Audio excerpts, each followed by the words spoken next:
Hello, and welcome back to Ace Attorney Investigations. Moving on to case number 4 now. So, without further ado, let's do this. Turnabout Reminiscence. Here we go.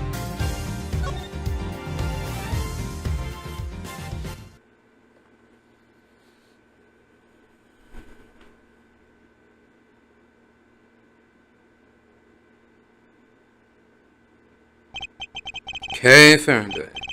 The young lady who calls herself the second Yatagarasu. The piece of cloth that she conjured up has taken me back to many years ago.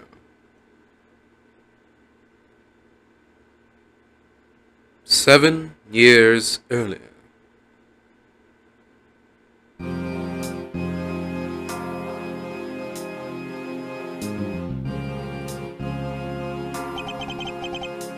Yeah, that's right, I did it. I killed the guy. But it was the great thief Yatagarasu who told me to do it. I asked the defendant just what exactly you were trying to say. Don't you get it? I know that identity of the Yatagarasu.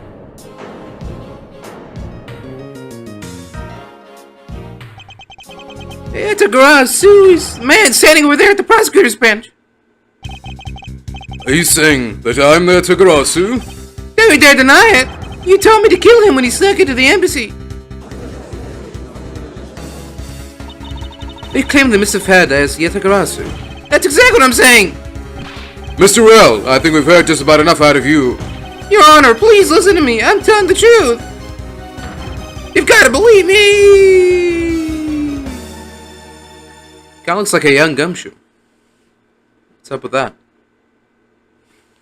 Okay. In accordance with the defendant's accusation, a new prosecutor shall be called to replace Mr. Faraday. This court will be in recess until the new prosecutor is ready.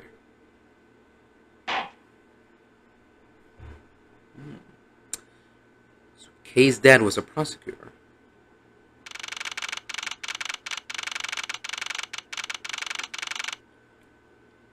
Never seen this side of the court before. September 10th, 3:20 p.m. District Court, 3rd floor lobby. It's almost time for me to enter the courtroom. And so it is that my first assignment as a prosecutor will be as a replacement for a prosecutor who has been accused by the defendant.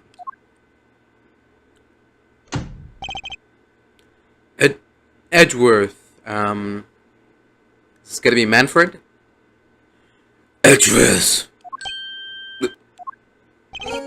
Sir.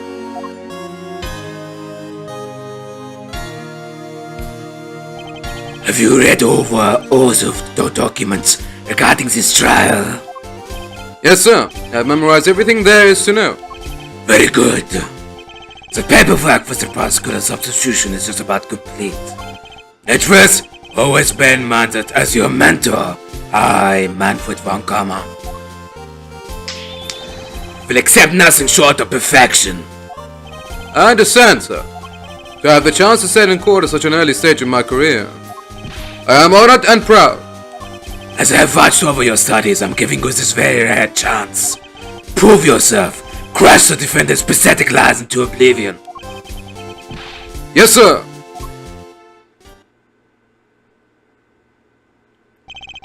That such a legendary prosecutor will be watching and judging my performance. I have to be perfect in every way. Alright. Are we actually going to do some courtroom prosecuting? Or is it going to be a bunch of impromptu fieldwork prosecution? A bulletin board. There are trial schedules posted on it. Trial scheduled for this week? Huh? There's only today's trial listed. This must be a mistake, or this country's judicial system is not working as it should. This is so good! Gulp, gulp, gulp! I could drink a whole gallon! I've never heard of water that tastes that good. Maybe I'll give him a minute. Gulp, gulp, gulp, gulp, gulp, gulp, gulp! Gulp, gulp, gulp, gulp, gulp, gulp, gulp! Does he plan on gulping an entire reservoir dry?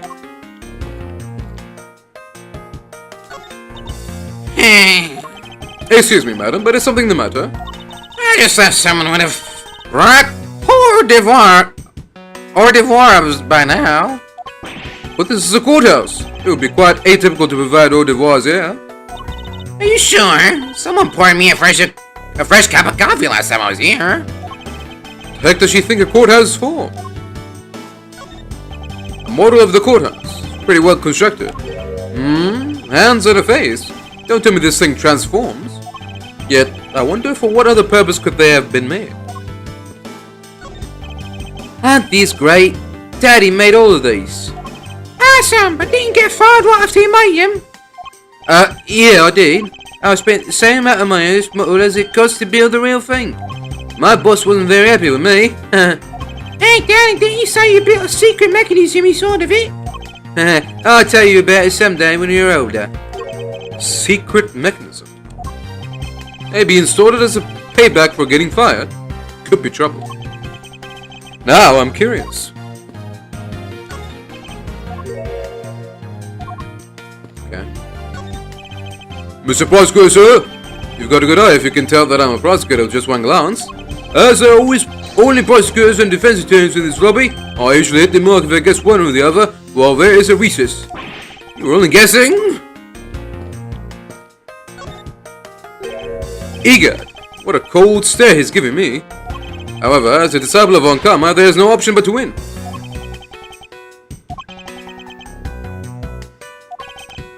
He's good. The power of his cold stare rivals my own.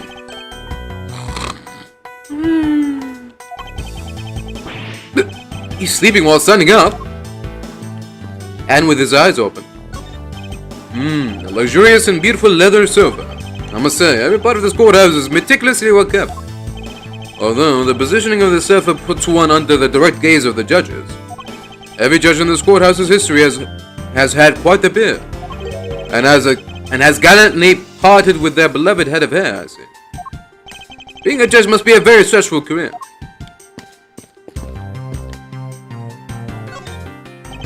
The trial will resume shortly. Please wait a moment, sir. I was already well aware of that.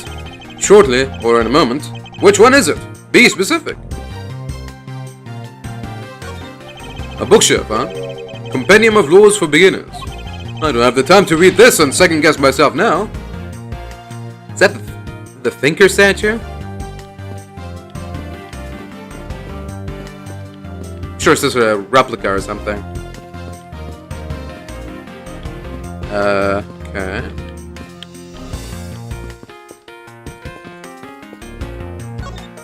This should lead to the defendant lobbies. Edgeworth! Where's your composure?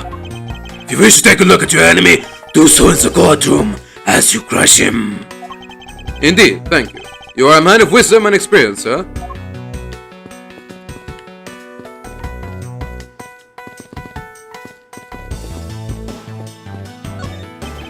The trial will resume shortly. Please wait a moment, sir. It's already well of that. Alright. Today's trial should have ended in just 1 minute. Because the defendant was picked up by the security camera, correct? Exactly. The killer had the gall to say that he only killed because he was instructed to do so. Even more outrageous is his claim that the case prosecutor, Ben Faraday, gave the order. Ha! Faraday is such a fool. He's been cornered by his very own prey. Sir, are you an acquaintance of Mr. Ben Faraday? He's a pathetic man who speaks nothing but nonsense. Nonsense? He first tried to explain to me a way of punishing those who cannot be brought to court. Those who cannot be brought to court? That is nonsense, for no man is above the law. Well, there are always a few exceptions. However, there's no reason to even deal with such individuals. The prosecutor is a guardian of the court, one with no obligation to outside matters. Thus, there is no reason to deal with such individuals, I see. Edgeworth, disgracing yourself as Faraday has, will not be forgiven. Have no fear, I will not let you down, sir. In place of the accused prosecutor Ben Faraday, I'll prove the defendant's guilt. Very good. I've secured an hour of research for you to prepare to do just that. Show them all the power of von Karma.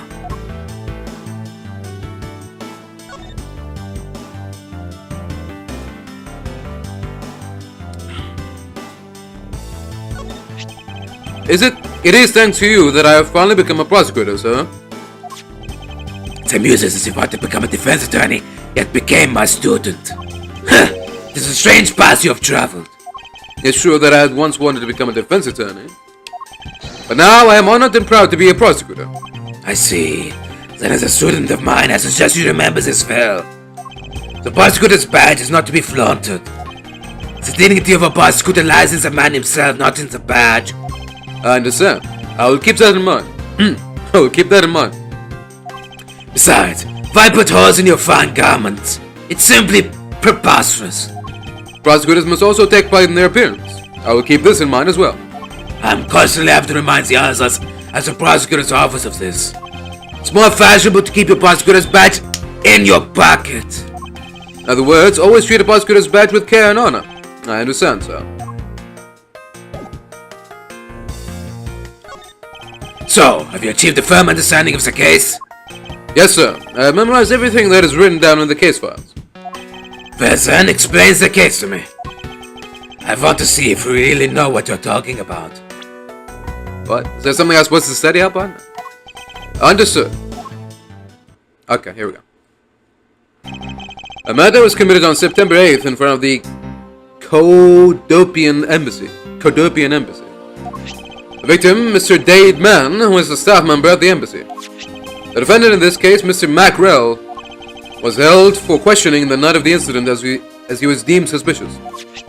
He was quickly placed under arrest for possession of the murder weapon, a gun.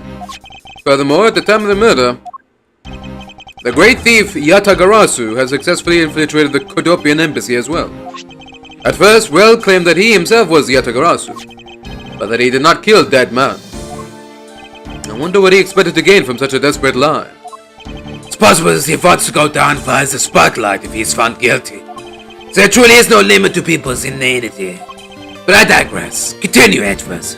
Yes, sir. During the trial, the prosecution presented the security footage that captured the murder. The footage clearly showed Mr. Well as the murderer. The act of Mr. Well firing the gun could be clearly seen from the visitors' gallery. Upon seeing that, the defendant retracted his statement and admitted to the murder. I did it because I was told to by the real Yatagarasu, Ben Faraday. That sounds about right. However, you forgot one thing. While this may appear to simply be as a murder of a Codopian embassy staff member, people are actually referring to it as the second KG-8 incident. The second KG-8 incident? I'm very sorry, sir. I fear I failed to study hard enough. Well, even amongst the police, this information is only a select few are privy to. Would you please enlighten me, sir? So, what do you mean by the second KG-8 incident? In order for me to tell you that, you must first learn about the original case. Take a look at these documents. This is a three-year-old newspaper. You've heard of the Amano Group scandal before, correct? Yes, I have.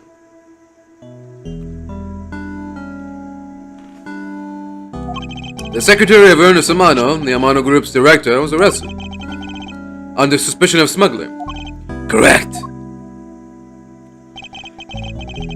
CCU was an employee of the Amano Group and the sole witness to the smuggling operation. It was she who brought the crime to light. However, Miss Yu was silenced before she could testify in court. Wasn't a Codopian embassy staff member arrested for the murder? Yes, a Codopian by the name of Manny Cowichin was a suspect. However, due to lack of evidence, the case went unresolved. Lack of evidence? Ha! If only I was in charge of the case, I would have done everything in my power to prove his guilt. To make sure that all criminals are found guilty, my mentor really is dedicated. Faraday was the prosecutor on the case then, and he was as pathetic as ever. But Mr. Faraday was in charge of the KG-8 incident as well. That's right. And now, once again, the victim of the case you are currently assigned to was someone who was scheduled to testify against that smuggling organization. And just like last time, the victim was murdered right before he was to testify. You're catching on! The victim was murdered just before his day in court, against the smuggling organization. Events are occurring almost exactly the same way as they did in the KG8 incident. So that's why it was being called the second KG8 incident? Yes. Yet, there's one difference between the two incidents. What would that be? The so-called noble thief that is sending everyone to an uproar. It's a great thief, Yatagarasu. Yatagarasu. I'd better find out more. It is true that the Yatagarasu showed up at the Kadobian embassy. What could he or she been after? No doubt to steal any suspicious accounting records and release them publicly. Or more likely to steal secrets from the Kadobian embassy itself. Since the items that the Yatagarasu stole from there were sent to the police. What was it that the Yatagarasu sent to the police? I don't know the details. Anything related to the Yatagarasu is getting the top secret treatment. Still, I find it very ironic. By returning the stolen items to the police, it was proof positive that the Yatagarasu had infiltrated the embassy on the same day the staff member was killed. Criminals have a way of incriminating themselves, wouldn't you say? That would have to be the first time the Yatagarasu has left evidence behind, correct? Yes, indeed. If you wish to learn more about the Yatagarasu, then I suggest you ask Faraday. Mr. Faraday? He happens to be the prosecutor in charge of the Yatagarasu case as well. He's the prosecutor in charge of both the KG8 incident and the Yatagarasu case. Mr. Faraday really has a lot on his plate.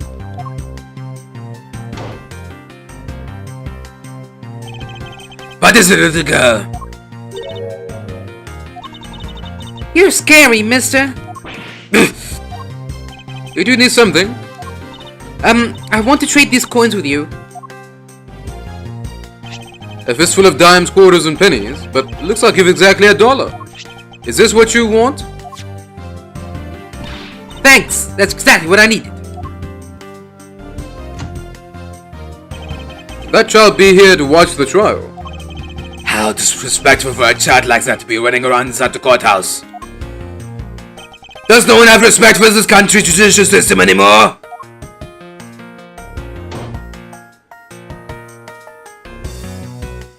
Guess not. Paperwork for the prosecutor substitution is complete. Why you? Do you even know how much time there is left before the trial resumes? Oh, I'm so sorry. I can have you mopping up this courthouse instead of protecting it in an instant. Go! It's no bother, sir. Not being completely prepared could prove to be a perfect handicap for me. Proud one you are. You had better collect the evidence from Faraday and prepare yourself. It's time for your debut, Edgeworth.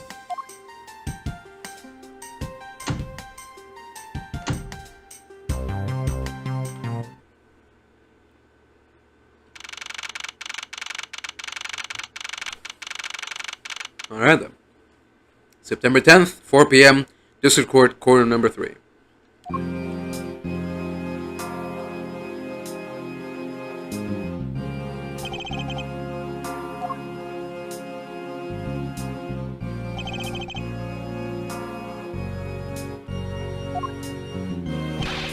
Just what is going on? Why isn't Faraday here yet?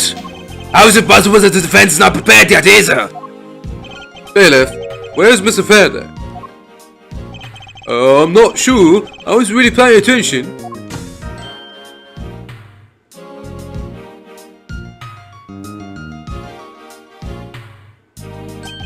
Ah, you must be the one Mr. von Karma recommended. I hear this will be your first trial. I look forward to seeing how you perform. Oh, by the way, was there someone celebrating a birthday during the recess? I could have sworn that I heard a popper going off. Come to think of it, the other day with my grandson. Sir, looks like the trial is about to resume, however. Yes, it will be all but impossible to prove the witness a liar without the evidence from Faraday. What is that blasted buffoon up to? It's an emergency, sirs. Oh. Silence! There should be no yelling in the sacred order of law. Bailiff, remove that man from this courtroom at once. Please, wait! You have to listen to me. There's an emergency. Defendant lobby number 2, Mr. Faraday, and the defendant. The two of them, they're both dead, Your Honor. What? What? Dun dun dun. I wonder who could have done it. September 10th, District Court hallway.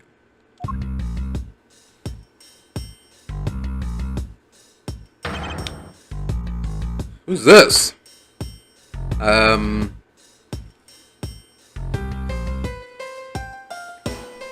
Stay back. No. Stay back. Sure.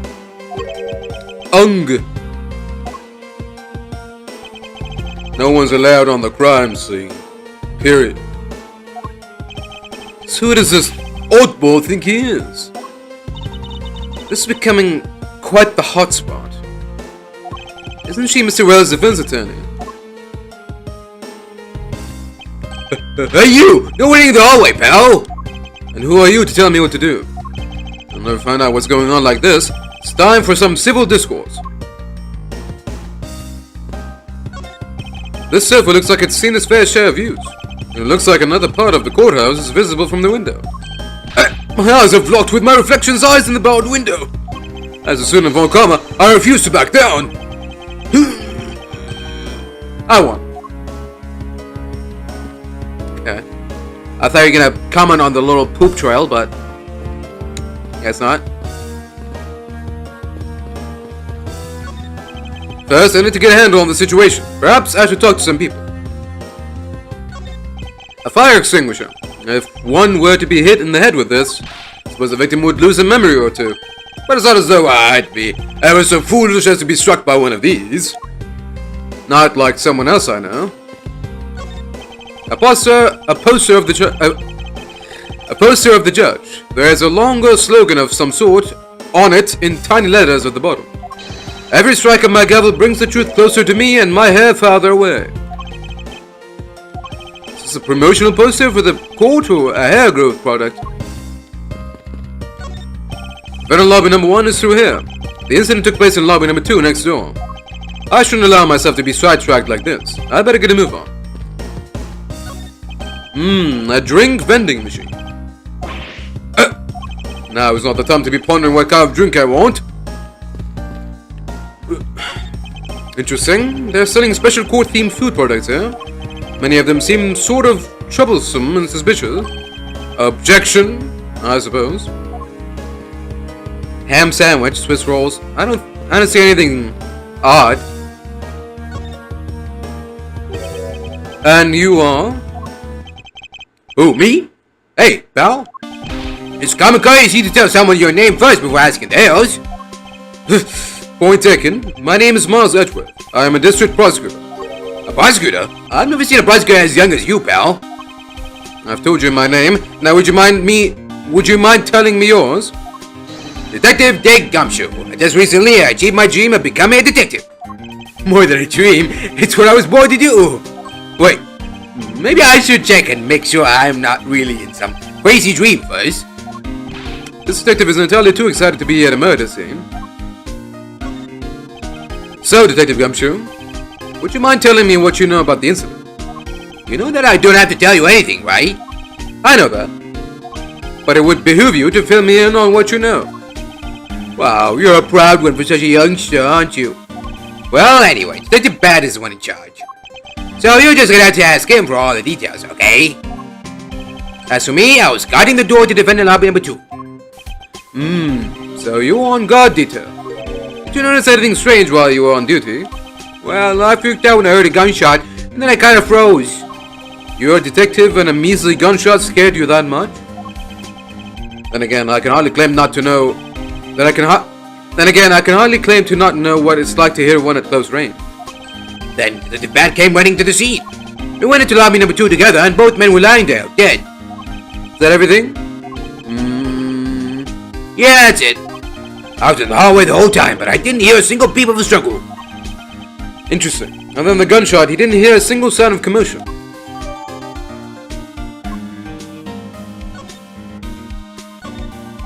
You mentioned that you've only recently become a detective, did you not? You got it. I'm a brand spanking new detective. So that means you've probably never seen a real prosecutor's badge, right? If you so desire to see one, I just might be able to make your day. You don't have to go through the trouble, pal, because a real man has a police badge. And someday, I'm gonna become an ace detective, just like Detective Bad. Did I say something wrong, pal? Forget it, detective.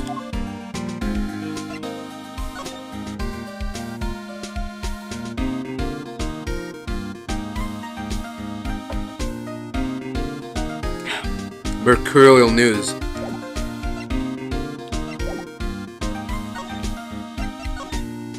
So, you're guarding the door to lobby number 2 at the time of the crime, correct?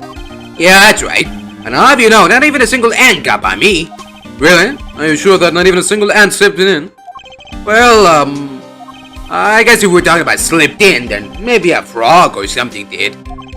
It would appear that my point also completely slipped by you, detective.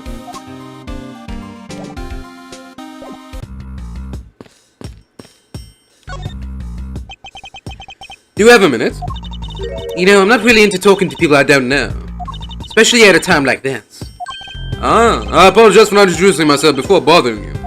My name is Mars Edgeworth. I was to take Mr. Faraday's place in court. Edgeworth, huh? Never heard of you. So Faraday's substitute is the newbie, eh? I'll have you know, madam, that I studied under Manfred von Karma. Do not take me for some naive novice.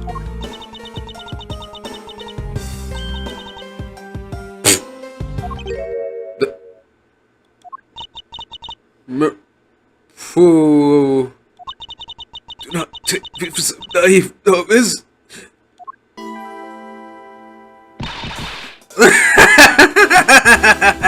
So you're a student von Karma? I should have... Those clothes are a dead giveaway. Stop right there. These are the garments of one who gallantly presents the facts. Thanks for the great laugh, but try not to make me laugh so much, okay? I wasn't trying to do anything of the sort. Just kidding, I was just goofing around. By the way, do you know who I am? My name is Callisto Yu. And if you're telling the truth, then we were about to go head-to-head in court. Ah, but of course, I've heard much about you, Miss Yu. But of course, I have heard much about you. You're a regular Shakespeare. Did I say something funny? Okay. I'd like you to update me on the situation. I don't really know anything. Why don't you try talking to those detectives over there? If that's the case, then why are you here? What's so funny? It's just that the way you speak is so tactless. The person I was going against in court until only a little while ago was just murdered. Not like I could go back into the courtroom pretending as though nothing happened. But that's a good point. I apologize for asking such an insensitive question. It's fine, don't worry about it. It is a shame that we will not be able to face each other. It was to be my first trial, too. Oh, was that a declaration of war? How nice it is to be young and carefree. And what a nice, squeaky clean badge you've got yourself there. I'm jealous. I'm sure its gleam will dull over time with experience. You're saying your reputation will also tarnish over time with it? That's not what I meant. Well, you just can't avoid some things in life. I'll never allow my badge or my reputation to become tarnished.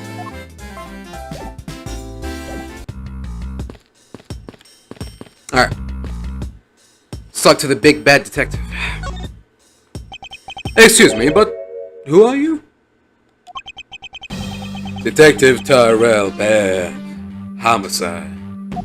I was informed of the situation and came as quickly as possible. So how did you arrive and inspect the body before me?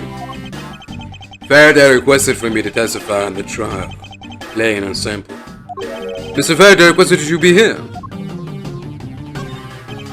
I've already contacted HQ about the situation. I've got nothing to say to you, kid. Kid? I'm Mr. Faraday's substitute in today's trial. Therefore, I insist that you update me on the situation. Can't back down here. I have a right to know. Do I need to teach you a thing or two about how to talk to adults, kid? Is he threatening me? Is he going for his gun? It's just a mirror. How dare he trick me like that? Faraday was stabbed to death with some kind of blade, and he had a gun in his hand. The other man, Mr. Macrell, was shot and killed. He was found holding a bloody knife in his hand. Is there anyone else who went in the defendant lobby number 2? Yeah, that big lug over there. His name's Gumshoe. He was in charge of guarding the place. He's claiming that no one else entered the room. If that's the case, then they must have killed each other, correct? Maybe. Such impetus. This guy is really testing my patience. Why was I not informed that you were going to testify in court? Homicides are my only gig. The Altagrasso case is also one of my sons.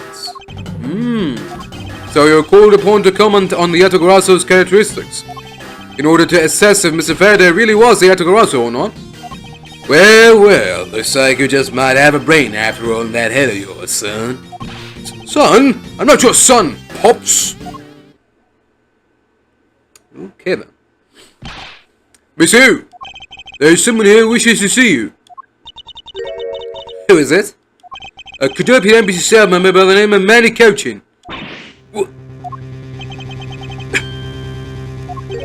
What's going on? Detective Bad and Miss Hughes' moods just changed all of a sudden. Wait a second. The Manny Cochin... Is he supposed to be dead? Or at least, Oh, found not guilty, yeah, but then he was killed, right? He was killed by Macrell.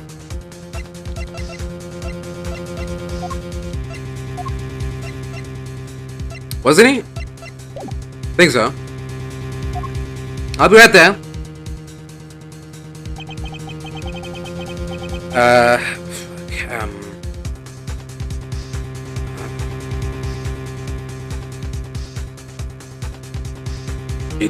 It is nice to see you again, Miss Hugh. Why are you here? I have no desire to ever see you again. No. Actually, do you mind stepping outside for a brief chat? Fine. Let's go. Comes Manfred moonwalking. Ben! Von Karma! Von Karma? It's been a long time. I knew you would show up. Usually do when the Altagrasso is involved, and I see this case no exception. Do you know Detective Bad, sir? Yes, it's like an old bloodhound that never leaves the scene of a crime. If only he would get a promotion and move on. It's the crime scene where a detective is most useful and effective. Sound like I don't know that. Moving on, so Bad. The man I just passed by. Was he not the suspect from the KG8 incident? So I was right. That's what is that man doing wandering around here? That's Faraday. Can't believe he let such an easy catch get away. Imbecile. I would have proved his guilt in 3 minutes. Von Karma, I think you've said enough for now. It's in poor taste to speak like that about the departed. Very well. Back on topic. I'm basically Edgeworth in charge of the investigations here. Objection!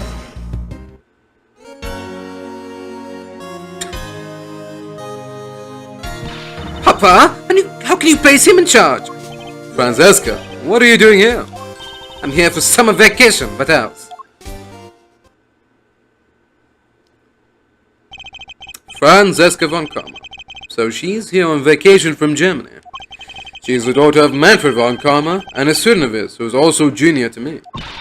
You're the one who's junior to me? Don't you forget it. You're not conveniently avoiding the bar examination, are you? Ha! If you're able to pass, then I'll have absolutely no trouble at all. I never allow myself to lose to you. Never! Why does she always have to be this competitive? Anyway, Papa, are you really assigning me as Edgeworth to cover the case? Yes, I am. Why do you ask? Well, you know, I'm close to becoming a prosecutor myself. And I am 100% confident that I can do a better job than him. That's just like Francesca. She has no problem bad-mouthing someone right in front of them. Bad. Yeah. These two will be conducting the investigation. What? You want me to let both of these kids loose on the crime scene? This is a perfect opportunity for them to work on their prosecutorial skills. A crime scene is not a place for children to be messed around in. I'm the one with the authority over this crime scene, Pat. And I will not tolerate complaining. Edgeworth, Francesca, I leave this case to the two of you. Understood, sir. Yes, Papa. I'll go take care of the paperwork now. Remember, I accept nothing but a perfect report from the both of you. Do not disappoint me! Hold up, Von Karma. I still haven't agreed to this. Miles Edgeworth. It's been quite some time, Francesca. This would be the perfect chance for us to see which of us is truly worthy of the Von Karma name. Would it kill you to at least say hello? Long time no see. Very good. Just because you became prosecutor first doesn't mean you can act all proud. She hasn't changed a bit. Miles Edgeworth, as I was saying, we shall see which one of us is worthy of the Von Karma name. For crying out loud, I've reduced to a babysitter.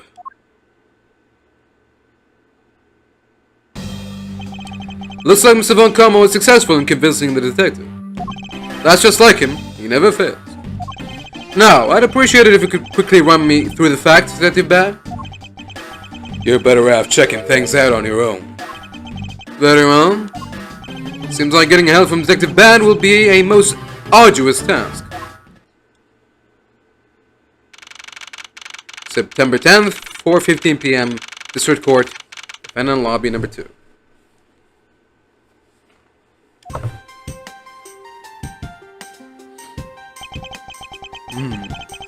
It's the only real explanation that they killed each other simultaneously. Miles Edgeworth, you should listen to someone until they're finished talking. What are you talking about?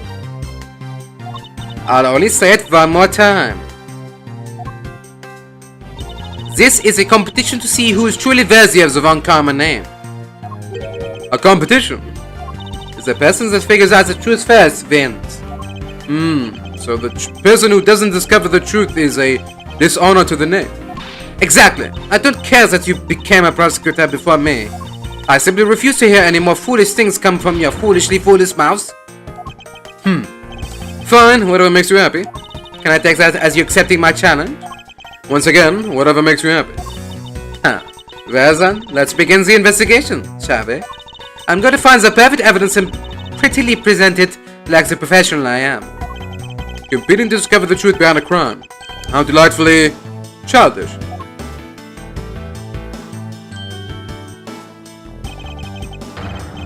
You kids over here. What? Sorry. You kids over there. Hold it. Kid? Serves you right, Miles. He just called you a kid. I said kids, kid. How dare you call me a kid as well? I'll do what I please, and I won't allow you to cause a ruckus on my crime scene. Hey, big guy. You're gonna watch over these two. Yes, sir. That's the bad, sir.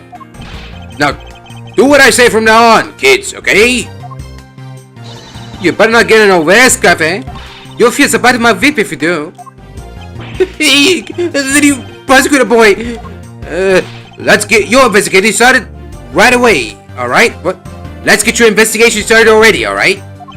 Great. Now even that detective is treating me like a child. Alright, it's time to get investigating. Get a move on, prosecutor boy. My name is Miles Edgeworth. If you were to call me prosecutor boy one more time, it will be my duty as a prosecutor to look into your monthly salary. What? What would you do with my salary after you saw how much it was? That's up to you now. That's up to you now, isn't it? Really? Sounds good, pal. He's so naive.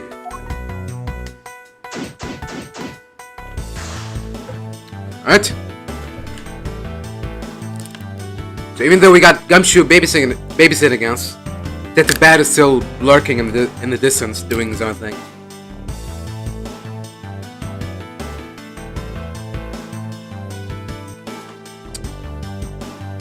Alright, here we go. Let the investigation begin. Detective Bad, may I have a word with you? What is it? It appears that both a knife and a gun were used as murder weapons. Yeah, it does. That leads us to our first question of the investigation. Where did the men acquire the weapons? The gun was inside of Faraday's bag. It was a piece of evidence that was presented in the trial earlier today. It was used to kill the Cadopian embassy staff member. But I never heard anything about the knife. Mr. Rell was being held by the police. There's no way he could have brought it in. Which means it's possible that Faraday had the knife on him from the start as well. Could it have been a piece of evidence that had yet to be presented? But then, why does Detective Bad know about it? Wait, what if... It's possible that Mr. Faraday brought the knife in under the guise of prosecutorial evidence. He could have then brought it out and attacked Mr. Rell with it. Maybe you've got a brain in there after all, kid. Is he going to treat me like a child forever? Looks like Mr. Faraday attacked Mr. Rell first, who then counterattacked. That's the only logical conclusion you can draw from a scene like this. Not yet. I feel that it's much too early to be drawing conclusions already. I must first find conclusive evidence so as to protect the honor of the Von Karma name.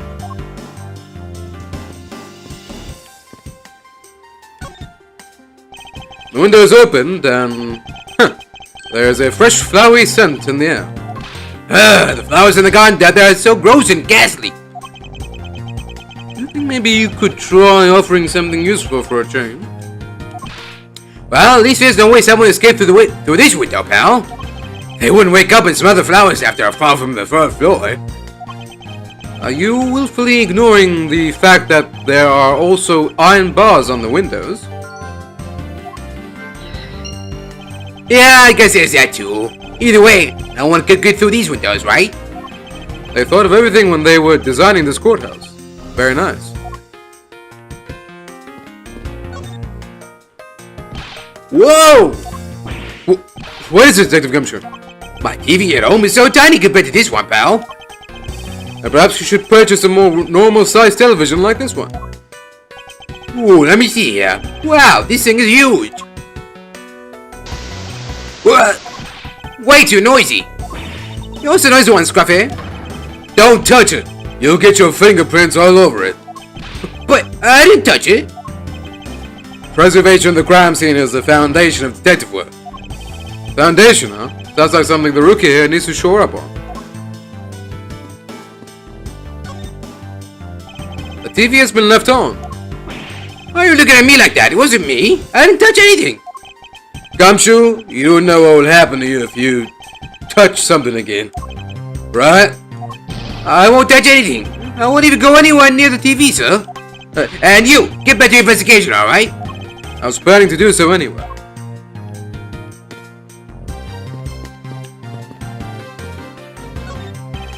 There's some stuff in the bag, pal. I suppose this was Mr. Faraday's bag. Probably the trial evidence I was supposed to collect from him. This is the evidence? I better not touch it. I'll leave prints on it. You just not pay attention to anything you do.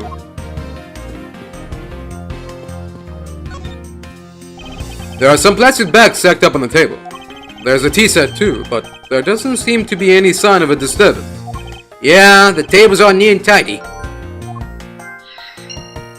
Maybe there was super quiet in their scuffle. After all, I didn't hear anything from out in the hallway, you know. Maybe the plastic bags scattered on the floor are throwing us off?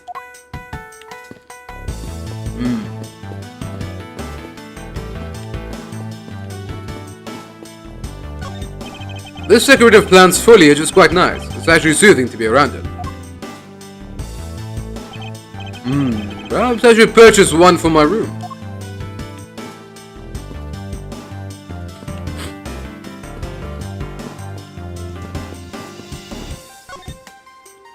Turnabout, do you have any thoughts on the case? Faraday and Will. Looks like they killed each other to me. Although, there are a few things that just don't seem right. And what would they be? Why don't you try thinking on your own first before you bother me, boy? Now I've been downgraded to just boy? Ah, I see. Did you figure something out? This is a competition, Miles, and as such, I'd appreciate it if you didn't talk to me. As you wish. Yeah, pal?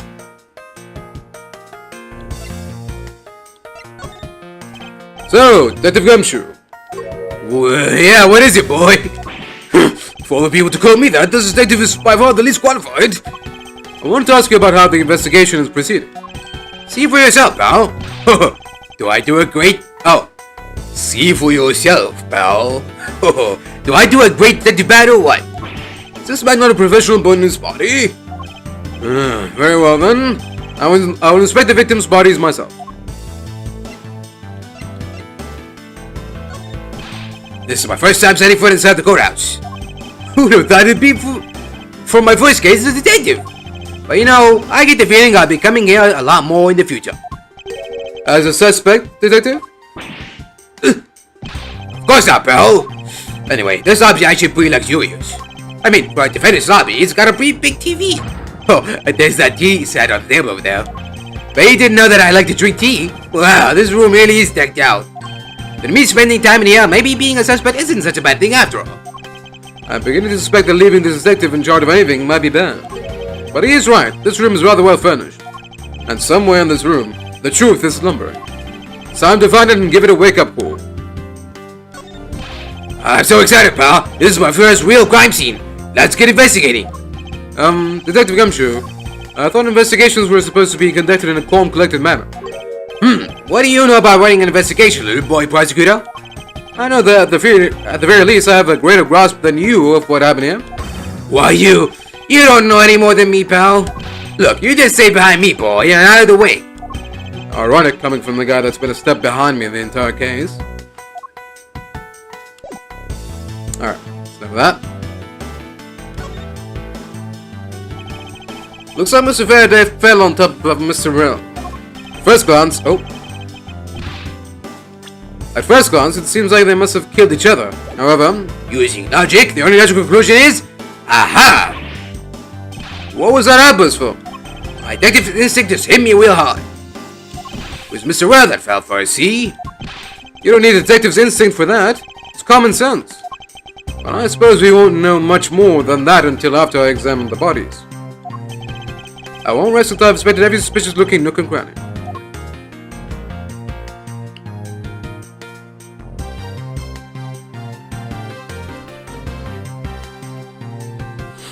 Alright,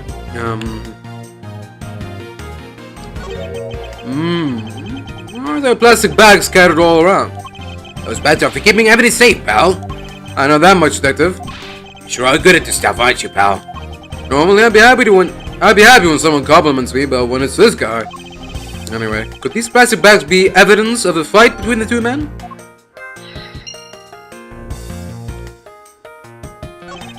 Looks like Mr. Faraday died while holding the gun in his right hand. So he shot Mr. Rill, then fell on top of him while still gripping onto the gun. I guess that does seem kind of strange, huh? I mean, why would Mr. Faraday know how to fire a gun? Sounds like rocket science. Even I know how to pull a trigger. Although I doubt I'll ever need to use one. I hope I never have to fire a gun either, pal. But it sure does look cool to hold a gun in your hand. It appears that the police's screening procedures need a thorough review. Anyway, I should jot down some notes about the handgun in Mr. Faraday's hand.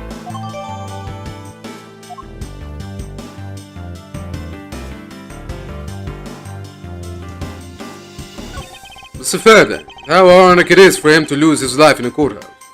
Yeah, why did it have to be like this? I don't know what to say. I can't believe this has happened while I was on watch, pal. Rather than beating yourself up, you should spend your time continuing the investigation. Didn't you become a detective in order to solve crimes? Yeah. Then get back to work. Find out the cause of his murder. Right, I'm on it, pal.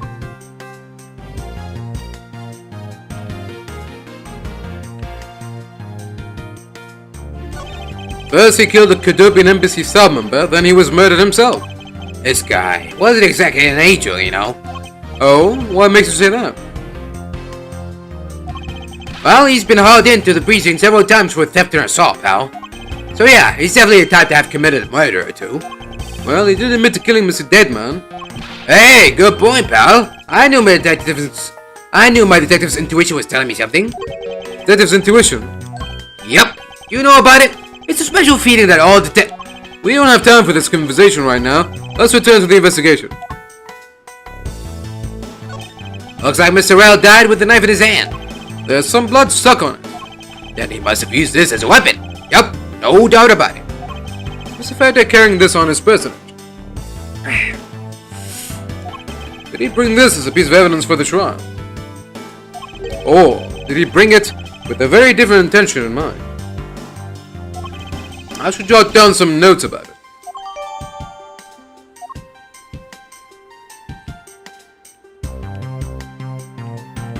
Is that it?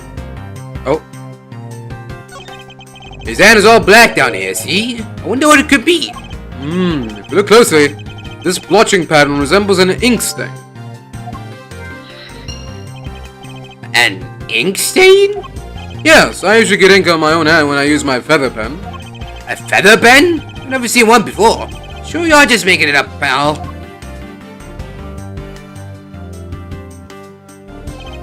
Mr. Rowe's cause of death was from being shot, correct?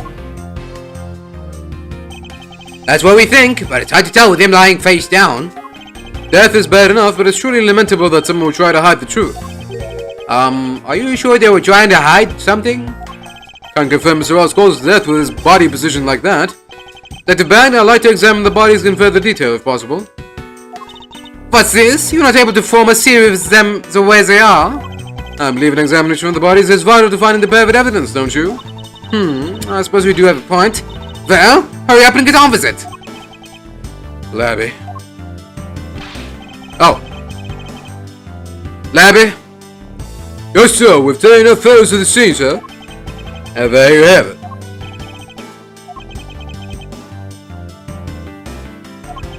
Do you not approve? Of course not. What? Investigation of a crime scene is the work of a detective. So don't touch a thing. Hey, big fella, turn over the bodies for me, will you? Okay. Please forgive me, Mr. Faraday, sir. Gumshoe, did I get emotionally involved? Remember, you're a detective. Yes, sir. Understood, sir.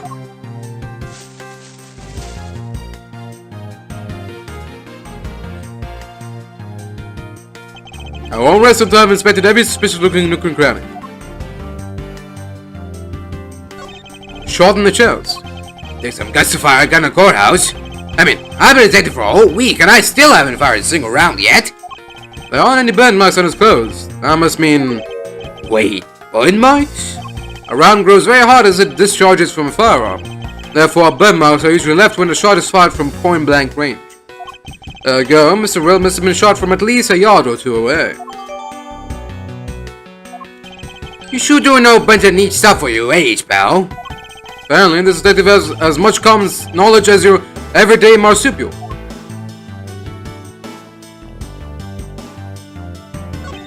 Looks like Mr. Faraday was stabbed with this knife that Mr. Rell is holding. Youch! What's wrong, detective? My stomach started to hurt from just thinking about being stabbed. Just keep your mind on the case, alright?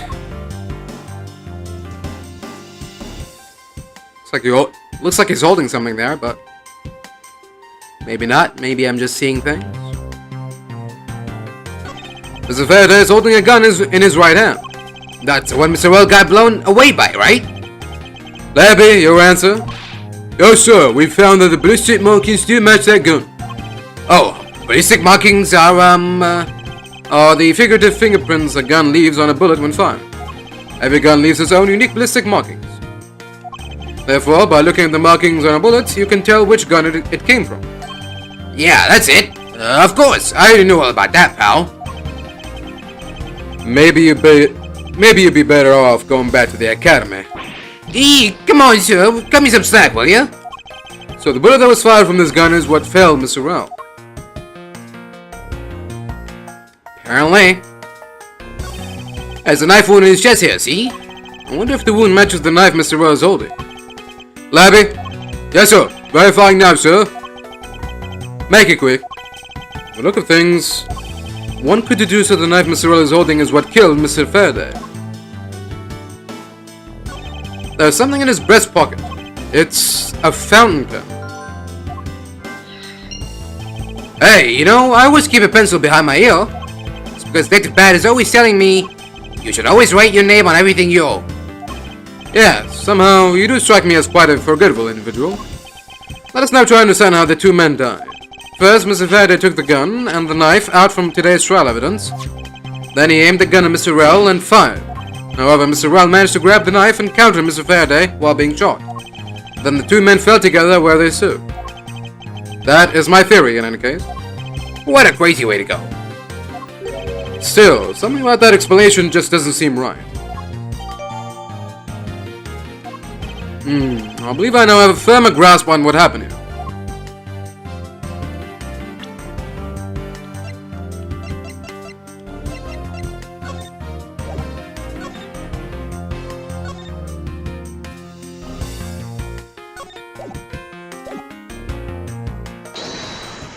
Alright. Pen, ink.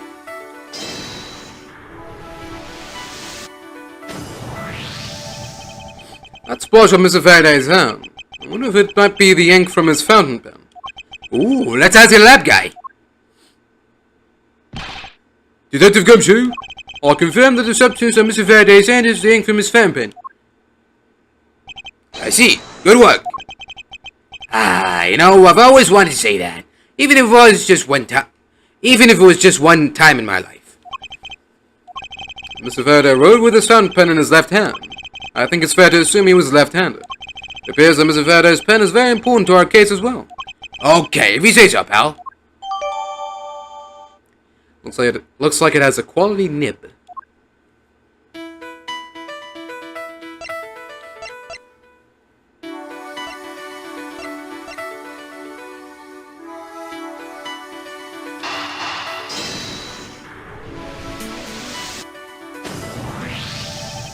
There's a very tidy pile of plastic bags on the table. And yet, a portion of them wound up scattered on the floor as well. It's not likely that the ones on the floor were knocked over during a struggle. In which case, might there not be another explanation as to how they got there? Another reason? I believe it's possible that the blood on the outside of the bag is related somehow. Eek, please get that blood away from me, pal. Detective Gumshoe, whose blood is on this bag? Hold on, let me ask the lab guy. Alright, he's at it.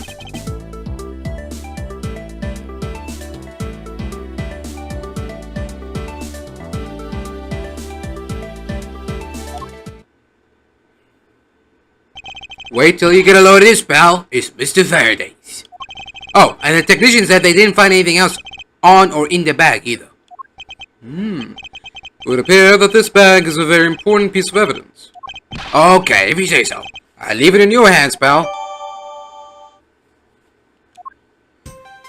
I guess there's not much left to investigate, huh? They really did kill each other. No, we can't conclude that quite yet. There's still something I find very peculiar here. The theory that they simply killed one another is too simplistic in this case. In fact, there is actually a contradiction that shows there is another possibility. No way, pal. Really? I suppose I'll just have to show you the contradiction in this crime scene. I won't rest until I've inspected every suspicious looking nook and cranny.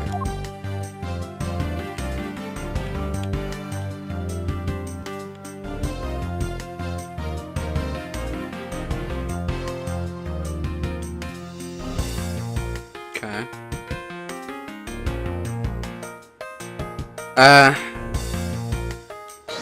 Yeah.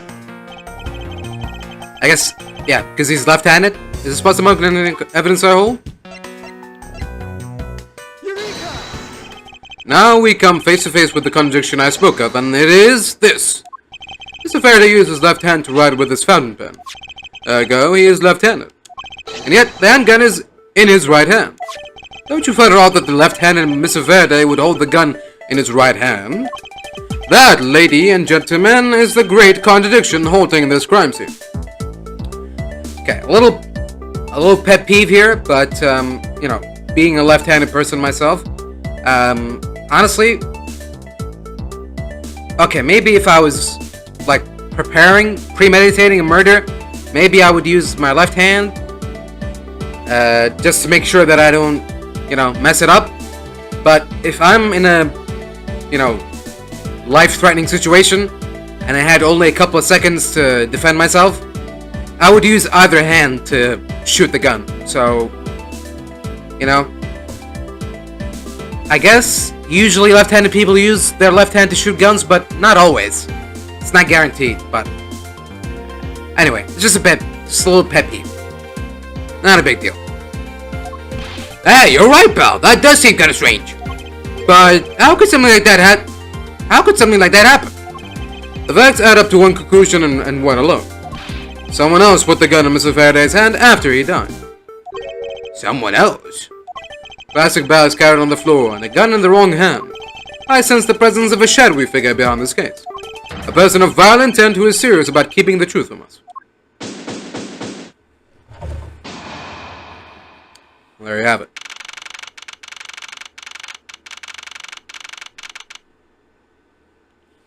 Case closed. Excuse me. Just do this. Alright. September 10th, District Court, Defendant Lobby number 2.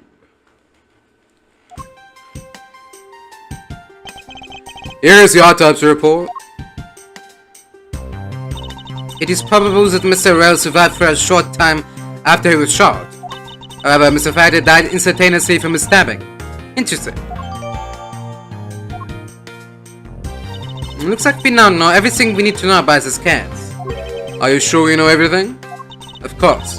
The incident began with Mr. Faraday attempting to get his revenge. The prosecutor went into a rage from being accused and tried to kill the defendant. But the defendant fought back and they ended up killing each other.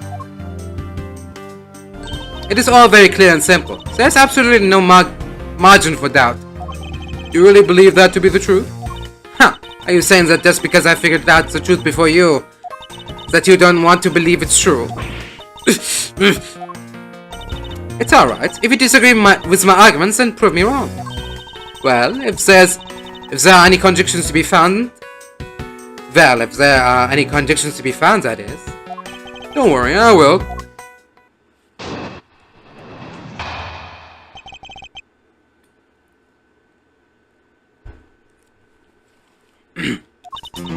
Mr. Faraday's death was instantaneous, while Mr. Ralph survived for a short time. From this, it is obvious that Mr. Faraday died after he shot Mr. Ralph. And Mr. Ralph, while on the brink of death, stole Mr. Faraday's knife and stabbed him. Those are the facts of this case. Mr. Faraday's death was instantaneous, therefore he must have attacked fast. Proving that logic to be false is probably the fastest way to show her that she's wrong. In that case, I should first look for any holes in her theory.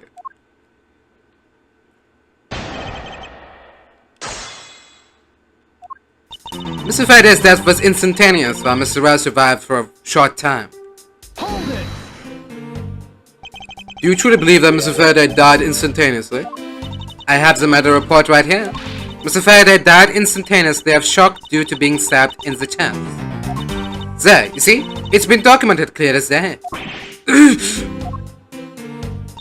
From this, it is obvious that Mr. Faraday died after he shot Mr. Ralph.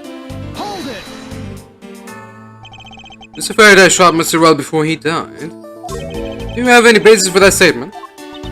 Your foolishness has no end, does it? Now, I hate to repeat myself, however, Mr. Faraday died instantaneously. So that's all the basis I need. Alright, so if Mr. Faraday died instantaneously, then he must have attacked Mr. Rell before being stabbed. You're finally beginning to catch on, I say. And Mr. Rel, while on the brink of death, stole Mr. Faraday's knife and stabbed him. Hold it! So you believe that the dying Mr. Rel stole the knife from Mr. Faraday? Mr. Rel became desperate as he did not want to die. Human beings can do amazing things when they are put to the test. So the two men struggled. And in the end, Mr. Rel was able to grab the knife and stab Mr. Faraday. The messy condition of this room is a testament to the struggle. Yes, my logic is perfectly sound. Can you really say that is perfect? What are you insinuating? Nothing. However, I can't let what you said slide by without further inquiry. One must be clear and precise. So if you could append that statement to your testimony. Fine.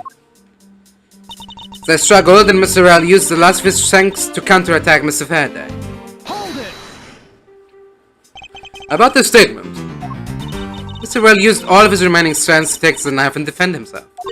One can easily see that they had a violent struggle. Of course, it's nothing compared to what my riding crop can do. How does one compare the damage her crop can do with the state of this room?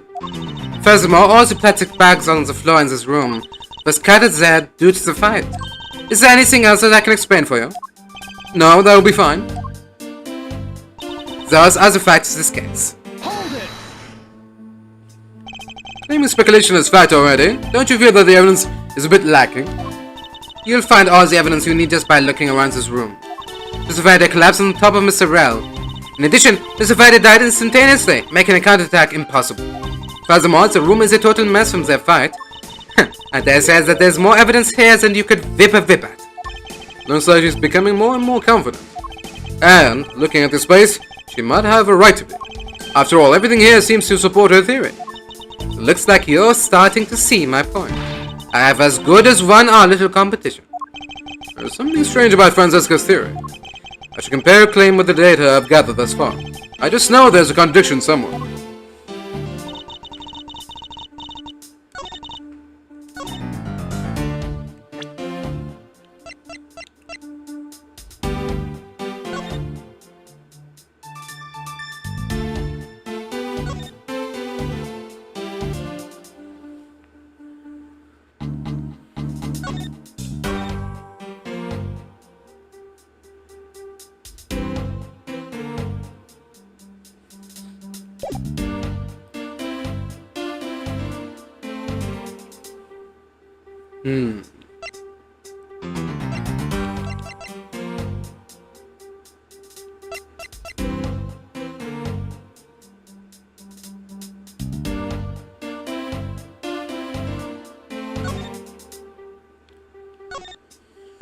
The split is for Mr. Faraday, but there are no other clues to be found. Which begs the question, do I need to put this bag inside another bag in order to preserve it as evidence?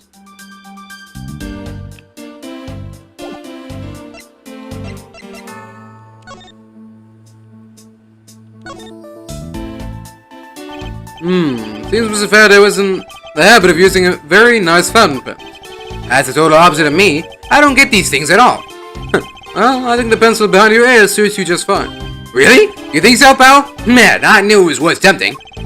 That wasn't exactly a compliment, Detective. This looks like a quality nib. Hey, let me taste it out, pal. Ooh, this is really... I got ink all on my hand. Detective Gumshoe, don't ever play with the evidence like that again.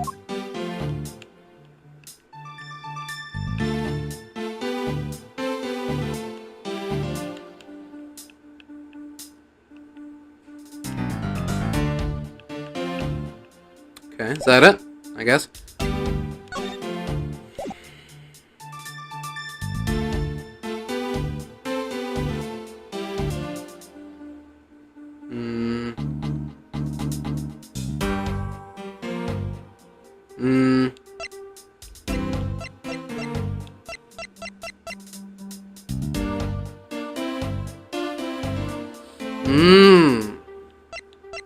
Okay, that's true.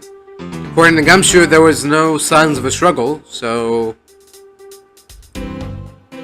maybe all these plastic bags were tossed around after the murder happened. Okay, let's try it out. Objection! There we go. If the two men were fighting, their struggle would have surely caused quite a bit of noise. However, Detective Gumshoe testified that he heard absolutely nothing. Huh. You place too much faith in that detective's testimony, you know. But for the sake of argument, let's say there wasn't a fight. How then did Mr. Well get his hands on the knife? Mr. Faraday's bag was sitting right here in lobby number 2.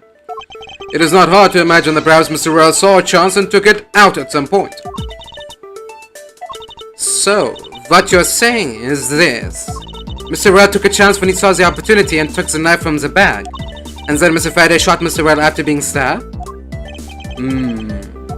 Isn't there something strange in Francesca's statement just now? Sure. Wait, something doesn't add up. Oh, really?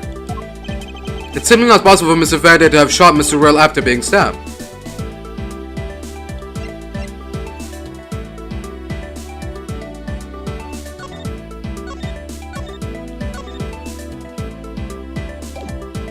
Because he died instantaneously? Take that! According to the coroner's report, Mr. Faraday died instantaneously. Meaning that he died immediately upon being stabbed by the knife. Ergo, he could not possibly have fired the gun after that. Oh, you got me. But of course. Then, if the report is correct, then there's only one correct explanation.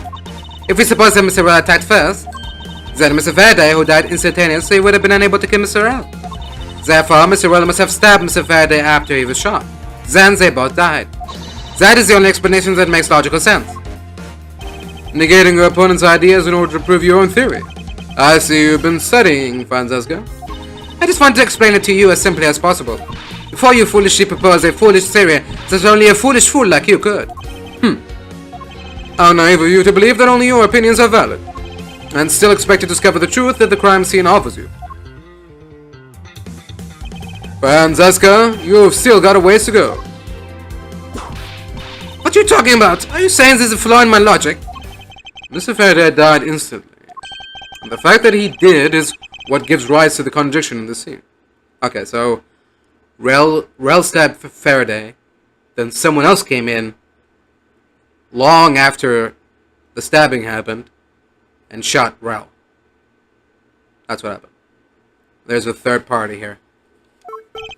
The contradiction here in this crime scene is...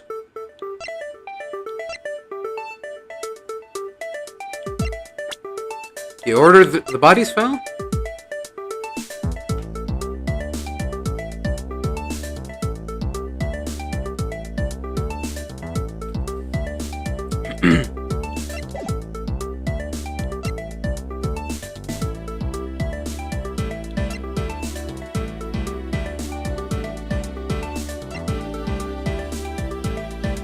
Okay, let's say order of events first. There is a contradiction in the order you say the crime took place in. Objection! Oh, in that case, why don't you prove the contradiction already? Mas Edgeworth, remember that Manfred von Karma must strive to be perfect in every way. And that kind of heartbeat can hardly be called perfect, now can it? Maybe I should have given a more detailed explanation. Let's see. Mr. Faraday died instantaneously, and the fact that he did is what gives rise to the contradiction in the scene.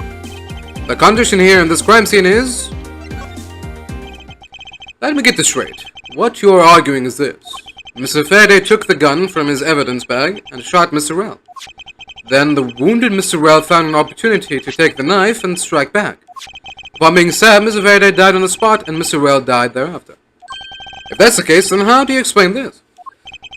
Take a good look at the order in which their bodies are piled. No! Mr. Faraday's body is lying on top of Mr. Rel's. Therefore, Mr. Rel must have died before Mr. Faraday. Impossible! Yes, I agree that it seems strange no matter what angle you approach it from. Which means that the real mystery behind this crime scene that we must solve is... No, not so fast, Mars Edgeworth. What now? I simply think that you ought to think a bit more outside the box. And that it's even clearer now that the incident started with Mr. Faraday's murderous intent. She sure bounced back quickly. An explanation won't be enough this time. It's going to take some very decisive evidence to prove her wrong. Sure. Okay, well, we know that she's wrong, so shouldn't be that hard to prove, right?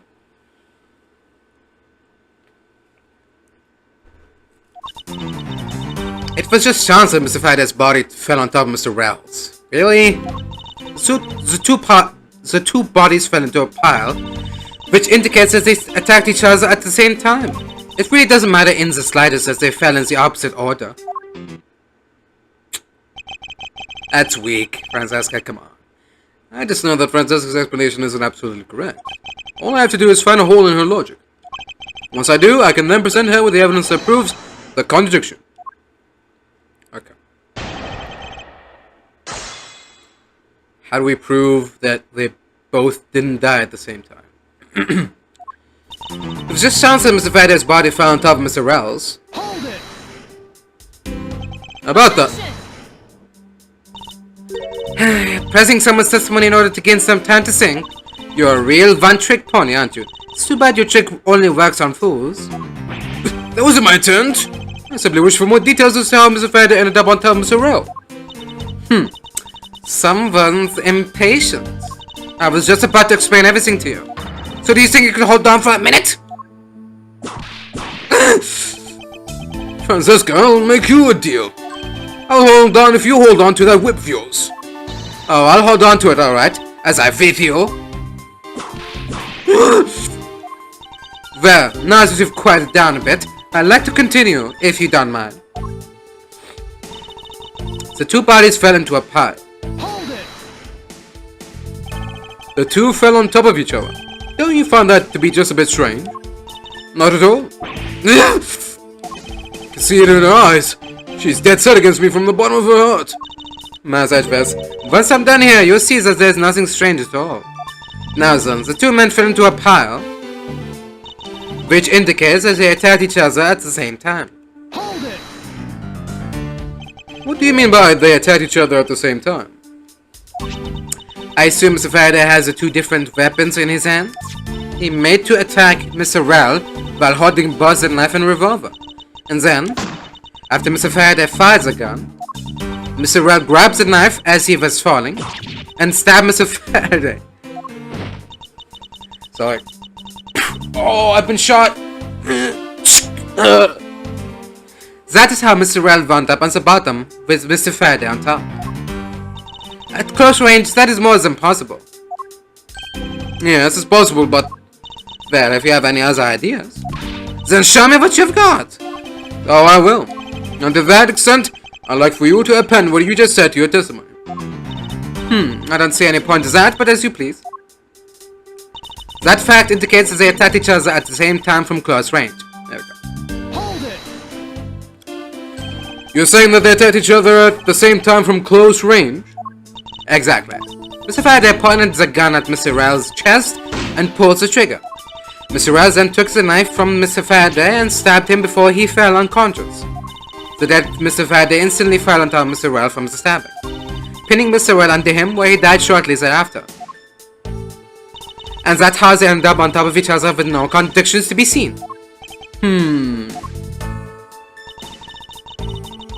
know, as crazy as the story sounds, if we were in court right now, the judge would totally believe that. He'd be like, oh, that makes sense, yes. It really doesn't matter in the slightest that they fell in the opposite order. Hold it! You really believe that they fell in the exact opposite order in which they attacked? Miles Edgeworth. You're not listening to a word that I'm saying. They both attacked each other at the same time and Mr. Rell fell first by chance, leaving Mr. Faraday to just happen to fall on top of him. Then Mr. Rell died shortly thereafter, pinned underneath Mr. Faraday. That's how it happened. The two men attacked each other with Mr. Rell randomly falling down first.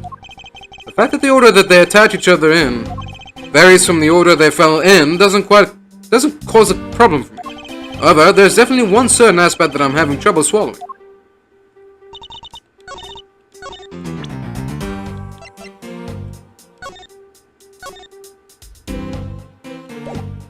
Objection!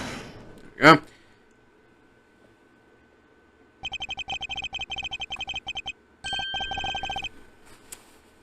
So you believe they killed each other at close range? Sorry, but that's impossible. Just as it is written in the crime scene notes, The firing of the handgun did not leave a gunpowder burn on Mr. Rell's clothes. Therefore, Mr. Rell and the gun must have been separated by a distance of at least 2 or 3 yards. Yes, this is by far the biggest contradiction. The two bodies are piled up on each other, yet the gun was fired from a distance. With there being no chance that Mr. Rell moved that far after being shot, that leaves only one possible explanation. The completely foolish and a foolish thought from a thoroughly foolish fool. That's right. Then who was it that made the first move with the intent to kill, huh? Who? The person that attacked first with murderous intent, that would be... Here in this room, contradictions appear no matter which man we claim attacked first. Thus, there can be only one explanation. There was a third person here. It was that third person who killed both Mr. Faraday and Mr. Rell, and set their bodies up to make it look like a double murder. That third person is the real culprit. Mars Edgeworth, there's just one thing you're missing. Evidence, correct? Exactly. Everything you've said up until now is nothing but a story played out in your head. However, this is where the real test begins. Can you prove that there was a third person involved in this crime? Of course. If the third person was truly here, that fact would resolve the glaring contradiction. Prove that this has all been a setup made to look like they killed each other. I'll present it and lay bare the final piece of the puzzle that is not yet in place. What is the piece of evidence that proves there is a third person involved?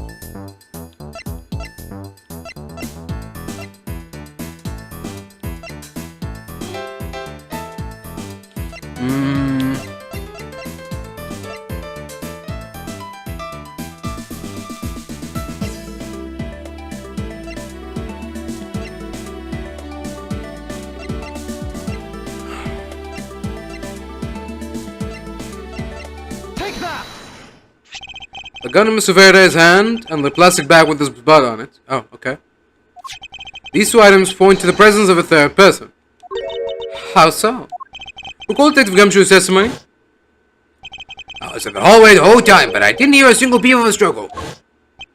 If there wasn't a struggle in this room, then there shouldn't be any plastic bags on the ground. Meaning that someone else must have deliberately scattered them around.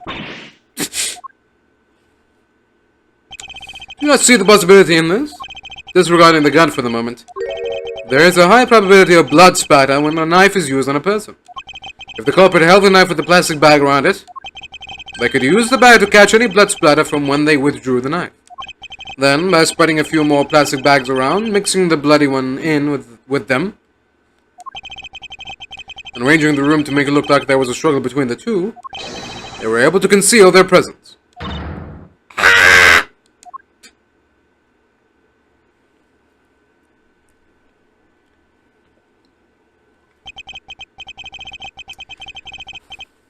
Looks like we've still got a long way to go in this investigation. Yes. Objection! What?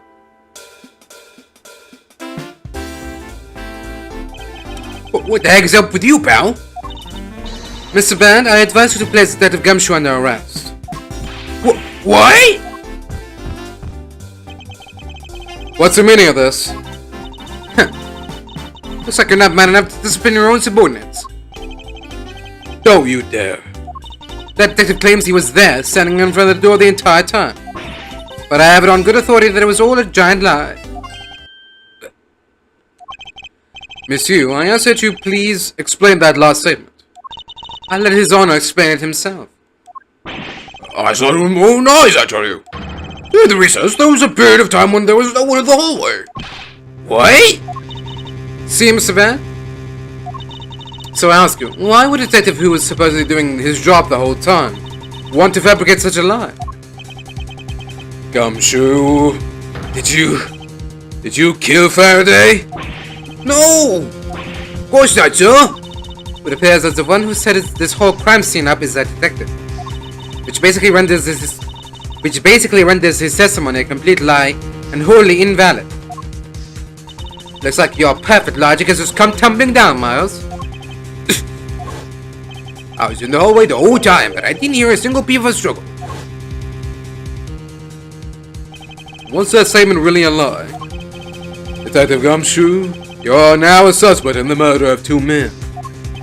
Now spit out the truth or so help me. I haven't lied to anyone, sir. Honest. I was really there. I was in the hallway the whole time. Hold it! Detective Bad, I ask that you please do not act without my permission. After all, I am the one that is heading up this investigation, am I not? Don't talk like you know what's going on, boy. All I want is for this investigation to run perfectly. Perfection is the only wish of a disciple of Von Karma, after all. Therefore, before you take Detective Gumshoe into custody, I'd like to set the record straight on something. What's that? What should I ask Detective Gumshoe about?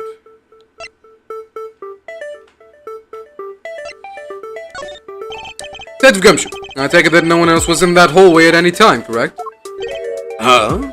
Oh, of course not, pal. You're being awfully defensive. Might you be hiding something from me? Watch your mouth, pal. You can't go around saying stuff like that about me without any evidence. I suppose you're right. I have no evidence at this point. Mazazves, how could you be losing a battle of wits with this detective? You're a disgrace. Maybe I should ask about something else. What should I ask this Gumshoe about?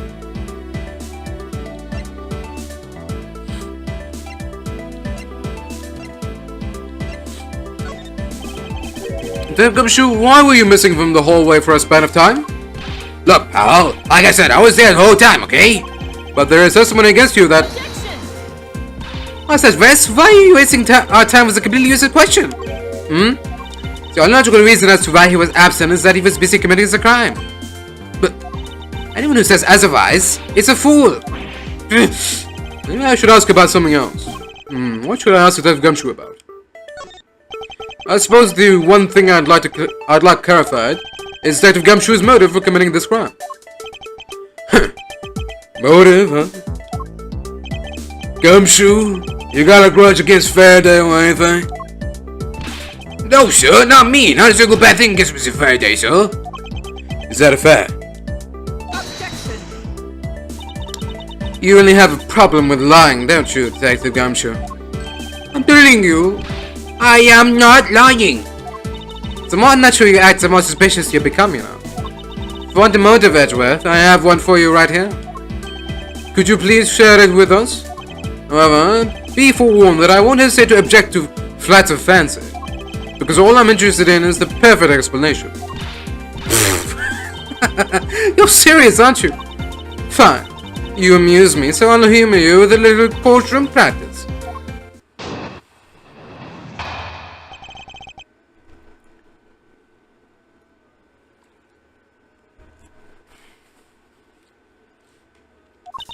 It was about a week ago. I saw the detective get chewed out by a livid Faraday in front of the precinct. He stood there super pale as Mr. Faraday yelled, "That's a salary cut for you, you nitwit!" A brand new detective suddenly getting his salary cut. That's reason enough for a grudge. Well, how's that for the perfect explanation? You totally misunderstand me, pal. No matter how mad I get, I could never hold a grudge. Quiet. We can't trust anything you say. So, there's nothing wrong with the motive she proposed, per se. But there are some gaps in her logic that need to be filled in. Miss Yu's perfect explanation may not be so perfect at all.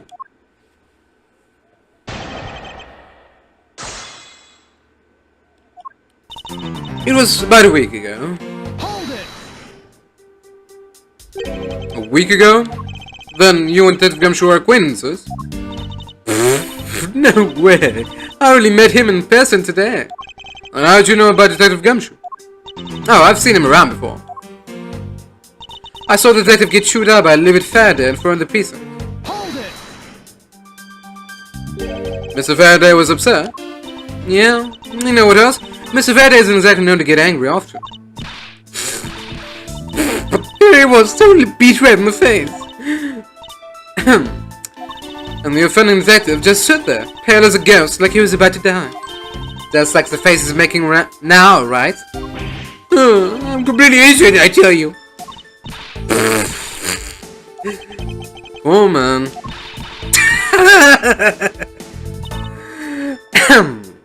It was quite the scene with the detective. He stood there, super pale, as Mrs. Faraday yelled, "That's a salary cut for you, you nitwit." Hold it! You just stood there watching this unfold in front of you. Yeah, I have to say it was really enjoyable too. That's why when I saw Detective Gumshoe earlier, I knew to steer clear of him. No way!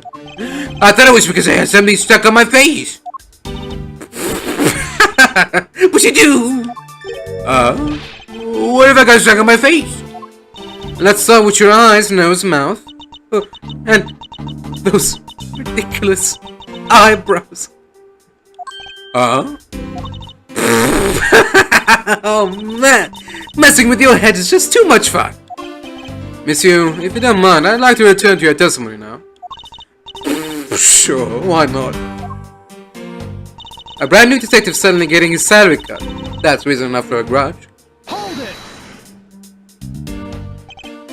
To cut a new detective's salary right off the bat like that.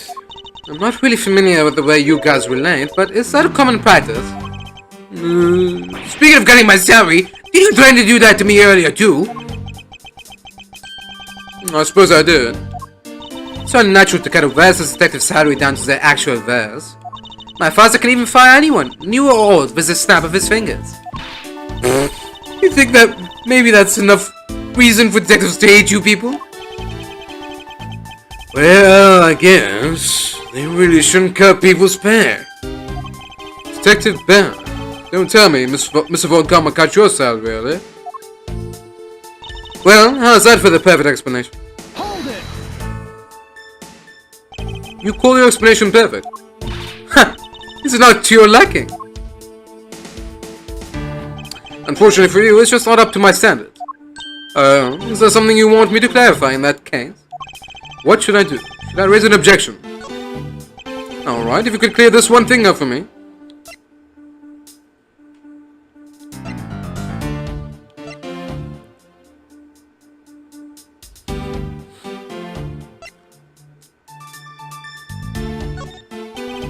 Someone explicitly established how Mr. Faraday was killed. Objection! Going senile already, Miles. Mr. Faraday was stabbed to death with a knife. No! Not that! What I meant to ask was, how were the two men killed when they were in a guarded room? We're going to find that out very soon from Gumshoe at his interrogation, boy. Oh, you're right, Mr. Edgeworth. Poor baby. Tell you what, I'll let you have another go. How's that? Alright, if you could clear this one thing up for me. Okay. I just had Detective Gumshoe's potential motive for killing Mr. Faraday. However, what about his motive for killing Mr. Rell?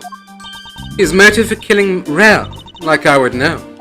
Huh. If there was no clear motive for both of the murders, then I doubt this incident would have occurred. Wouldn't you agree? Is there anyone else who might have had a grudge against either of the two men? Or should we look into that ourselves? Oh, in that case, I have absolutely no idea. What? But that's impossible. She must know something. Wait.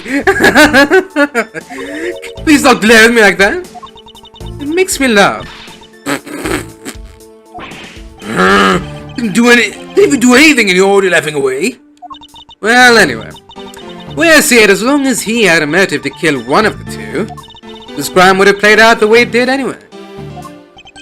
Oh, would you care to explain your logic? And this time, please try to provide a truly perfect explanation.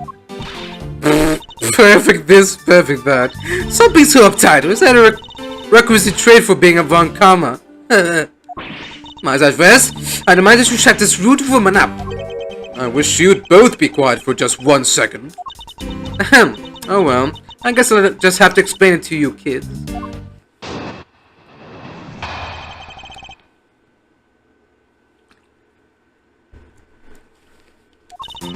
There's no one out there with a motive to kill both Mr. Faraday and Mr. Rell. All you really have to establish is that someone had a grudge against one of the two men. Mr. Rell, who happened to be there, became a witness to Mr. Faraday's murder. Therefore, he was killed out of necessity and set up to look like they had killed each other. No, that's really true. Is there no one out there with a grudge against both men? I should take another hard look at the evidence for this morning's case.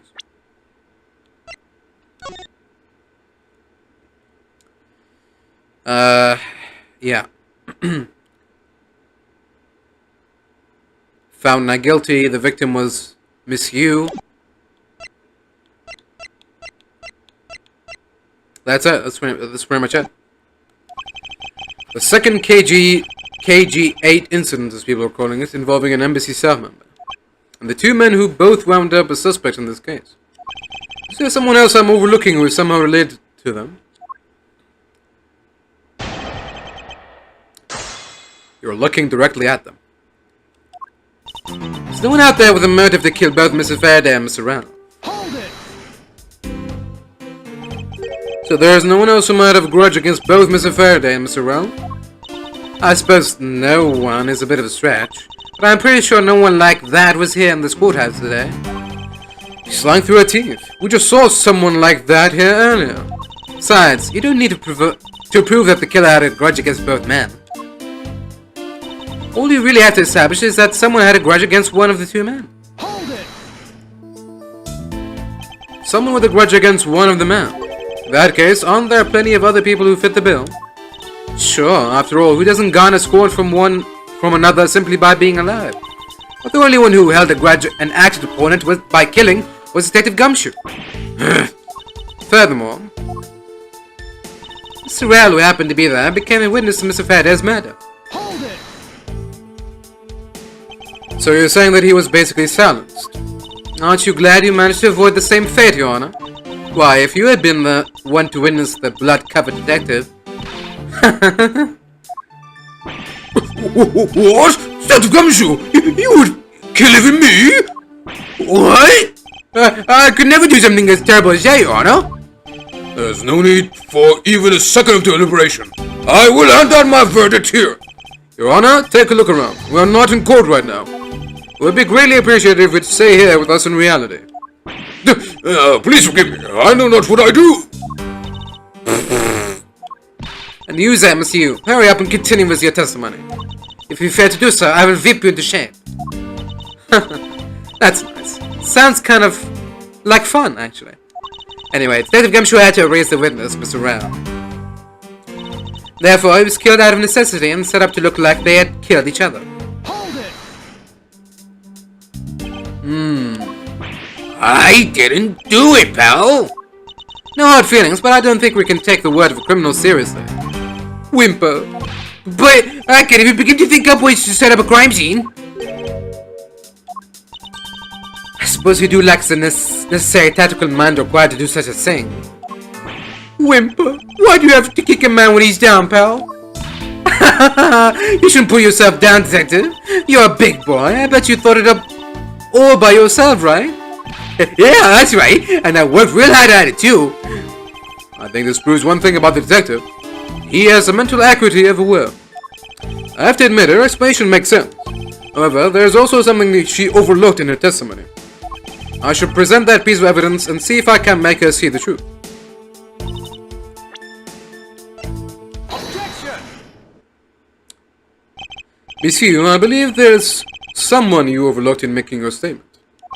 Or rather, is it because you'd rather not bring this person up? What do you mean? We are looking for someone with a reason to kill both Mr. Faraday and Mr. Rao. I can think of at least one person that fits the bill. He was the suspect in the original KG8 incident, and a member of the Cadopian Embassy staff, Mr. Manikochu.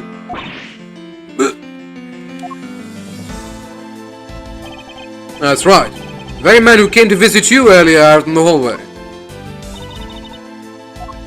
The man who killed a member of the Cadopian Embassy staff, Mr. Rao, and the man who was the lead prosecutor of the KG8 incident, Mr. Faraday. Are you telling me that Mr. Cochin has no reason at all to kill both of these men? Well, I suppose he might have a reason or two. You covered for me, pal? Maybe you're not such a bad guy after all. Don't get ahead of yourself. You're still a suspect, make no mistake about that. The perfect evidence, the perfect testimony. These are the only things I wish to hold. Why didn't you do it? You will stay under my authority and go investigate Mr. Manny Cochin for me. And remember, I will not be very forgiving should my... You want to investigate Cochin? You just be wasting your time. And why is that? Cochin was up in the viewing gallery, watching the trial. Or so I was told. Every cop in this place has been keeping an eye on the guy since he arrived. Since the only real suspect we have is still Detective Gumshoe. I suppose so. No way! Come on, Detective Bad! You've gotta believe me, sir! I really was in that hallway the whole time, sir! I never took a single step into the schoolroom, sir! Okay, then are you saying there was someone else who passed through the hallway? No. There was no one else, sir. And why should I believe you didn't do it? That is one incredibly foolish detective. Standing right in front of a crime scene all by himself. It's as good as a confession of guilt. I have to admit it's a bit strange. Most criminals will fabricate some sort of lie to escape their crimes. And if that detective really wanted to prove that he is innocent, you'd think he would at the very least offer up a spaced out while on duty or the like. Come on, Gumshoe. Time for your interrogation. Detective Bad.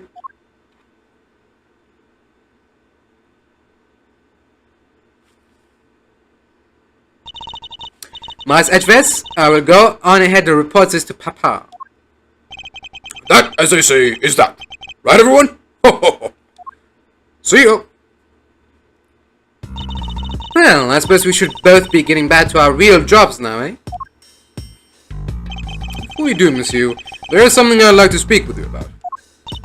What is it?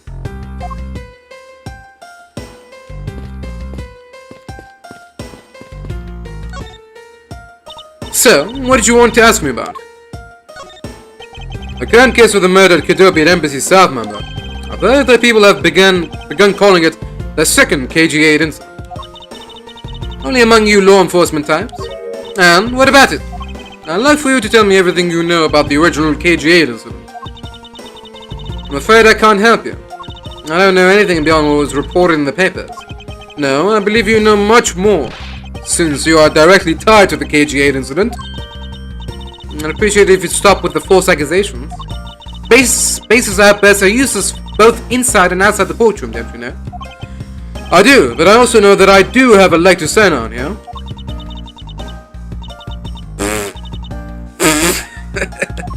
Think you can stop making that ultra serious face in front of me? Please stop laughing for just 1 second. I'm not gonna make any headway like this. I'm just gonna have to show her exactly how related to the KG8 incident she is. Monsieur, I believe that I approve of your connection to the KG8 incident. That follows your proof. Very well then. Why don't you tell me exactly how I'm related to the KG8 incident? Your connection to the KG8 incident is through the victim. The victim's name is CCU.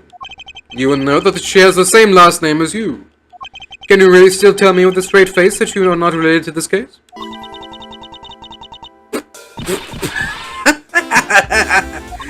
Sorry, but we're not related. Woof. Just kidding. You asked that question with such a serious look on your face that I couldn't help but... Miss Yu, I ask that you please tell me the truth. Alright, so I'll tell you everything I know. As you guessed, the only one who reported the smuggling activities of the Amano group was my sister, CCU. As I thought. And she was killed right before she was to testify at the impending trial by Manny Cochin. But because he was tried once and was acquitted, he gets to live out the rest of his cushy life completely carefree. All because of a lack of evidence. No, I heard that the evidence to convict him did exist. What? I heard it from Mr. Faraday himself after Mr. Cochin's trial was over. Apparently, a man in black made off with the most important piece of evidence. Then the evidence had been tampered with? Isn't it just like a criminal to do something like that? The smuggling ring being run out of the Amano group by one of his secretaries. They bailed Mr. Cochin out. Turns out they were in league with each other all along. How big was that smuggling ring? Was it a large operation? I don't really know. Which is why I wanted to become the lead defense on this case that people are calling the second KG8 incident. But I haven't learned anything new at all. I was probably expecting too much, I know. You mean you think this case has nothing to do with the smuggling ring? I don't know what to think. Why did Mr. Koshin want to meet with you earlier? Actually, he came to watch the trial. Apparently, he only found out that I was the defense lawyer on this case after he'd arrived. He figured he should say hi, and one other thing. Looks like he couldn't resolve anything this time either. Too bad. But what's that supposed to mean? Oh boy, stop with the scary face already. I'm fine, really. I gave him a good slap across the face. When she talks about slapping him as she laughs away is kind of creepy. Ahem. But it's just as Mr. Bat said. He's not related to the double murder. I asked around and people in the gallery claimed that he was in his seat the entire time. Talk about cruel fate. Well, this is about all I know. Sorry. Guess I wasn't much help, eh? That's not true. I'm sorry I made you recall such a painful time in your life. Edgeworth, you really are too serious for your own good. You really need to learn to relax. We wouldn't want you to die of stress, would we? Thank you for the advice, but there's no need to worry. I work in my own way, and I will catch this criminal in my own way as well, you'll see. Look at you with your game face on, ready to go. I'm making no such face. Do you know, laughter is the best medicine, Edgeworth. Don't you get tired of making such a serious face all the time? I'm charged with making sure that all the criminals of this world are found guilty. I have no need for laughter. There you go, making that face again. Oh well, I've got to get going. I still have a few loose ends I need to tie up. Are you gonna go kill Gumshoe too? KG8 incident in this murder investigation. It is my belief that these two cases are related to each other somehow. Plus, that detective, Detective Gumshoe. It's obvious he's lying, even though the lie is hurting his chances. Clearly, this case is far from over. But whether or not that detective is the murderer can only be determined once I've completed my perfect investigation. Mr. von Karma, I swear to uphold your honorable name, or my name is in Miles Edgeworth. To be continued.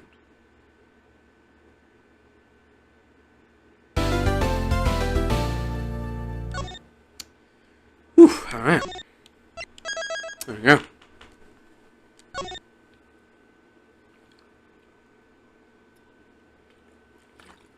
Alright, well, we're not gonna make the same mistakes as we did last time and try to do both 2 segments on the same day. So, yeah, fortunately, we're gonna call it quits here. So, again, thank you all for watching, and until the next time. Hello everybody and welcome back to Ace Attorney Investigations. Continuing case number 4, Turnabout Reminiscence. We're in the middle part, investigating the double murders of Macrell and Burn Faraday. So, without further ado, let's get back to it.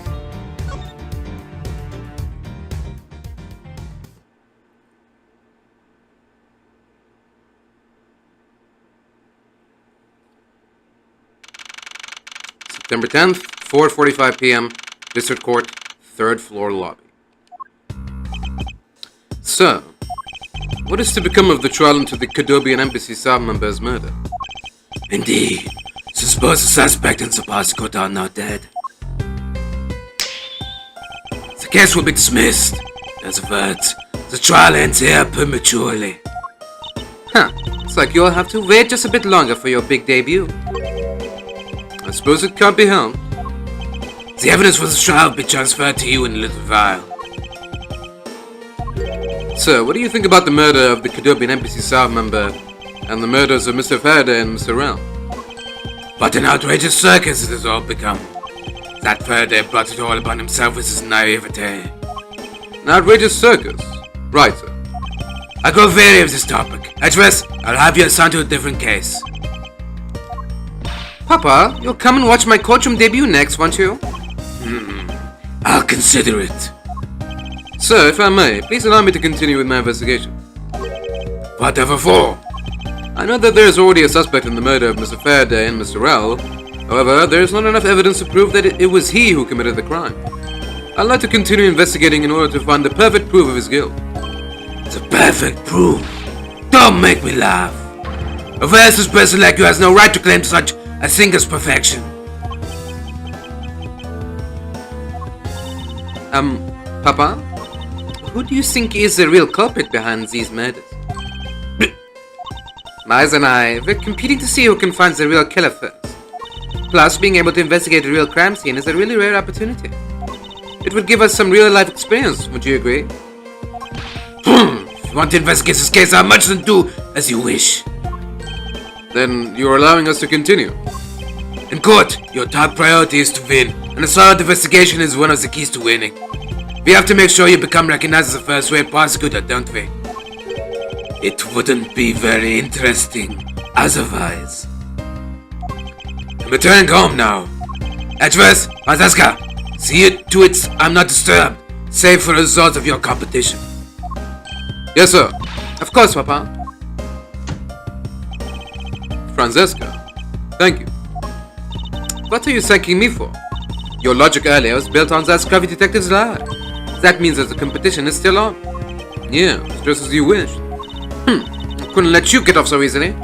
Now then, let's see how well you fare on the investigation from here, Martha Edgeworth. I know I don't have enough information yet, so my first order of business will be to question anyone involved with this case.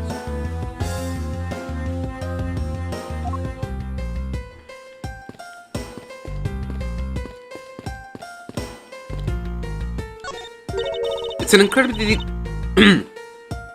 incredibly detailed model, isn't it? I heard that it costs as much to make that as it costs to build the courthouse itself. What was the point of making such an expensive model? I felt the exact same way upon hearing it. It's so hard to understand such foolishness. Agreed. Well, this is so incredibly detailed. Martin, a modeling fanboy, is impressed.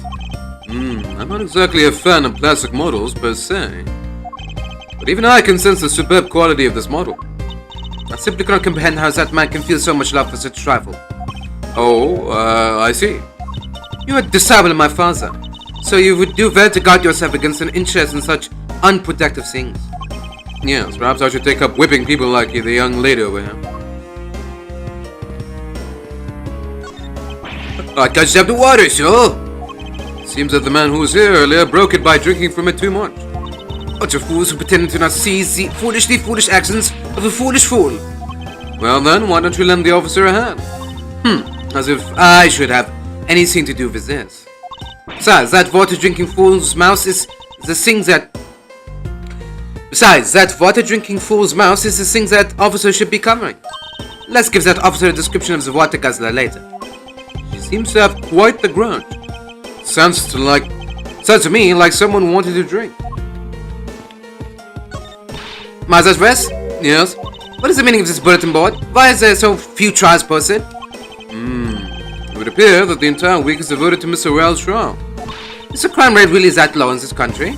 Or maybe the police lacks the proper motivation to get out there and catch the criminals? I'm afraid I can't comment on that, however. I can say I have my doubts about the younger detectives. Sounds to me like they're in need of a stricter hand. And I'll start my discipline regimen with that pathetic thirsty-coated detective. Sigh. I feel bad for the big guy, and yet I can find no suitable reason to stop him.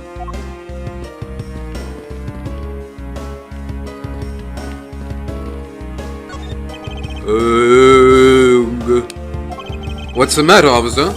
I've been sitting here for forever, sir, and I really need to get to the bathroom. Why don't you just make a quick trip? The nearest one isn't that far, is it? No, it's a short way down the hall beyond these doors, but I don't want to be blamed for anything that might happen while I'm gone. So, I'm gonna hold it. Perhaps Detective Gumshoe can be a positive influence on the force after all. This area is restricted to authorized personnel only, sir. I'm not authorized personnel, then what, may I ask, do you think I am? The younger sibling of a dysfunctional relationship? Not the younger one. He is. Now get that straight in your head. I believe there is a more objectionable part you should be upset over, Francesca.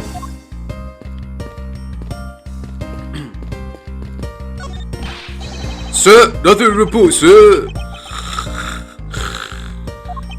Is there no one who will make this man take responsibility for his actions on the job? Looks like we have no choice but to report this to Papa. Then this god can have fun in a waking nightmare after being awakened from his dream. Actually, let's not. I kind of feel sorry for him now. Oh. Oh. It's the witness turn. I'll make sure that each and every person that ever stands here will be found guilty. There are others besides the defendant that stand at this podium, you know. I don't care. Just make sure you never end up standing at one of these, or you'll be sorry. I'll keep that in mind.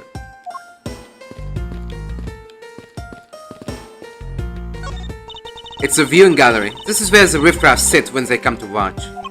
It's situated at the same height as the judge's bench. I wonder if that's to represent the intense scrutiny of each and every case from all sides.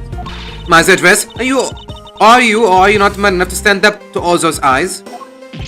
What sort of... Of course I'm man enough. It's the defense attorney's bench. Ugh. I'd probably be standing on this side of the courtroom if that incident hadn't happened. What are you thinking about? Lately, the more wrinkly your face becomes, the less I'm able to read what you're thinking. Well, I never. Well, you know, I don't have a single wrinkle up on my youthful brow.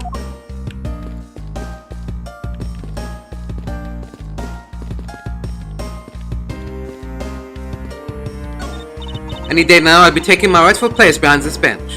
By that time, I should already be standing here. It would be downright disgraceful if I beat you to it, wouldn't you? If that were to happen, Francesca, I'll eat my cravat.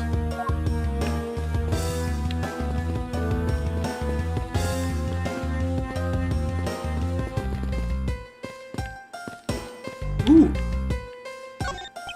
The judge's chair. It must be wonderful to be able to sit the whole time. Yes, as opposed to us prosecutors and defense attorneys who have to stand. I think it'd only be fair if the judge had to stand the whole time too. His Honor is an old man. He should be afforded some comfort. Fine, he can enjoy his chair, but he'll share in our pain through my lashes. I fear for the judge if Francesca were to ever become a real prosecutor. This must be the judge's desk. You can tell by the gavel sitting on top. I had a dream once that I was being squashed from above by this gavel. You're such a weakling, Miss Edgeworth. You have no idea how frightening it was. You know what? That sounds very familiar.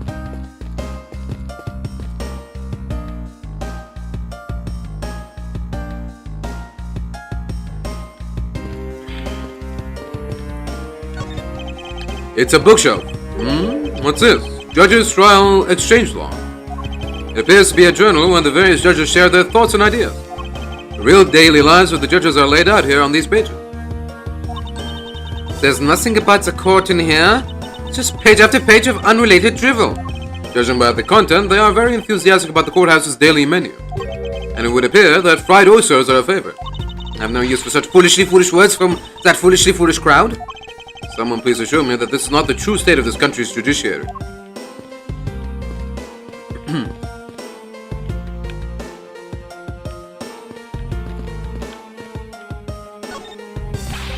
Was it me, I tell you? I didn't do anything wrong. Yes, I dissent, so let's just calm down, okay, buddy? I don't get anything useful from a detective while he is this agitated. Okay.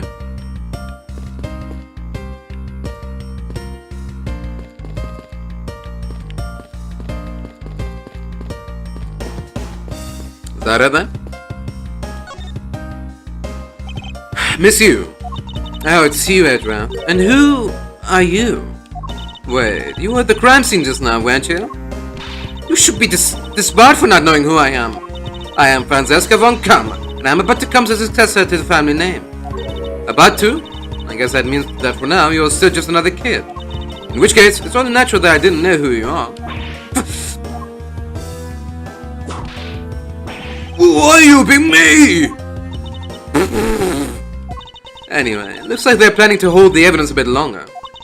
There's one thing I can't stand, it's waiting. I'm terribly sorry, but I have a few more questions to ask of you. Look at you, eyebrows scrunched with lines on your forehead.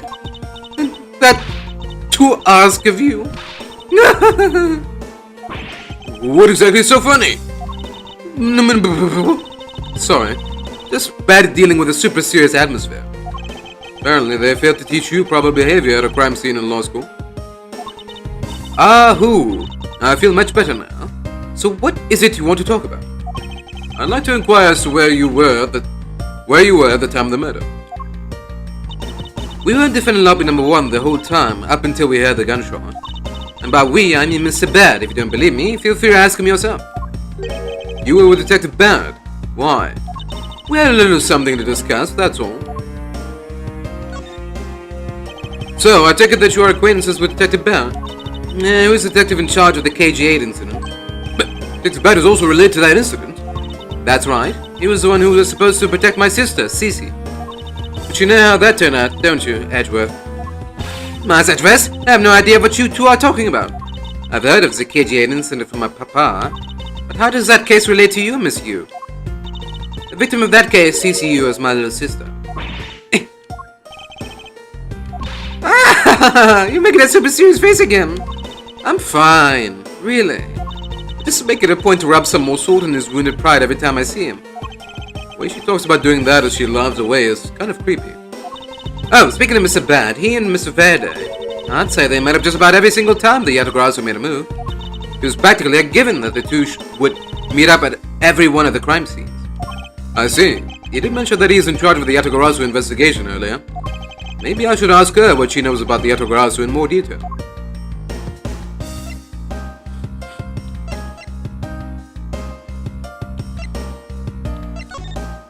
Miss Yu, I was wondering if you could tell me about the Yatagarasu. The Yatagarasu, eh? I don't really know much about that character myself, but I do get a lot of consultation requests from companies to defend them. Requests from companies? Yatagarasu isn't some petty thief out for money, you know. Alright then, perhaps the Yatagarasu is in the business of stealing people's lives. You're not very funny or witty, are you, little Miss von Karma? Gah! Fuzza's be careful about who you whip. Choose carefully or... There, I chose carefully, just like you said. Just like you wanted.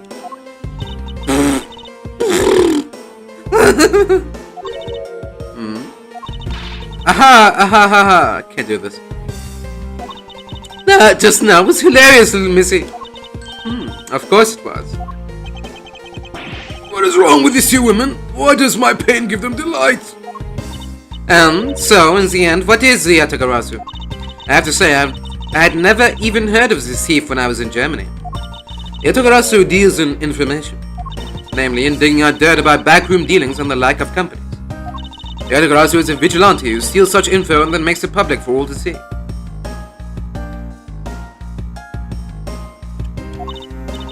Vigilante or not, this person sounds like just another criminal to me. I suppose you could put it that way too. But either way, I get a lot more clients now thanks to that thief. Sounds like Miss Yu is profiting nicely. You claim that at the time of the murder you were with Detective Bad. But don't you lawyers usually discuss the trial with your clients during a recess? We do, and that's what I was planning to do.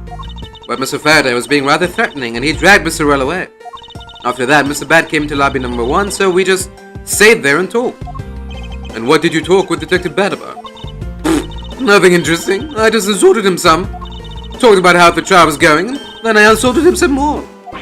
Bloody! When she's not laughing, her mouth seemingly spews nothing but insults.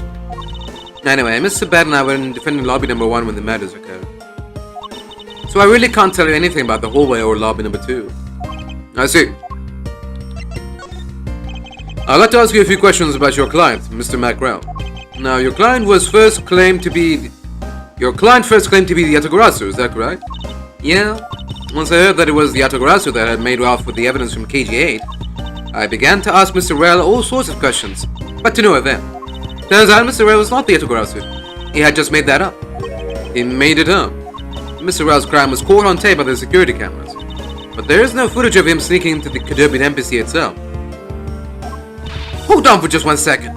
Then, you mean to say that you knew that he was not the real Atagarasu, and that he was just another cold-blooded killer, and you were ready to defend him? Yes, that's right. I see.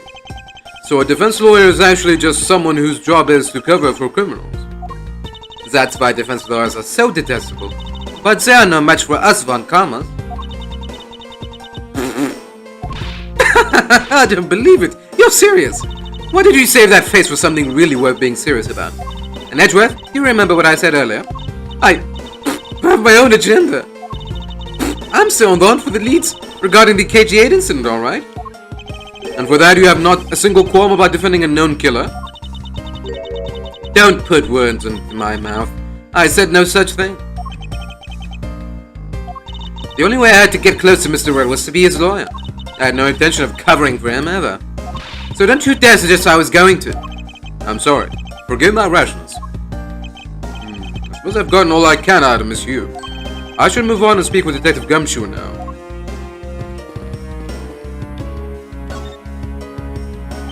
Detective Gumshoe? Hey, it's you, pal. You're here. Huge! As am I. I don't think you needed to whip him to let him know that. I didn't do it, pal. I swear on my honor as your detective. I really didn't. Your words are useless. I place my trust only in the evidence, Detective. Once the investigation is fully over, and should we find out that you are the killer, there will be no mercy to be had for you. I have a heart, pal. But you're not worried, right? After all, you have nothing to worry about, if you really are innocent, that is. That's right. Hey, pal, go and do your perfect investigation and get the real killer for me, will ya? I would have done so even had you not requested me to, Detective. So, you and Mr. Faraday had a small meeting last week, did you? And what exactly did you do to make him so angry? I just asked Detective Bad that same thing myself, pal. Turns out he was mad at me because on my very first day as a detective, I reported in at my usual post instead of the Criminal Affairs Department. By the time I got down to Criminal Affairs, I was really late. And that's when he gave me that huge speech. I remember doing the same exact thing in elementary school. On the first day of school every year, I'd always wind up going to my old classroom. How pathetic for the detective to be comparable to a mere schoolchild. You claim to be standing guard in front of the door to lobby number 2 during the recess. However, when did you receive the order to do so, and from whom? Earlier at around 3:20 and from Detective Bud, pal. Today's trial took a really crazy turn, so I was told to make sure nothing happened to Mr. Faraday. And yet something did happen to him, correct? Looks like it was a total waste of manpower to assign you to guard duty. Oh! Your words sting worse than your whip, pal. So it was Detective Bad who ordered him to stand guard, huh? Now then, Detective Gumshoe, is there anything else you'd like to tell me? Nope, not a thing, pal. In that case, allow us to take a look at what you are carrying on your personage. Wait! You can't do that! There's nothing of any particular value here. Well, my handcuffs and my badge were confiscated by Detective Bad, so, you know. And what is that open envelope I see sticking out of your coat pocket? Hands off, pal! Just show it to us already. Yo! Annual bonus check within $5 total. Except there is no check inside. You've had your look now. Give it back, pal. It's my first bonus as a brand new detective. I just got it and cashed it out today. Cashed it today. I had literally no cash on me up until I did, you know. So that envelope is really special to me. Now give it back. You don't need rubbish like this. Don't worry. We'll throw it away for you later. Oh, could you?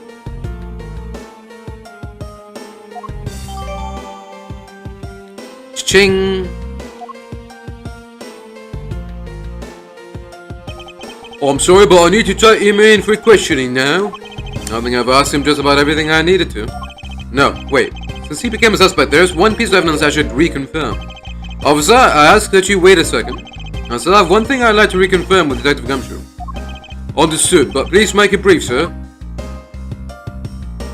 I want to hear it from the horse's mouth. I must confirm whether or not his testimony about when the crime occurred is the truth. Oh.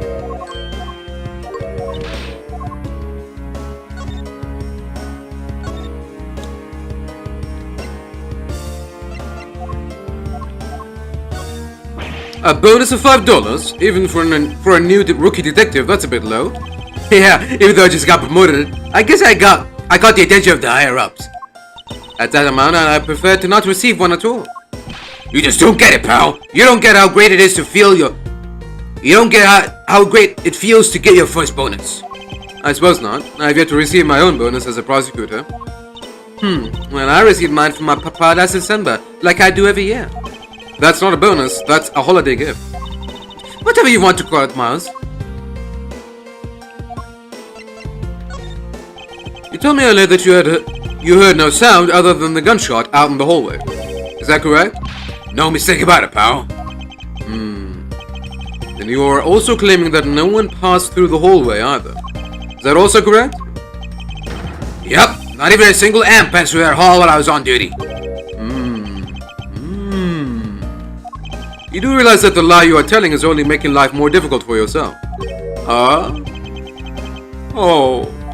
But it's true! I didn't see anyone go through the hallway, and I didn't hear anything else, pal. I bet the killer found a way to kill the two guys that's beyond what I could even imagine. So he intends to continue telling this ridiculous lie. Why would he do so given the situation he's in? I believe a thorough investigation of the hallway in front of the defendant lobbies is in order.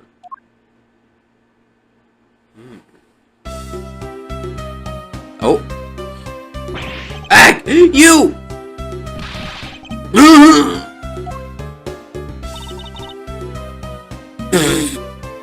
Oh. How could you have not noticed that coming? Wasn't that child I changed money for earlier? Thanks, that's exactly what I needed. Kids can sometimes be so cruel. Looks like she dropped something.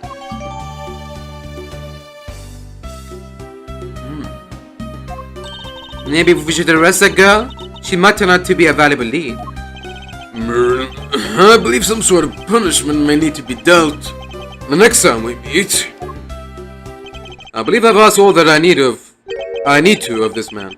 Now for Detective Bad and the judge. We have to confirm who is correct, the judge or that scruffface, right? I suppose we should inspect the hallway in front of lobby number 2 next, then. I suppose so.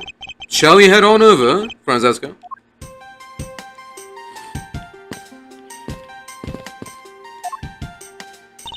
Yes, what is it? That scruffface's movements during the recess are really suspicious. Oh, I suppose you noticed it too, then? Of course I did.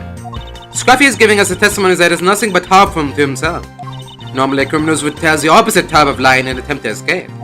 Yes, that is exactly the same point I'm having trouble understanding. Seems that I need to expose what he was really up to during the recess.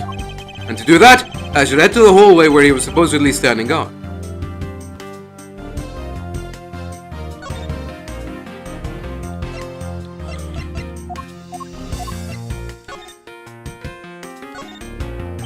Courthouse special Swiss rolls. Is this being sold somewhere on the premises? I don't recall seeing a restaurant of any sort in this courthouse. I somehow doubt you'd find junk food like this on a restaurant menu, Francesca. Well then, why do they sell these things, huh? A convenience store, I suppose? Well, I'm sure there's no convenience store in this courthouse, Mas Edgeworth. Where in the world did this come from?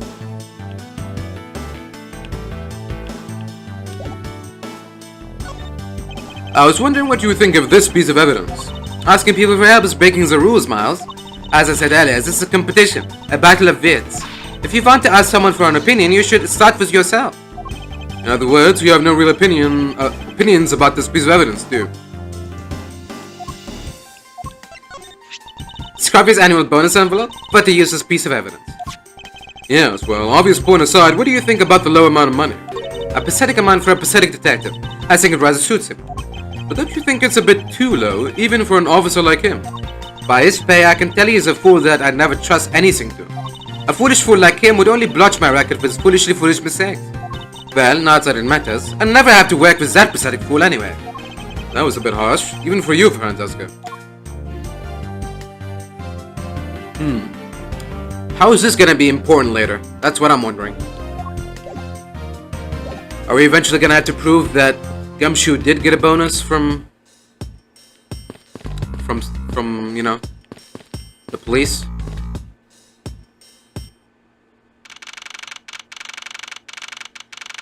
September 10th, District Court hallway. Excuse me. So, did you see anything else? No, I don't think so. I see. Well, thanks for your cooperation. Oh, it's nothing. Just doing my duty as a defender of the law. That'll be all for now. I'll ask again if I have any other questions. Anytime, Detective. Now, if you'll excuse me, I have a few loose ends I have to tie up. Oh, you're that new prosecutor Mr. von Karma recommended, right? My name is Mars Edgeworth, Your Honor. And I'm Manfred von Karma's daughter, Francesca von Karma. I'm set to become the successor to my genius father any day now, Your Honor. I see. Mr. New Prosecutor recommended by Von Karma, What? Mr. New Prosecutor recommended by Von Karma, Miles Edgeworth, and Mr. I bit my tongue. Are you alright, Your Honor? Please feel free to refer to me as just Miss Von Karma, Your Honor. As for him, just Edgeworth is fine. Apparently somebody doesn't feel that I'm worthy of a proper title. Oh! Very well then, I shall call you Miss Von Karma and Mr. Prosecutor Edgeworth. Your Honor, Mr. Edgeworth is fine, sir. Now, about your earlier testimony.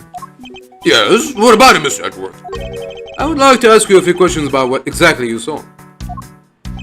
Alright, after all, it is my duty to clarify my testimony as a defender of the law. I greatly appreciate your cooperation, Your Honor. Now, first thing I will need to do is figure out that detective's exact movements.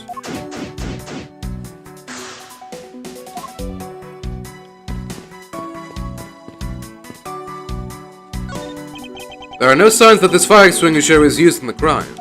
If you could already tell from the distance, then why are you wasting your time examining it? Francesca, let's not try to rush absolute genius. Okay. He's making a most ridiculous looking face. That may be, but at least he doesn't look like someone who would tell a lie on purpose.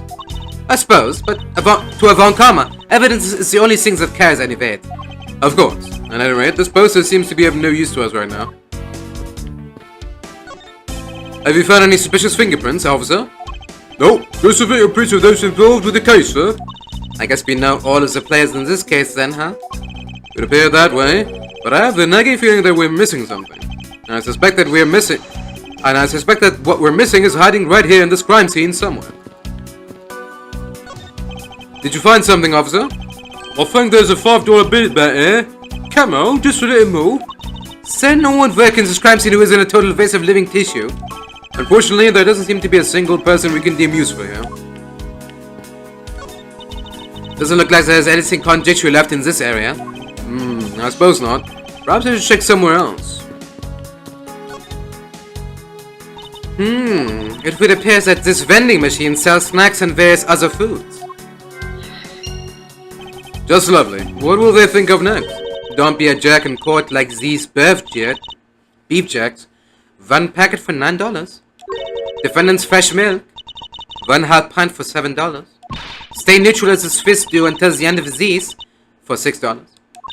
They're awfully overpriced. The lineup is simply awful, period. Speaking of snacks, I wonder if that Swiss roll the little girl dropped is from this machine. I was wondering about that myself. Stay neutral as the Swiss do until the end with these. The end of what? Well, I assume it means the end of the trial. I suppose this means that one should eat these during a recess? Can't eat during a trial, so I suppose the only time you can eat them is now. I wouldn't mind if you wanted to eat one now. They come in packs of 2 after all. We're in the middle of an investigation. Besides, I don't have $6 on me. If you want, we can pool our money and buy a pack together. If I have to split it with you, then I don't want it.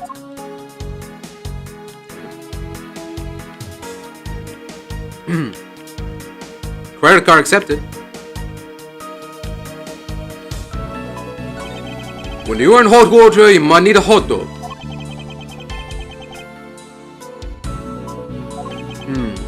Looks like this slogan was decided through a public contest.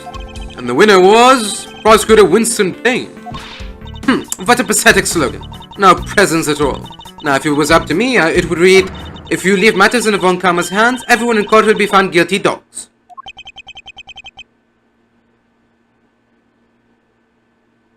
Swing and a miss. Objection! Overruled. Don't be a jerk in court like these beef jerks. I see. Objection! Master West, wouldn't you agree that it's a very clever pun? You really think that they put that much effort into the product name? Even a foolish fool could understand the foolish thinking of the fool who made it up. You acted so foolishly that I got so thoroughly mad, and now I am utterly famished. If you wanted a pack of these, all you had to do was ask like a normal person. Don't let the prosecution and the defense make a ham sandwich out of you. Sounds like it's directed at that ham of a judge. Well, it certainly isn't directed at me. I can outmaneuver him any day. When it's looking bad, blind your opposition with some OJ. Are they promoting violence? Don't worry, my whip will make sure that anybody following this advice won't be for long. Compared to the sting of a whip, the sting of orange juice may not be so bad.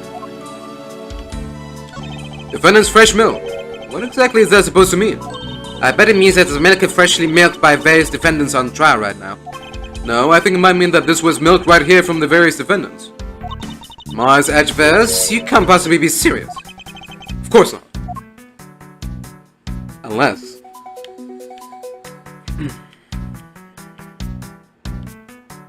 Alright, is that it? Did you guys find the $5 yet?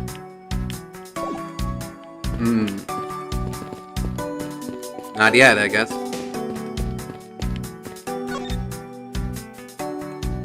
I won't rest until I've inspected every suspicious looking nook and cranny.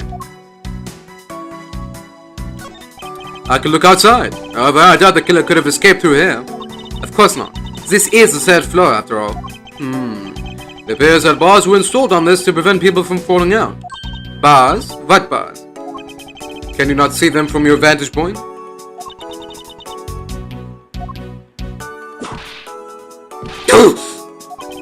I must remember not to bring up that taboo subject again.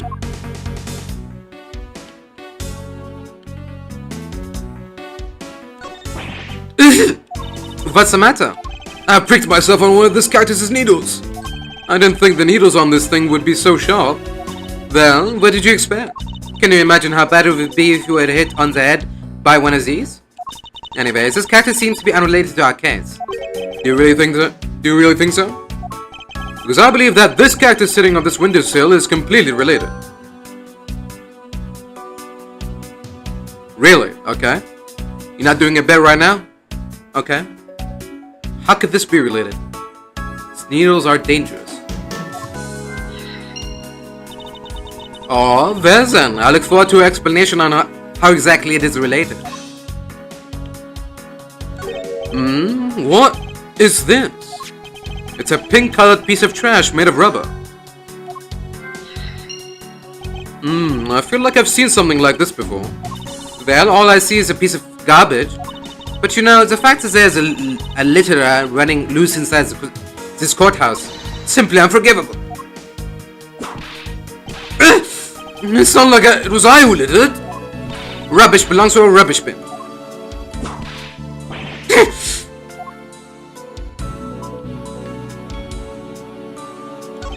The ants are hard at work carrying their food home. It's a marvel that they can pick up such comparatively large objects to their size. Well, if you want to carry the mighty Von Karma name and not be squished under it, you'd better work extra hard just like these ants. Same goes for you, Francesca.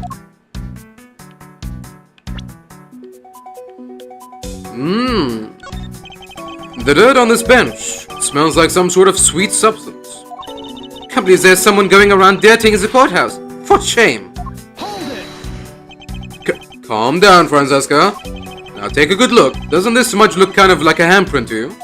I suppose it could be. Which means that perhaps we can lift the prints of the person who studied this bench. I see. And then we'll know the identity of our mystery slug. You there, the lab technician? Could you please find out who this handprint belongs to? Sir, yes, sir. I've got the results of the fingerprint analysis, sir. And do we know who they belong to?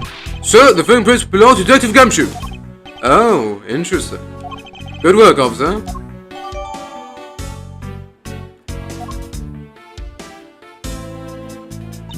And there you have it.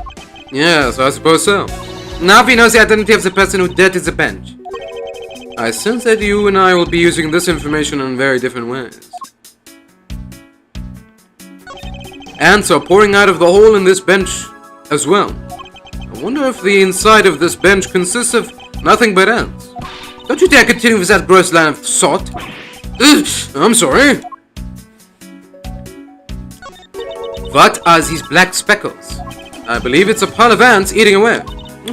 That detective, he claims that not a single ant slipped by him. And yet here's a whole hill of them. What are you hitting me for?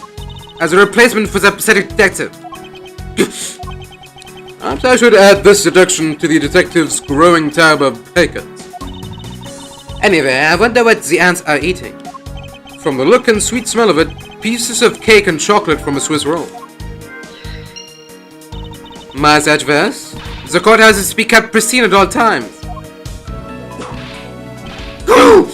Was it me that dropped food on the ground? The courthouse must be kept clean.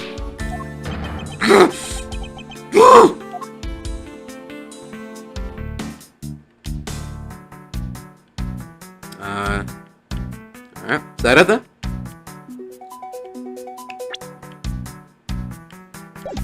I think so. Okay.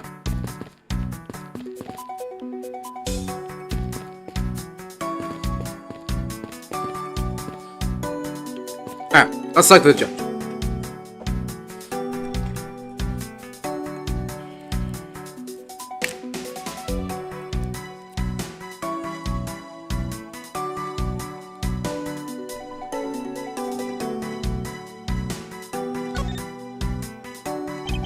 Your Honor, I'd like to ask you a few questions, if you don't mind. Where were you at the time of the murder? Do you suspect me of something? No, nothing of the sort, Your Honor. Ahem. Very well. You may continue with your testimony. Your Honor, it's your testimony I'm after. Oh! I had no idea you were chasing after me or my testimony. I'm beginning to sense that I might want to avoid being in a trial run by this judge. Let's see here. Now then, how should I put this? When you get to be my age, you need to pay more frequent visits to the restroom. Mm-hmm. If you go take a look through the window at the end of this hall, you'll see a small window. That is the window to the men's restroom. In other words, you can see clearly into this hallway from the men's restroom. I was going to the restroom, that detective, Gumshoe, is it? Well, he was standing in front of the vending machines, buying something from it. However, this I couldn't believe. I was about to exit the restroom. There was not a soul in the hallway anymore. Your Honor, if you could please calm down and explain it to me rationally. Oh, I'm really sorry. Please let me regain my composure. It was really suspicious. That's what my finely honed judge's intuition said. Although, well, until the murders occurred, I just sort of brushed it off. Ho ho ho. Apparently, this judge doesn't understand the concept of staying calm. Restroom window, eh? Wonder if you can really see the men's bathroom window from that one there. You can. I'm looking at it right now. But why don't you show me this view at once? I suspect that her height is what's limiting your ability to see. That's probably all I'm going to find out from His Honor. Miss Edgeworth, may I return to my other duties now? Yes, I'm sorry to have held you up. Thank you for your cooperation, Your Honor. Ho ho ho. Anytime, Miss Edgeworth. Anytime. See ya. The judges in this country seem rather friendly. Yes, if not a little wishy-washy. However, I hear that they are known to hand down very fair verdicts. Damn it, I want to present my badge to him. Alright, so all of this... God damn it. So... He didn't see Gumshoe because he was sitting on the bench. That's it. Mystery solved. Unbelievable.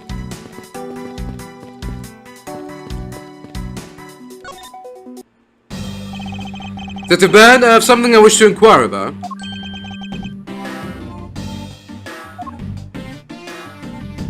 Hey, how about doing some actual work, you? I wish to inquire into Detective Gumshoe's movements during the recess. You are getting in the way of the investigation. I have an order from Mr. von Karma himself. Plus, I still hold investigative authority.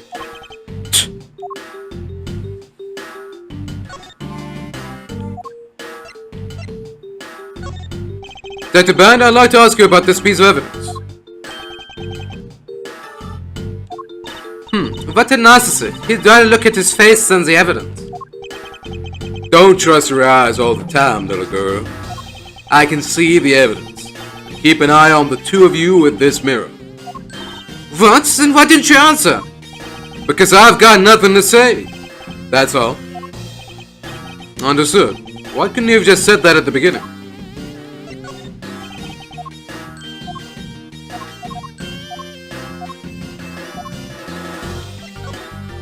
Detective Band, I'd like to ask you about... Oh.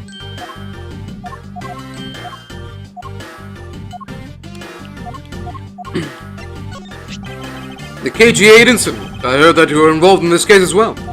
Yeah.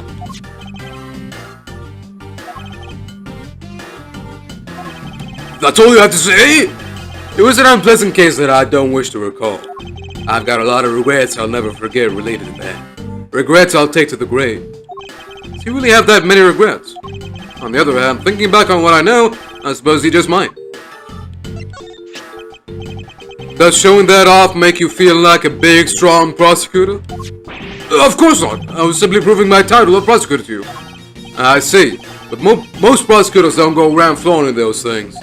It's like a detective walking around outside with his badge flashing in the sunlight. Show that off too much, and before you know it, you'll be elbow deep in angry criminals. That would definitely be a problem.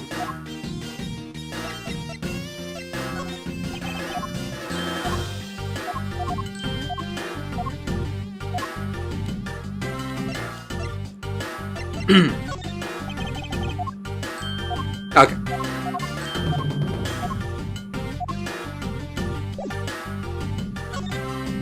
So I hear you were the one who called for Detective Gumshoe to come down here. Faraday. That guy was just accused, you know. I just knew something was going to happen. My detective's instinct told me. A lot of good it did you. You couldn't even protect one lone prosecutor visit. Hold it! Francesca, I think you need to apologize. I'm sorry. I'm terribly sorry, Detective Bad. Please continue. I used the phone on the first floor and called the precinct. I told them to send somebody over. And that detective's the one that showed up. Only upon his arrival did you set Detective Gumshoe to stand guard, Detective Bad. Yeah, I waited for him on the first floor. After he got here, we came up to these defendant lobbies together.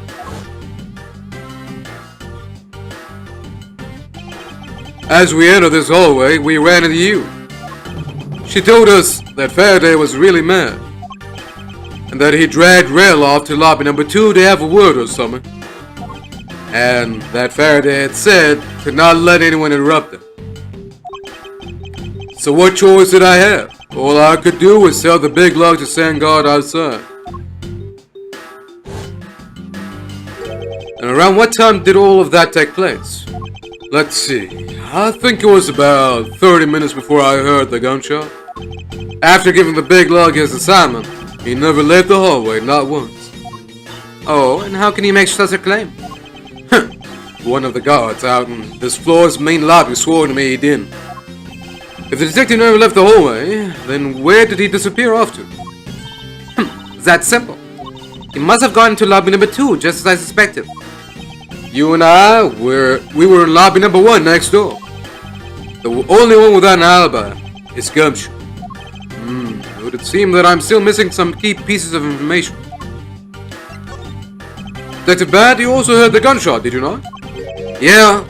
I heard it when I was in defendant lobby number 1. That's why I came running toward lobby number 2 together with you. How much time elapsed between you hearing the gunshot and your arrival on the scene? Less than a minute. what were your movements upon hearing the gunshot? I grabbed the big lug who was just walking around in the hall and raced into lobby number 2. And that's when we discovered the bodies, in that order. That makes you the discoverer of the crime scene, right? Yeah, I guess it does, little miss. I'm not about to become a prosecutor very soon. You will treat me with the dignity I deserve or else. You wave that thing around anymore, and I'll have you arrested for obstruction, little miss. You wouldn't dare. Just joking. Detective is really something if you can make Francesca behave. Are we about though? Is there anything else I should ask him about? Yeah, where did he hear the gunshot from? At the bed, where were you when you heard the gunshot? How many times are you gonna ask that? I was in infant lobby number 1 when I heard the gunshot. It's exactly the same as what he said earlier when I asked. Now get out of here! You're getting in the way. Hold it! I'm not through questioning you yet. Is there anything else I should ask him about? No, I want to know where he heard the gunshot coming from. Did he hear it coming from lobby number 2, or from outside, or from the hallway, or... Okay. I'd like to know a little more about the circumstances under which you heard the gunshot. Like I said, I was in lobby number 1 with you. I have nothing else to add. Well, the assessment certainly corroborates what you said. Okay. I'd like for you to tell me the exact time you heard the gunshot. It was around the end of the recess and the trial was about to start again, I think. He was supposed to make time for himself to transfer the evidence he was holding. But I got the sense he wasn't going to show for the handoff. So I figured I should go get him or he'd be late. Just as I thought that, bang! The sound of a gunshot hit my eardrums. So we heard the gunshot right before the trial was about to restart, huh? Are we done here? I don't have any time to waste. Oh, come on. All you're doing is standing in front of this door doing nothing.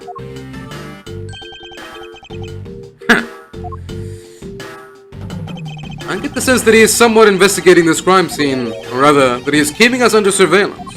But to what end? Detective Bad, may I ask that you cooperate with us for just a bit longer? I don't have anything else to say to the two of you. You guys were the ones who said you wanted to investigate in the first place. Fine then, be obstinate. We'll just do as we please. Come on, Miles. You may no longer be willing to help us, however, may I ask for the forensic scientist's cooperation? Do as you like. Alright.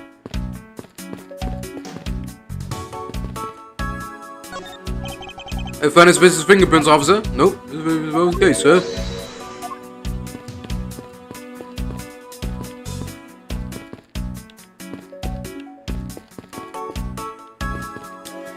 Alright, I guess we need to connect some dots first. Yes, what is it? This is a pretty spacious hallway, but it's nothing compared to the ones at home. Indeed. Because the house itself is a bit too spacious. However, even with this much space, there's nowhere for this crapface to hide. Well, other than the crime scene just beyond those doors. Francesca, I believe it's much too early to draw any conclusions. It was already proven that Detective Gumshoe was in this hallway the entire time. Now all we need to do is gather more information. And to do that, I'll just have to examine everything I see here by myself. So, according to the judge, someone looking through the restroom windows that you can see from the window at the end of this hall can see into this hall? I wonder exactly how true that statement is, don't you? Well, it is possible to get a pretty clear view of this hallway from that restroom. Is there really a man's restroom window through the window at the end of this hall? Of course. Can you not see it? But I demand that you show me this view at once.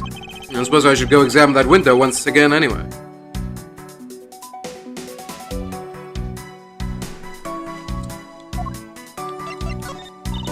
We've gathered so much information, but they feel like just random fragments to me. I wonder what really happened here. Random fragments? No matter how unrelated they may seem at first, they might actually fit together somehow. I grow tired of your inner monologues. Say something! I'm going to end up in pieces before I can piece the logic together, thanks to that whip. Alright. Oh, oops. Alright, let's see what we got here.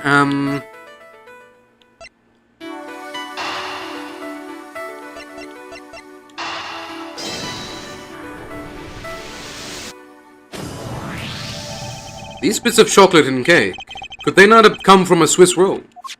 A Swiss roll? Why would the courthouse sell a thing like that? It might not seem like the right venue, however, it is being sold right over there. It's a vending machine. Ah, I see. Stay neutral as the Swiss do until the end visits. 2 for $6? Talk about expensive. Leaving the fact that it's on the expensive side aside, the fact that the cake crumbs and chocolate bits were found in this hallway suggests that they came from a Swiss roll that was purchased from this machine. I think I have a pretty clear picture of what happened here now. Naturally, after all, I'm here, aren't I? Detective Gumshoe must have sat on this bench as he ate a Swiss roll. And as he ate, he dropped it on the floor and sullied the bench. Ah, how could he have not cleaned up after himself? How utterly despicable. Don't you dare whip me again. It wasn't I who made the mess in the first place. Anyway, if it was indeed Detective Gumshoe who bought the Swiss roll, that creates a rather interesting contradiction of facts. A contradiction? There. I think another look at the special courthouse vending machine is in order. Or is it better if we look at Granny?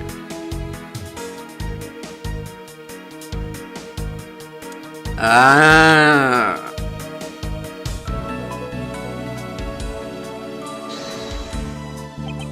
Is this possible connected to any of the evidence I hold?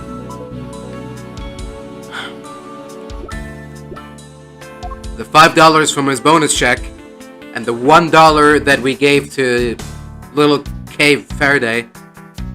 Yeah, makes $6. About Detective Gumshoe's finances, he said that until this morning, he didn't have even a single penny on his personage. Just how poor is that guy? If his bonus really was only $5, then he should not have been able to purchase a pack of Swiss rolls. However, facts being as they are, we found cake crumbs on the floor. Meaning Scruffy must have bought a pack somehow. Indeed. That detective should not have been able to purchase a pack, and yet he did. The question is, how? Interesting.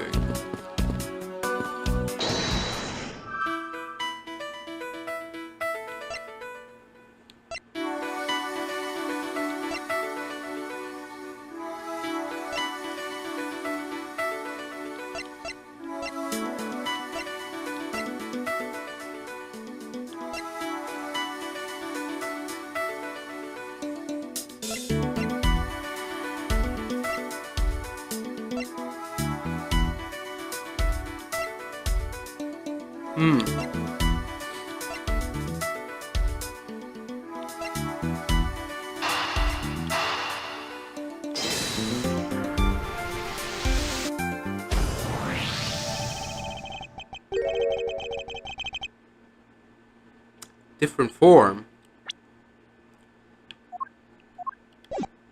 What? Okay. I'm guessing that they used the rubber to not get pricked by the cactus? But, okay, a different form. Okay. This pink rubbery substance. I saw this in a different form earlier today. I believe this is a piece of pop balloon. Oh, a piece of a pop balloon. A popped balloon. I suppose that's possible. The balloon probably got a little too close to our friend, the windowsill cactus. That would be the logical conclusion, yes. A balloon. Pink balloon. Huh. Okay then. I believe I now have a very firm grasp on what happened here. Well, I do too. Alright, Francesca, would you care to share what conclusions you've come to? Why should I do that? We're still in the middle of a competition, you know. We should be checking to see if your conclusions are wrong first, so you go ahead. It's almost cute that she's going this far to ensure that she wins. Almost. Very well, but first we need to pay His Honor a visit to correct his testimony.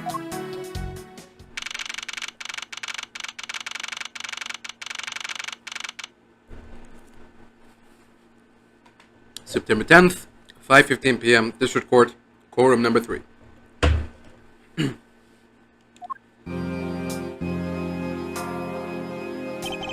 Your Honor, if I may, I'd like to test your witness testimony to see how it stands up. You doubt me? Am I your new suspect? In a sense, I suppose you could say that. Even you, a judge, are nothing but a common witness before Von Karma. Silence in the courtroom! Silence, I say! Mr. New Prosecutor recommended by Manfred von Karma, Edgeworth, and Mr. Genius Prosecutor successor to Manfred von Karma. You bit your tongue again, didn't you? And Mr. Genius Prosecutor successor to Manfred von Karma, You bit your tongue again, didn't you? As the friend of the law could never give false testimony. You can even place me under oath if you want it. Very well then, your testimony, if you please.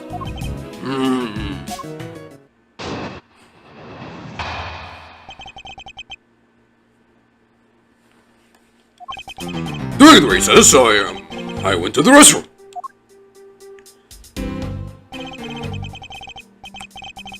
I went in for what I thought was a number 1, but turned out it was a number 2. There is a window on the hallway side, in other words, I could see into the hallway.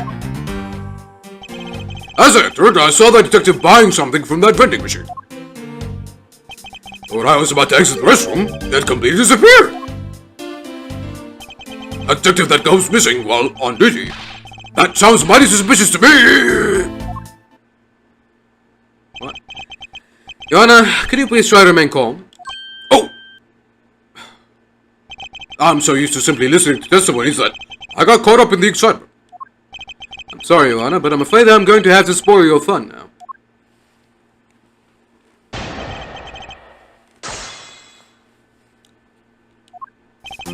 During the recess, I went to the restroom. Hold it! Your Honor, why exactly did you pay a visit to the restroom, if I may ask? Oh! Well, isn't it obvious? What else do you go to the restroom for? Or maybe, I knew it! You suspect me of some sort of tomfoolery, don't you? Please stay calm, Your Honor. This is going to be much harder than I anticipated. I'm sorry. You're right.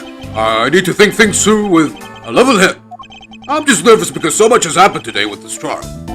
Let's see, I announced a recess and a time for us to reconvene. But having done all that, I still wasn't able to go to the restroom right away.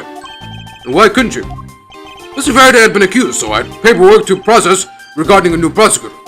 Once I had finished that, I was finally able to make a mad dash to the restroom. At least he stayed consistent on the going to the restroom part of his testimony.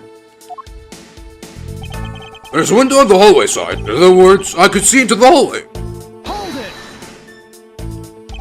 Your Honor, did you really go to the men's restroom? What does it mean of that statement? I simply meant that perhaps you went to a restroom on a different floor.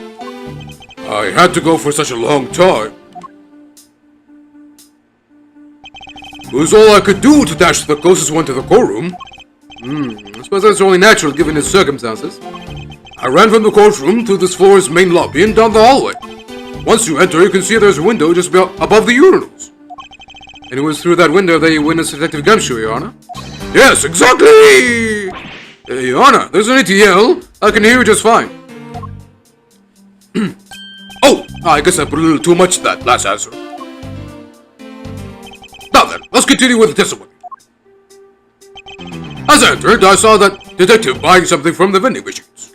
Hold it! Are you sure that the person you witnessed was Detective Gumshoe, Your Honor? Yes, I'm absolutely sure. It's hard to miss someone of his stature, even from as far away as the restroom. Besides, I can't think of anyone else with that kind of hairstyle and big beige coat. Well, I was simply wondering if you were mistaken in what you saw. What? Preposterous! My eyes are as sharp as it can be, ready to see through the lies to the truth. Although recently things do seem to be a bit fuzzier than they used to be. Clearly his eyes are not the only things that have gone fuzzy. But allow me to say, with all the honor and dignity of a judge, I am not mistaken in what I saw. When I was about to exit the restroom, he had completely disappeared. He disappeared. But Your Honor, didn't you just say, I saw that detective buying something from the vending machines? Why, yes, I did. The restroom window looks over the courtyard and right into the hallway. But just as I was about to exit, I took another look, and there was no one inside. That led me to the only solution to this mystery. That detective must have gone into the crime scene, lobby number 2 at that point. So he looked into the hallway from the restroom and over the courtyard, did he? A detective that goes missing while on duty. That sounds very suspicious to me. Hold it! Your Honor, I ask that you please remain calm. No. I am perfectly calm. I'm perfectly calm. You're being anything but perfectly calm. It appears that His Honor could not have been mistaken in what he saw. I suppose so, given his line of sight. However, Francesca, why do you suppose our lines of sight are so different? If you're referring to my height... Can't you hold that whip still for just a second? Now, about His Honor's testimony. I believe his line of sight to be an important factor. If it is that important, why don't you hurry up and tell him already? I will, but there's one more thing I need to do if I'm to correct His Honor's testimony. I'm going to need to retrace Detective Gumshoe's movements.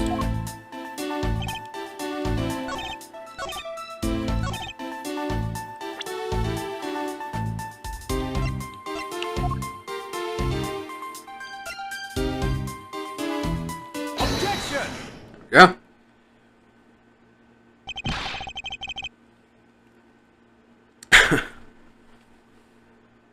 What's that finger wag for, Mr. Edgeworth? Don't you know it's rude to shout objection while someone is giving testimony? Huh. If you truly are a man of the law, then you must always be vigilant. For example, I never let an opportunity to shout objection pass me by. Mas Edgeworth, it's one thing to be passionate about your job, but this is real life. This is what some people may say is the pot calling the kettle black. Your Honor, I wonder if you might take a look at this for me. What is that filth? How dare someone dirty the hallway bench like that? Who is the culprit? That party is hereby found guilty of uncleanliness. If you must know, the uncouth bench sullier has already been placed under arrest thanks to your earlier testimony, Your Honor. Oh, well that's good. But who was it? We were able to discover something from the smudge on the bench, namely Detective Gumshoe's fingerprints. Now that man committed just murder, he had to go and dirty the courthouse too. Guilty! Your Honor, please calm down. While it's true that the detective is the one who made the mess on the bench, we have not yet established that this action is related to the double murder. What do you mean? I believe the detective bought a pack of Swiss rolls from the vending machine and then promptly sat down on the bench to eat one.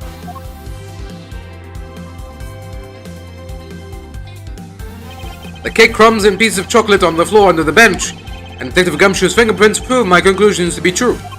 Oh, but I still don't understand. Is this whole thing related to how I couldn't see him as I was leaving the restroom? It is indeed. The window in the hallway was built rather high up into the wall, at around a grown adult's chest height. As evidence, I submit that Francesca herself was unable to see out that window.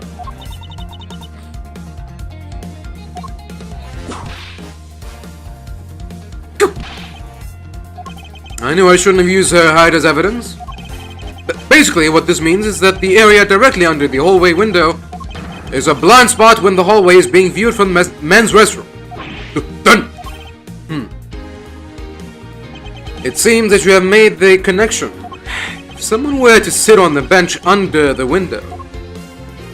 Yes, even someone as large as Detective Gumshoe would effectively disappear from sight. What? Do you finally see, Your Honor? Your testimony has just proven that Detective Gumshoe was in the hallway the entire time. Sorry. I didn't mean to say it with that much enthusiasm. All I wanted to do was try saying it once. Here, let me try that again. Hold it! Is there something of value that you'd like to say? Yes, actually there is. I remembered something else just now. Miss Edgeworth, please allow me to testify to the court one more time. Even if we overruled him, he'd just keep on talking, wouldn't he? That might not be a bad thing. The more info, the better an imperfect The more info, the better in a private investigation, right? Sure. Depends on the info, but sure.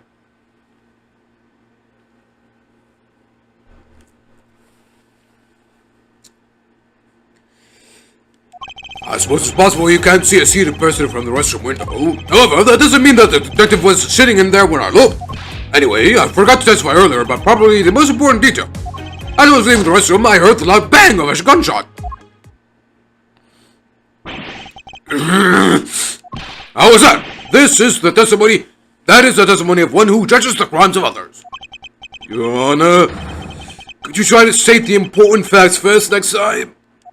I agree. Before you go around judging others, you should learn to judge your own words. Eek! I'm sorry. But honestly, I thought that sound was just a noise popper until now. Now that he mentions that, right before we restarted the trial, he did talk about that. Oh, by the way, was there someone celebrating birthday during the recess? The balloon. I could have sworn that I heard a popper going off. Come to think of it, the other day with my grandson.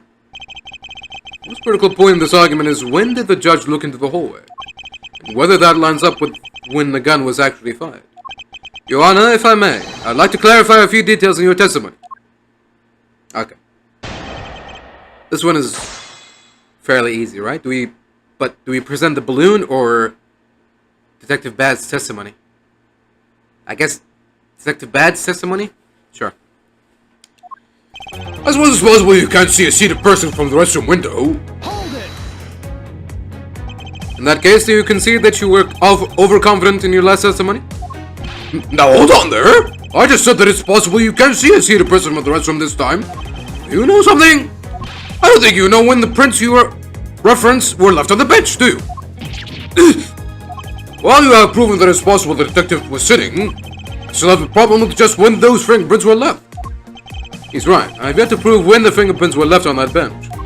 While he feigns ignorance, His Honor has seen a lot of life. This judge, I mustn't underestimate him. However, that doesn't mean the detective was sitting there when I looked. Hold it! As we established, you went to the restroom during the recess. However, at what point in the recess do you look into the hallway? After I called for a recess, I handled the change of prosecutor paperwork. Maybe about 20 minutes until we reconvene. Yes, that sounds about right. Just as I expected. What were you expecting? And I demand to know what that all-knowing smile is for. Your Honor, that statement you made just now is very important. I'd like for you to append it to your testimony.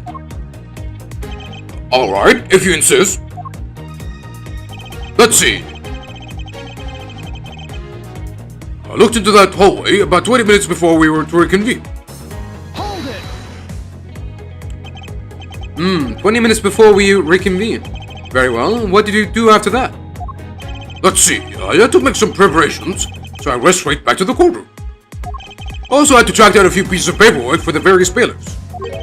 So you rushed back to the courtroom despite having just heard a gunshot? Well, at the time, I thought it was just the sound of a noise popper. I really couldn't think of any other explanation than someone having a birthday party. But now that this has happened... I see. Thinking back, the judge did mention something to that effect when we reconvened. Anyway, I forgot to testify earlier about probably the most important detail. Hold it! If it's something that forgettable, I don't need to hear it. Eek, but all I did was forget to mention it. That sort of excuse may work on other people, but not on Von Karma. Oh. But it's such an important piece of testimony. Please give me a chance to present it. I suppose I have no choice in the matter. As I was leaving the restroom, I heard the loud bang of a gunshot. Hold it! Your Honor, about what you just said. I know, I couldn't believe it myself, but I heard it bang when the gunshot. I heard it earlier. So you just heard jump in the air like this. Yes, just like this, with a quick Your Honor, please remain calm when you are trying to explain yourself to me. Yes, sir. Sorry about that. Now then, I must gather myself, yes. When I heard the gunshot, there was a wall. I should know. Look. There was over there. This judge's emotion circuits appear to be stuck on overreact. I believe that we finally found the flaw in his in his Honor's testimony. Yet sadly, he's completely oblivious to it. But I guess I can't really expect him to be aware of it. Well, what are you waiting for? Hurry up and fill him in. At least that thing finally came in handy. Indeed. Now let's see what happens when I present it to His Honor.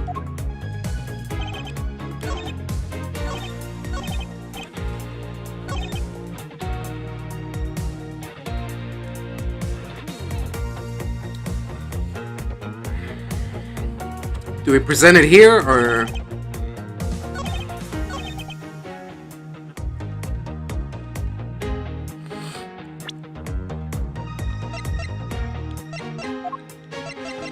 Objection! Okay. You're up. I cannot allow you to make an objection. What? Your Honor, I'm really sorry, but I cannot allow you to not allow me to make an objection. Egots, I've been overruled. Your Honor, there are simply too many holes in your testimony for my taste. Oh, what do you mean by that? You claim that you heard the gunshot during the recess, but that is simply not possible. Mr. New Prosecutor, recommended by Manfred von... Instead of biting your tongue, why don't you bite your... What? Instead of biting your tongue, why don't you bite your tongue on those preposterous names? I see you have no mercy for the elderly either, Franziska. Don't talk back to me unless you want to be whipped in the back. With your height, you need a stepladder or 4 to accomplish that. Ahem, Mr. Edgeworth. My ears are not that far gone yet, I'll have you know. I can still hear you just fine. I heard the sound of a gunshot loud and clear with my own 2 ears. Your Honor, I have here an interesting bit of testimony. It's from Detective Bad. And according to him, he heard the gunshot right before the trial was about to start again. What did you say? Your Honor, you just said that you heard the gunshot about 20 minutes before we were to reconvene. How do you explain this glaring contradiction? That can't be! Unfortunately, that is the truth. But I heard it clear as day! Bang! The loud sound of a gunshot! Sound of the gunshot. We keep returning to this point of contention. That piece of evidence. I always did wonder why I found him where I did. However, now I understand what that gunshot the judge heard really was. Unfortunately, Your Honor, this is what really produced the gunshot you heard. Take that! I found this object in the hallway earlier. What is that pink substance? You may not look it, but this is actually a piece of a balloon. I see. And I suppose you would like me to accept that pink balloon into the court record? Your Honor, I present this piece of evidence in order to overrule your testimony. What? Your Honor, your argument goes as follows. You saw no one in the hallway when you heard the gunshot. Now, there is no guarantee that the detective was sitting on the bench at that time. Therefore, you believe he must have been at the crime scene, defendant lobby number 2. Am I correct? Yes, that's exactly right. Let me ask you something. Do you think that the gunshot you heard was produced by a real gun? I think I've said enough that even you can figure out the rest on your own. Your Honor, you were fooled by the popping of this balloon to think it was a gunshot. What manner of trickery is this? That was a good effort you put forth, Mars Edgeworth. But if it was me, I'd have wrapped this thing up before the judge even testified. Care to elaborate on how one ends something before it even begins? Well, to be honest, I do think that the sound was a bit off from a real gunshot sound. Who could have guessed that someone would pop a balloon in a place like this? That's true. One doesn't usually think balloons in conjunction with courthouse. I want to trade these coins with you. That's it. That balloon that girl was holding. It explains everything. Your Honor, if it makes you feel any better, you didn't lie once in your testimony. However, I can't really vouch for its accuracy. Who knew that giving testimony could be such a difficult thing to do? What have I done? I owe Detective Gumshoe a very, very big apology. I will see to it myself that he's released. Wait. There are still a few things I have yet to resolve about what happened in the hallway. Your Honor, I request your permission to further question Detective Gumshoe. But why? I thought we just cleared his name. Whether we did just now or not, I still cannot say. The only thing I can do for now is continue in my quest for the perfect explanation. And to that end, I must resolve the remaining issues pertaining to the events that occurred in the hallway. Very well. Bailiff, please bring Detective Gumshoe to the courtroom. I must fulfill my mission and find the perfect explanation to this case.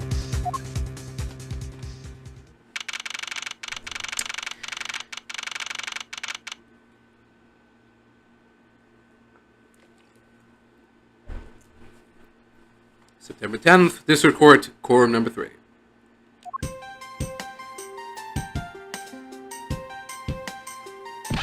What is it now? Is it time for my trial already? I've already told you a gazillion times, pal, I didn't do it. I'll be the judge of that, Detective Gumshoe. No, you won't. I'll be the judge of that. No, I'm the judge around here, and I'll be the judge of that. Why can't you guys be a little less judgmental? Yes, well, speaking of hasty judgments, Detective Gumshoe, I'm afraid I must apologize for an error in judgment on my part. Your Honor, I don't believe you should apologize just yet. We have yet to prove he is completely innocent of this crime. I guess so. What are you guys talking about? In any case, I would like you to testify as to your actions while you are on guard duty. And please remember, you are not on trial. This is all just a part of the investigation. As such, you may still be found to be innocent. However, if you should give false testimony... You! My whip will object loud and clear. If you are found to be lying, you will be held indefinitely. Understood? I got you, pal. Thinking back on the state of the crime scene and the judge's testimony, it's obvious that Detective Gumshoe is lying. And if I can't break his lie, then we may never get a break in this case. Alright then. Here we go. I came down here to this courthouse on Detective Bad's orders. As soon as I got here, he ordered me to stand guard in front of lobby number 2. From that time on until I heard the gunshot, I was in that hallway the whole time. On my honor as a detective, I swear it wasn't me, pal. He's still singing the same tired tune. In that case, I'll just have to change the melody. I know he's lying, and it's time I pull the information I need out of him.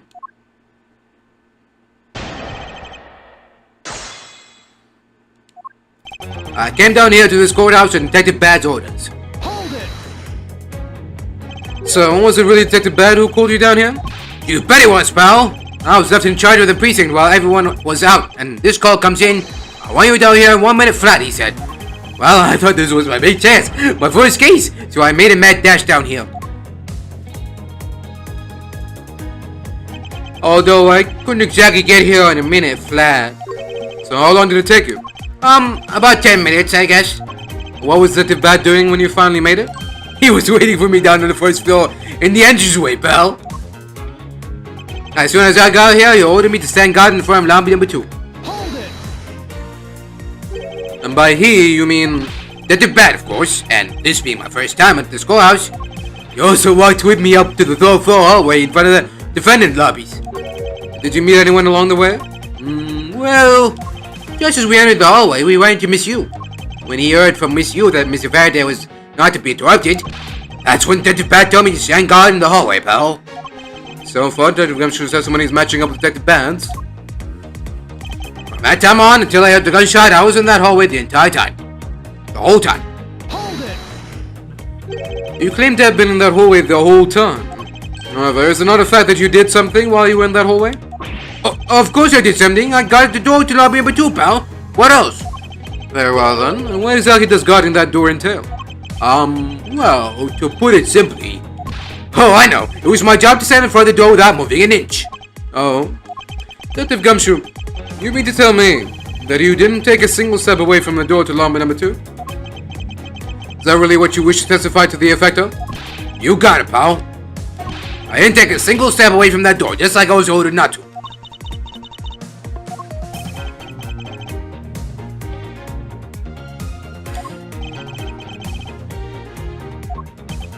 Why is everyone so quiet all of a sudden? Because we are all in shock and in awe of your utter stupidity. Scuffy, if you're going to lie, at least tell us a more believable one. Yes! But I'm not lying. I should hurry up and bring this insipid testimony to a close. Until I heard the gunshot, I didn't take a single step away from the lobby number 2 door. Hold it! I'm only going to ask you one more time, Detective Gumshoe. Are you sure you stood in front of the door to lobby number 2 the entire time? Yup, after I was told to by Detective Bad. I stood guard in front of that door without a single break. So, believe me when I say that I was in that hallway the whole time already, pal.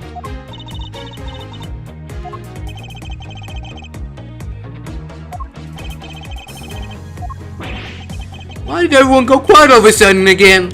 Apparently, someone has a bit of trouble reading between the lines. What's that supposed to mean? I don't... be quiet. Yes! I should hurry up and bring this insipid testimony to a close. On my honor as a detective, I swear it wasn't me, pal. Hold it! Would you also be willing to swear that there was no one else in that hall besides you? What are you talking about? I just swore to you that I was doing my job, pal. Oh, then what are you acting so nervous for? What? I'm not nervous at all, pal. Anyway, not a single person other than myself was at all the whole time. I should just let it go. Pursuing this train of thought at this time would just be a waste of time. To have such a foolish contradiction, and such a foolish testimony, just plain out foolish. Indeed. However, in the pursuit of the perfect investigation, I'm afraid we have to deal with it, by squashing it under the weight of the evidence.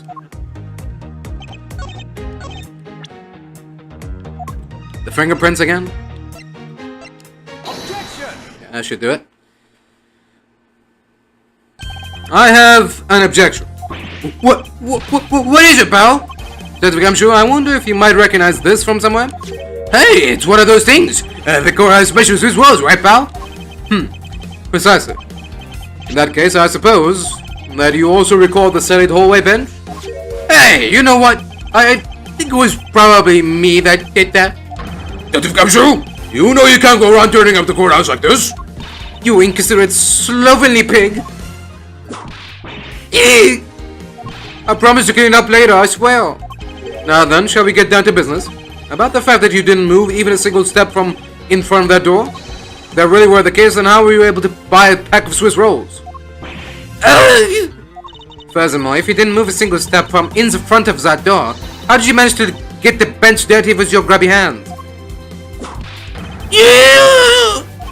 It appears that Francisca's whip can do more damage than my words alone can. Alright, I confess, pal. I was hungry, so I bought a pack for myself, okay? I thought I'd get chewed out again if anyone found out about me eating on the job. So I didn't want to say anything. Well, unfortunately for you, I saw you do the whole dastardly deed. I clearly saw you buying a pack of Swiss rolls from the vending machine. Sorry. Okay, I'm sorry for lying. But that's all I'm sorry for, you got that? Because I'm not holding anything else back. That last statement may sound like it makes sense. However, there is something I don't quite believe about it. Are you sure you are not withholding further information from us? Of course not. I've got nothing else to hide, pal. Oh, if only it were that true, Detective Gumshoe. But it is true, pal. I swear there's nothing else. Detective Gumshoe, I'm sure you are aware of the price of a pack of Swiss rolls, correct? Remind me again, pal. That vending machine ads in the hallway is selling packs of 2 Swiss rolls for $6 a pack. And yet, according to you, you didn't have any cash on you until you cashed your $5 annual bonus check. Isn't that right? Oh. Let me ask then, how did you manage to purchase a pack all by yourself? Can you provide me with a proper explanation to that? I told you I bought it by myself, pal. There wasn't anyone else with that hallway with me. So there's no one who could have helped me buy it. Wait, don't tell me.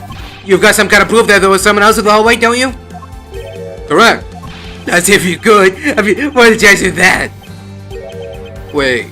You do? Of course I do. What? How? What proof do I have that there must have been someone else there in the hallway?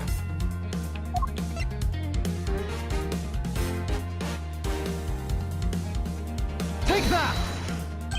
Hey, you showed that to me not 2 seconds ago, pal. I think you're under the mistaken impression that I bought this pack of rolls. Wait, if you didn't buy it, then that means you must have stolen it, you thief! Well, I would never do such a thing. All your lies are the same. You start out as thieves, you're under arrest, pal. I believe you meant to assert that all thieves start out as liars. And in that case, what does that say about you, detective? This particular Swiss roll was dropped by a certain someone. Oh. There were 2 rolls in this package, You ate one of them, but you then gave the other one to a certain other person, didn't you? No way, pal. You've got it all wrong. I ate both of them.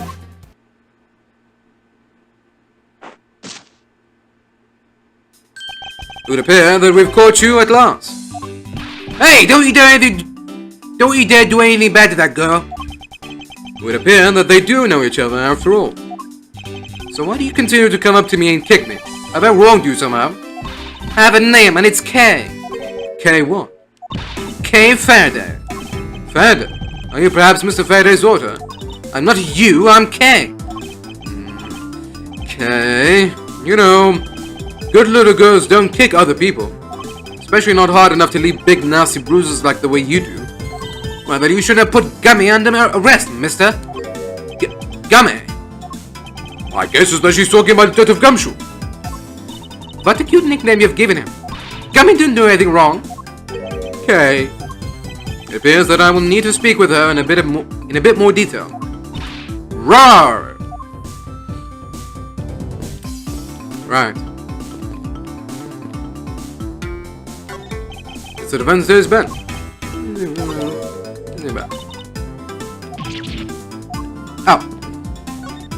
Oh dear. What is the matter, Your Honor?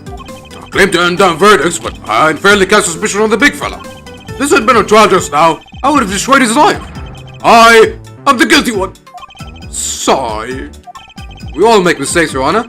To err is human, to forgive divine, as I said. Although if you were to make a mistake during a trial, then it would be quite unforgivable. Oh. It appears that we have caught you red-handed eating a Swiss roll. Hey, look, I'm sorry about lying to you, pal. And, do you have nothing else to say? Sure do. It was so fluffy and sweet and big. Ah, it was perfection, pal. And totally worth every penny of my bonus. I see. Well, good for you, detective. I can't believe it, but it's almost funny when a fool is this unbelievably foolish.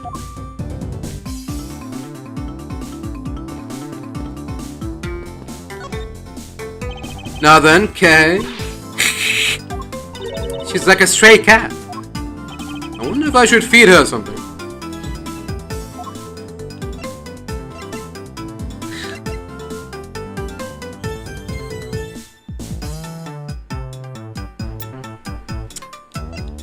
Take that! She swatted it back at me. Miles, I demand that you do something to calm her down this instant. I wonder if I should feed her something. Take that!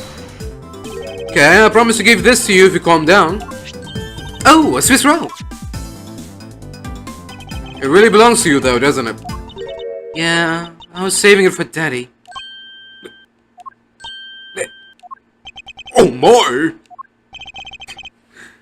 Your father, he's... Ah, don't you say another word, pal. She doesn't know yet. Thanks for watching out for me, Gummy.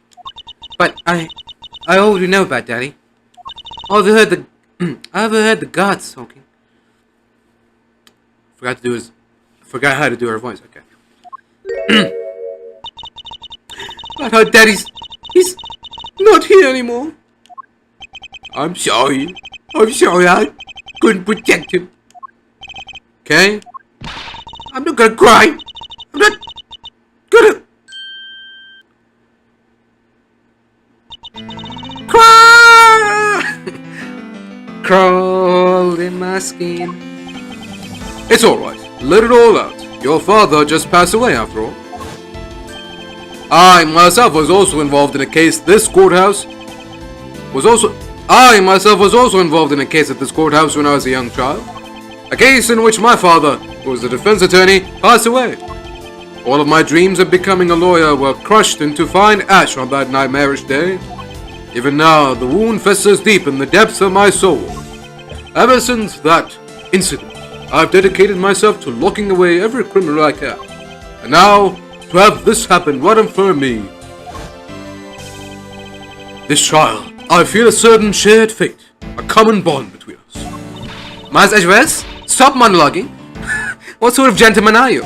Are you going to just stand there and watch a lady cry? Ah, you're right. Sorry about that. Okay, yeah. How about we use this handkerchief here and dry your little eyes? Quiver. Oh, good. Honk. My cravat! Don't blow your nose on that! I feel better now, thanks. I don't.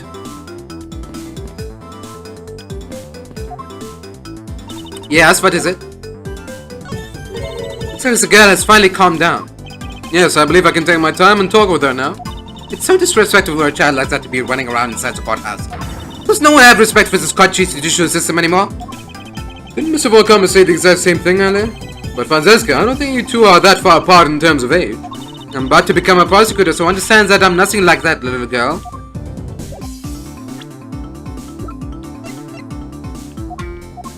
"10 and 13? Yeah.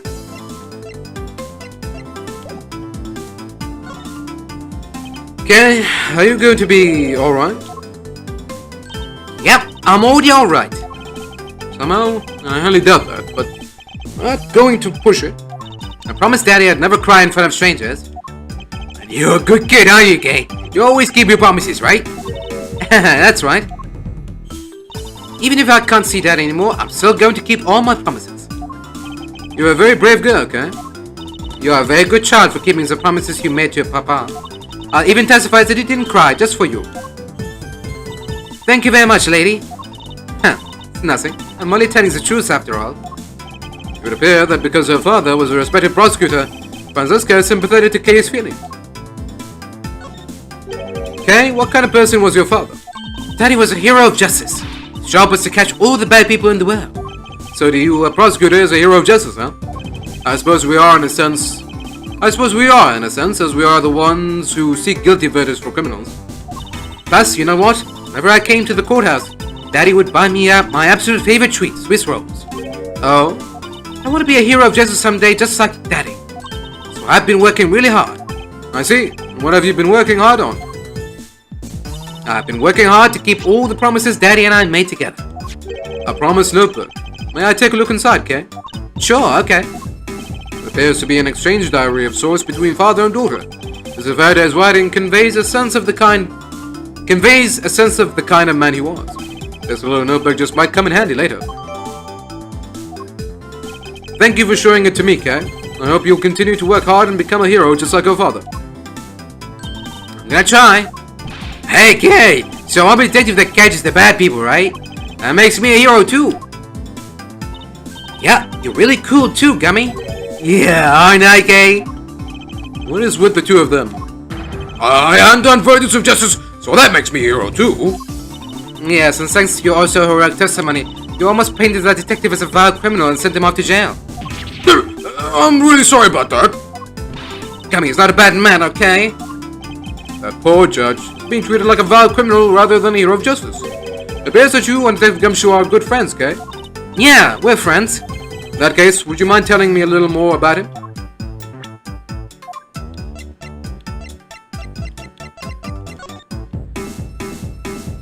Promise I never take things from a stranger. Promise 1. Never take things from a stranger. Never go anywhere with a stranger. Always greet people with a smile, even people you don't know. Never cry in front of strangers. Always try your hardest to learn about things you don't understand. Daddy's job is to make sure that everyone follows the rules. Okay? Be a good girl and promise that you'll keep promises. Keep your promises to me, okay? So I take it that you ran into Detective Gumshoe earlier? Yep. I was on my way to see Daddy when I saw Gummy standing there. He was standing in the hallway, staring really hard at the vending machine, so I said hi. And when was this? Huh? Before everything got crazy. How long were the two of you together? We only talked for a little while. And then we went on our way. We went on our own way. That's right, pal. Kay and I only talked for a little while and that's it. Oh, which means we have now confirmed that Kay was in the hallway during the recess, isn't that right? You got me. I told you to stop picking on Gummy, mister. Very well then. I'll just have to speak with the good detective in private later. Were you the one who bought this pack of Swiss rolls, Kay? Well, I didn't really have a lot of money. And I somehow made $1 out of all the pennies and quarters I had. But that still wasn't enough, and I really wanted one. Come to think of it, she did come and ask me to exchange a handful of change for $1. That's when you came and asked me to change your money, correct? Yeah, thanks a bunch for doing that, mister. Sure. Thanks a bunch for kicking me in return. Let me ask you, even with that $1, you still didn't have enough, correct? Well, that's why... Hey, if you bully K anymore, I'm gonna have to arrest you, pal. You don't imagine that yours one already under arrest. You! I sense that K is going to be less than forthcoming with this question. Sorry about your roughly thing. Sigh. Yes, well, now that it's possibly drenched in your nasal mucus, don't worry, Kay, I have a spare. So here, you can have this one. But Daddy said, never take things from a stranger. It's one of the promises you made in your promise notebook, correct? Yeah, look, see, it's right here on this page. Alright then, I'm not giving this to you. I'm merely allowing you to borrow it. You can take it home, wash it nice and clean, and then give it back to me next time we meet. Okay, Daddy never said I couldn't borrow things from strangers.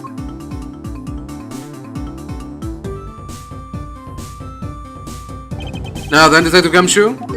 Uh-oh. I believe it is now crystal clear that you were with little K in that hallway. Oh. Grrr, I told you to stop being mean to Game. My Edgeworth, there is still something you have yet to resolve. I beg your pardon?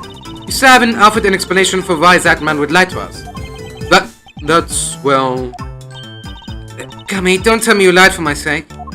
Hey, don't worry about it, K. Everything's gonna be okay. Ah, so that's why. So, what was Detective Gumshoe's motive for lying? If you can't explain that, then you can't call this a private investigation. His reason for lying is very simple. What? Here's what I believe to be his reason. From simple observation of the detective's actions and his interactions with Kay, it's obvious that the detective was lying for the young girl's sake. And this piece of evidence will show you exactly why. Which piece of evidence proves that Detective Gumshoe was lying on account of Kay? Take that! Mr. Faraday and Kay's promise notebook. How does this explain anything? If you could take a look at this page, it's clearly written that Kay should never take things from a stranger. When Detective Gumshoe heard about that promise, he tried to cover for Kay. What a foolishly foolish fool! What a foolishly foolish fool of a foolish reason for a fool! You! Gummy, you lied because of me, didn't you? Because I'm your friend, K. That's why. Gummy. At long last, Detective Gumshoe, can you please tell me the whole truth now? Cause there's no beating you, huh, pal? Okay, I'll spill the goods. I've been sending out for a while. I was getting really hungry. That snack vending machine was taunting me. But all the cash you had on you was $5, and that wasn't enough to buy you anything, right? After all, the cheapest item in that machine is a $6 pack of Swiss rolls. Yeah, but then, like an angel from heaven, Kay showed up. I was thinking about sharing a snack with Daddy, so I wanted to buy a Swiss roll, but I only had about $1 in coins. So we pooled my $5 and her $1 together, and bought a pack of Swiss rolls together. But I was worried about breaking one of my promises. So then Gummy said, Mr. Faraday is one scary guy when he gets mad, but don't worry, you won't get in trouble if I don't tell, right? Besides, you bought it with me, so you didn't really get it from me, you know? He told me it'd be okay, and he gave me a whole roll to save and give to Daddy. Who knew that Scruffy could be so considerate? Indeed. Detective, I take it that you then sat down on the bench and ate the rolls together?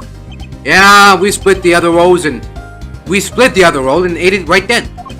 The sweet taste of that cake's chocolate. I'll never forget it as long as I live, pal. Anyway, Kay, I believe this also belongs to you. Oh, that's from the balloon I popped. It's bad manners to leave garbage lying around, Kay. I'm sorry. Well, I guess I can't blame you for not throwing this one piece away. It was sitting high up on a windowsill where you couldn't see it. So just this once, I forgive you. But that balloon, I wanted to surprise Gummy a little, so I popped it on purpose. And because of me, Gummy dropped his half of the Swiss roll. Wow, you really got me there, pal. So I thought maybe I should give Gummy this other roll. And then I saw you picking on Gummy, mister. So you kicked me, is that it? You sure are a feisty one. I'm really sorry, mister. It's alright, I'm perfectly unharmed. But about the Swiss roll, would it be alright with you if I held on to it until Detective Gumshoe is cleared of all charges and free to go? Yeah, sure. Just make sure you give it to Gummy afterwards, okay? Of course, I promise. Now then, I believe we have proven beyond the shadow of a doubt that Detective Gumshoe was in the hallway for the entire duration of his duty, which undeniably proves that Detective Gumshoe cannot have committed the double murders. Objection! Uh-oh. Actually, it proves just the opposite, Edgeworth. You've just shown that Detective Gumshoe is the only one who could have committed the crime. What do you mean? It's quite rude to eavesdrop, monsieur.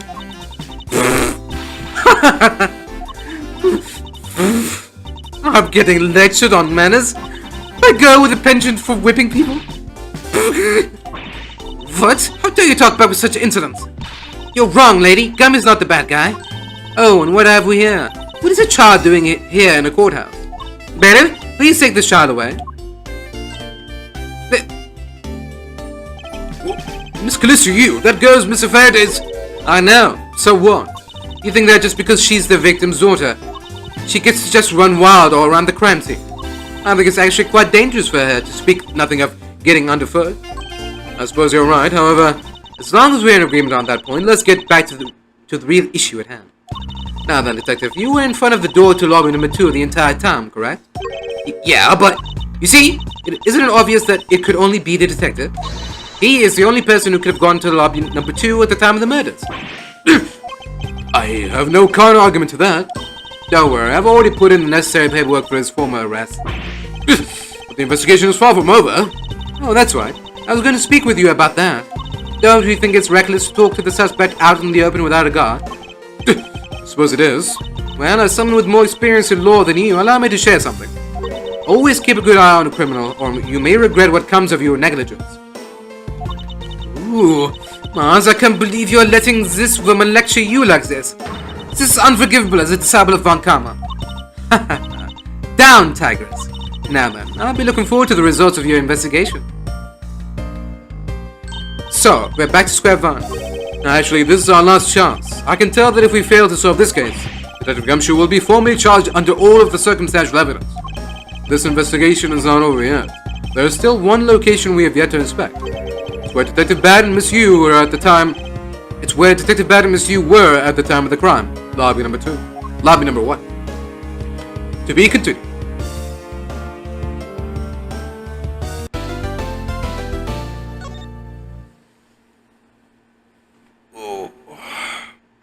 Alright.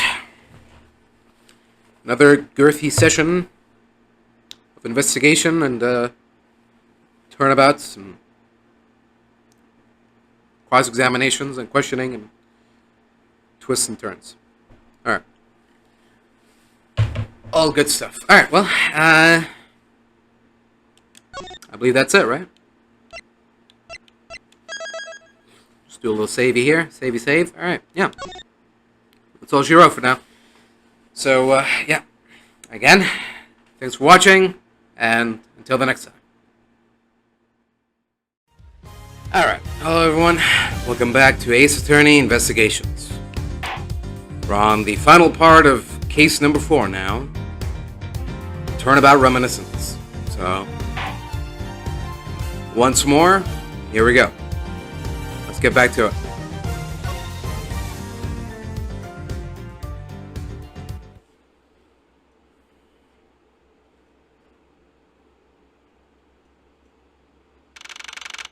September 10th, 5:45 p.m., District Court, Defendant Lobby number 1. What is this incredibly overpowering sweet scent? It smells like flowers. Uncle Bad, is this it? Isn't that Detective Bad and Kay over there? Looks like she managed to escape the bailiff. No, that's not quite it. Oh, too bad, but it's so pretty. I think you're still a bit too young to be wearing that. But since you found it, I guess I can let you keep it. Thanks, I'll treasure it always. Those two seem to get along rather well. Oh, here, I've got something else for you. Yay! Thank you, Uncle Bad. Earlier, I ate one of these with Gummy. Gummy? Oh, you mean Gumshoe? Gummy's Sniffle. He was trying to be nice to me because I was gonna get in trouble. And then he got in trouble because he lied to protect me. Gummy. Look. I know he didn't kill Daddy. Don't cry. Faraday would be sad if he saw you crying. I'm not crying. Okay. Oh, it's the mister from before and the lady too. Don't you think it would be a good idea to go home for the time being? You're not involved in the investigation, so it's for the best if you do. Actually, I'm Uncle Bad's assistant. So I'm related to the investigation. Is that so, Detective Bad? Yeah, I guess. What? You were just scolding us like kids to not mess up the crime scene. Now you let this child run free? Why? People are free to investigate things outside of the actual crime scene. You also had a few things you wanted to look into. Got a problem with that? I have a problem with that, but I'm curious as to what Miss Hughes is looking into. Uncle Bad, I'm gonna go look somewhere else now, okay? Alright, I'm counting on you. Oh, that's right. Hey, mister. Yes, what is it? I know Gum really isn't the bad guy. I mean it. So please, find the real bad guy, okay? I won't forgive whoever did this. But in the absence of the perfect piece of testimony and evidence, there is no one else who could be the true culprit other than Detective Gumshoe. She wandered off while I was pondering. Oh well. One of the windows in this lobby is open as well. The air conditioner is working just fine in this room, so why did they open it, I wonder?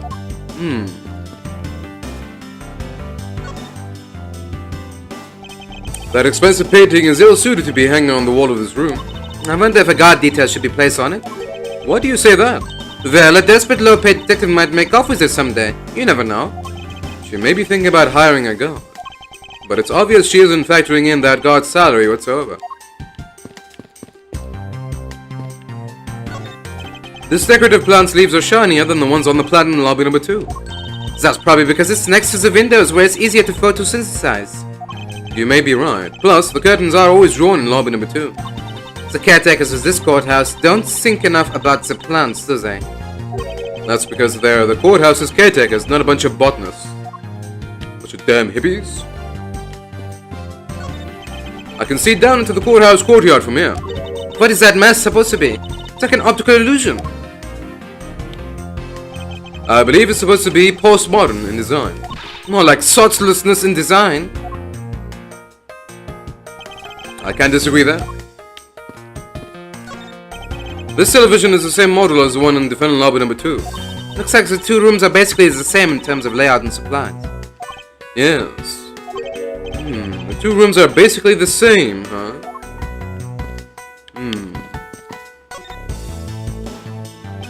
It may not look like much, but I found that ordinary tables like this one are very useful. I think it's time they bought a new one. I wonder if they will replace this table if I hit enough with my whip. Much too heavy-handed method if I ever saw one.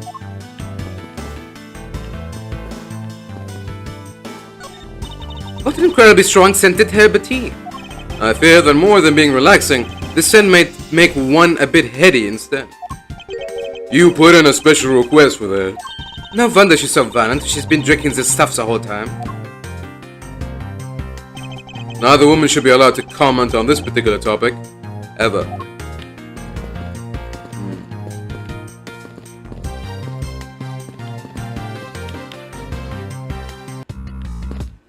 Her special herbal tea, huh? Okay. Is that too bad? What exactly was Kate searching for? Nothing that concerns you, boy? Oh, and I suppose it has something to do with Scare. It does, because she's Faraday's daughter. Anyway, hurry up and get to the point. I don't have time to waste. Sounds like he'd rather be left alone. I have something I'd like to confirm with you once again. I don't have anything to say to you.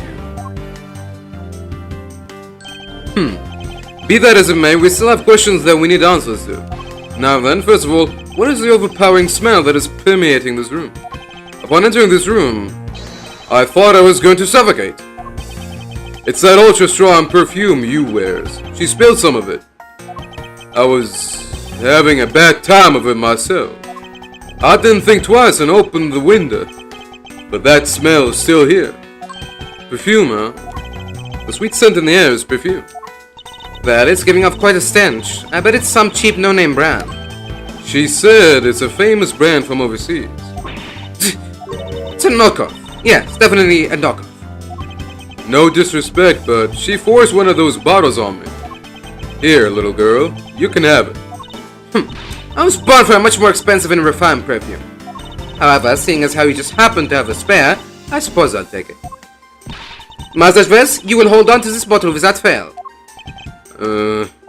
Why can't you ever be honest about her wants? So now we have the perfume Miss Yu wears. Just fantastic. Is that all you wanted to talk about? If so, I'm going back to investigating. Actually, I still have a few other things I wish to inquire about.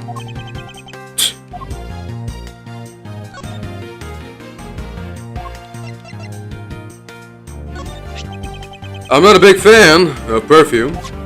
So, exactly what kind of relationship do you have with Miss Yu? Like I told you, we're connected through the victim of the KG-8 incident, her younger sister. I was supposed to protect her, but I failed in my duties. Just another pathetic detective. After that, Coach is not guilty verdict. Sparked our pursuit of the case. Me as a detective and she as a lawyer. In other words, they're still working together. Just as I said, I have nothing further to add. But if there is one thing a detective honors, it's that. It's that you must have confidence in and take responsibility for anything you say. That's what it means to be a detective. In other words, you're just another stubborn horse, aren't you, detective?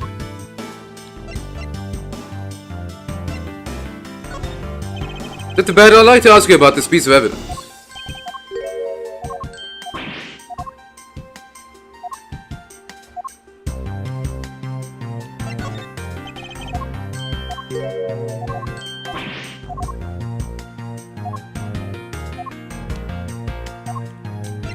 Alright, have it your way, detective. So, you were in this room the entire recess? Like I said, I made a call to the precinct to get that big lug down here. But other than that, I was waiting for the recess to end in here.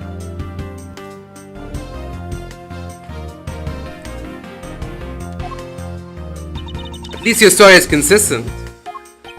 Earlier you stated that you were in this lobby with Miss Yu. Yeah, I ran into her in the hallway. She said she wanted to talk to me about something, so we came in here. And what you're saying is that until Detective Gumshoe's arrival, you and Miss Yu were in two different locations? Yes I am. Interesting. Speaking of that lawyer, she seems to have a great dislike for you. Let's see, Miss Yu is the sister of the victim of the KG-8 incident.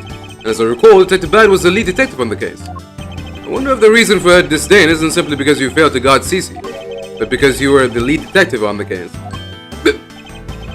You knew? I also know that today's trial involving the Kadobian Embassy staff member is being referred to as the second KG-8 incident. Now then, detective, I believe it's time you were honest with me and told me the truth behind your relationship with Miss Yu and Mr. Faraday and the KG-8 incident. If you already know that much, I guess it'll be alright to tell you. Now then, I'd like to ask you a few questions about the KG-8 incident. It's not exactly a happy story. Other than the people who were directly involved, you two will be the first to hear what I'm about to tell. The honest truth behind the KG-8 incident. Faraday, you and I. As you already know, we three were involved with the KG-8 incident. Faraday and I, we were originally on the trail of a smuggling raid. You mean the smuggling case involving one of the Amano Group's secretaries? That trial was just a front. A facade. Yeah, the case became tainted. All because of the witness who All because the witness who was going to testify about the Amano Group's ties to the smuggling ring CCU was killed. Then what became of the secretary who was arrested? His name was Colin Deveray.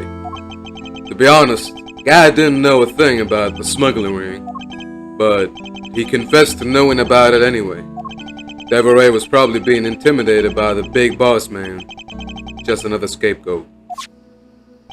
The boss man of the Amano Group. Can't seriously mean Mr. Ernest Amano. That can't be right. It's probably just Detective Bad's personal hypothesis. What is he trying to do, suspecting Mr. Amano of being involved with smuggling? I suppose it would have been quite difficult to secure an acquittal after he confessed. But the man who killed CCU, Manny Kojan, was a completely different person. But since he's already been acquitted of once of her murder, Mr. Faraday, how could you have let him go? If I remember correctly, I heard that Mr. Faraday had an important piece of evidence stolen from him. That wasn't Faraday's fault. It was mine. I wasn't vigilant enough. Faraday, Cece, I was supposed to protect them both. Miss Hugh did mention that as well. But our Detective Bad was supposed to guard her sister. But even I, who was supposed to protect them, I fell into their trap. What kind of a trap? The holes in this jacket are a testament to that trap. You mean you were fired upon? You were shot at as many times at one gunfight? No. Only about half of these are from that case. But the reason I continue to wear this jacket is to remind myself of the lessons I learned from the KG-8 incident. I see. I couldn't protect CCU. The suspect was found not guilty. We had hit a brick wall as far as the law was concerned. And that's when she came to the courtroom, the victim's sister. That's when I first met Callisto Yu. About when you first met Miss Yu. It was on the day the verdict of the KG-8 incident was handed down, was it not? Yeah, Faraday and I, we apologized to her from the bottom of our hearts. It was all we could do. But just saying you're sorry won't bring my sister back, she said. And then she gave me a harsh slap across the face. Well, she certainly had a lot of self-control to stop at just a slap.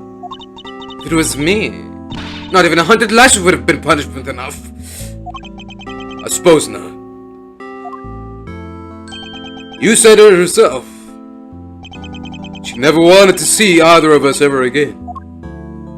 But after that, you've seen her many times over, correct? Yeah, Faraday and I. Even after the KG-8 incident had come to a close, we continued to hunt down the smuggling ring, got involved in a variety of cases. But it was no use. We cracked so many different cases, but the result was always the same. We couldn't find the real mastermind behind the ring. Is the ring really that big? It was in the pursuit of the ring that we met you once again. It was during another trial related to the smuggling ring. Faraday was the prosecutor and I, as the lead detective, took to the witness stand. She appeared out of the blue as the defense attorney. Her client was related to the smuggling ring and she was defending them. Yeah. You was pursuing the ring as best as she could as a lawyer. I think she defended Rel this time for the same reason. Come to think of it, Miss Yu did say something to the same effect. I have my own agenda. I'm so not for leads regarding the KG-8 incident, alright? And for that you have not a single qualm about defending a known killer? Don't put words in my mouth. I said no such thing. The only way I had to get close to Mr. Rel was to be his lawyer. I had no intention of covering for him, ever. So don't you dare suggest I was going to. Doesn't matter what her reason is. Helping a criminal is just despicable. You're so naive, little girl. I could have stolen this lollipop from you. That's how naive you are. How you insult the daughter of von Karma? Just like us, you felt that she had hit the limit of what the law could do. That's all. The law is merely a tool. There is no limit to it, only the skill of the craftsman. You two are still too young. One day you'll know what I mean. But enough sidetracking. What matters is that we met you again in pursuit of the smuggling ring. That's all. Huh?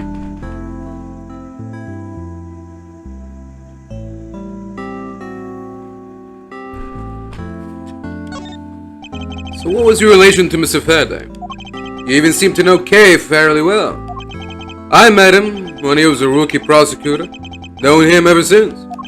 And Kay, I've known her since the day she was born. Faraday and I, we cracked quite a few cases together. But you two seem to have made no progress at all in the Yatagarasu case. Did we touch a nerve? I only have one thing to say to you. No one knew more about the Yatagarasu than me and Faraday. That's why I was called upon to testify in today's trial. To prove that Rel was not the real Yatagarasu. Which I would have done if he hadn't turned around and accused Faraday.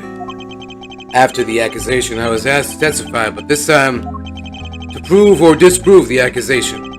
But I guess I won't be doing that either. I sense that there's more to that statement than meets the eye.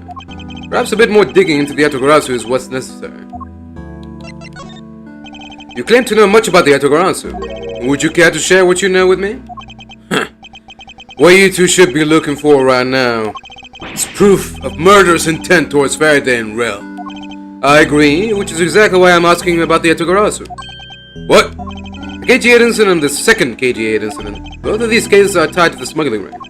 And in both of these cases, the witness who was to testify about the ring was murdered. However, there's one point in which they differ. And that is the presence or absence of the great thief Yatagarasu.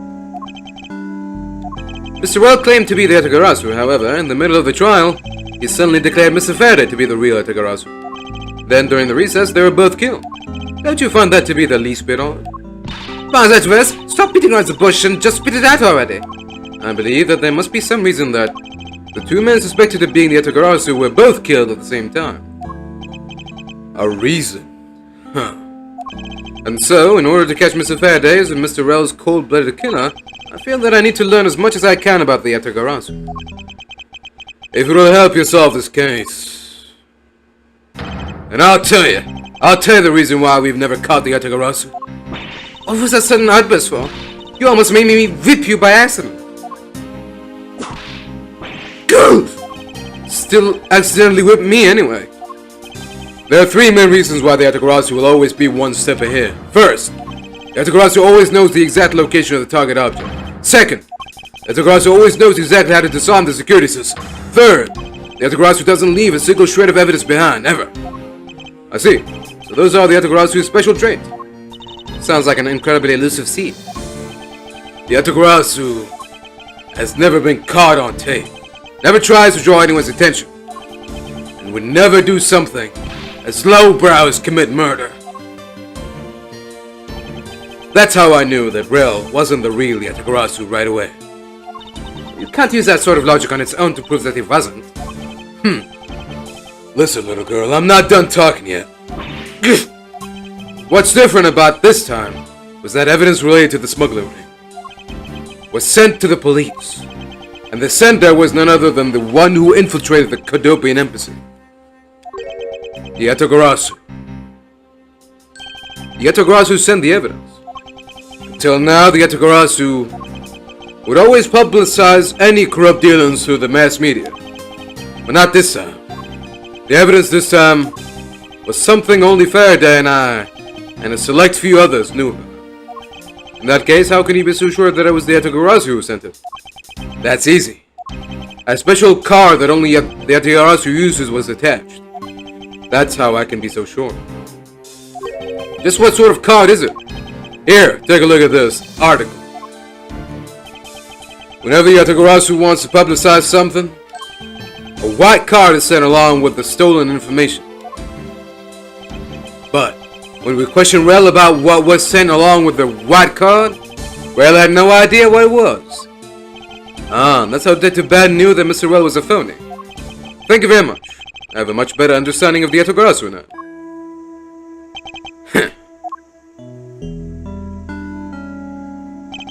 Excuse me, Mr. Edgeworth. Yes? His Honor would like to transfer the evidence from today's trial over to you. So if you could please head over to the courtroom, it'd be much appreciated, sir. Understood. I'll be there shortly. Detective Bad, what does the law mean to you? Finding the answer to that question is the only reason I'm still alive. I became a prosecutor to find the answer to that question myself, and to play a part in ensuring that all criminals everywhere are found guilty.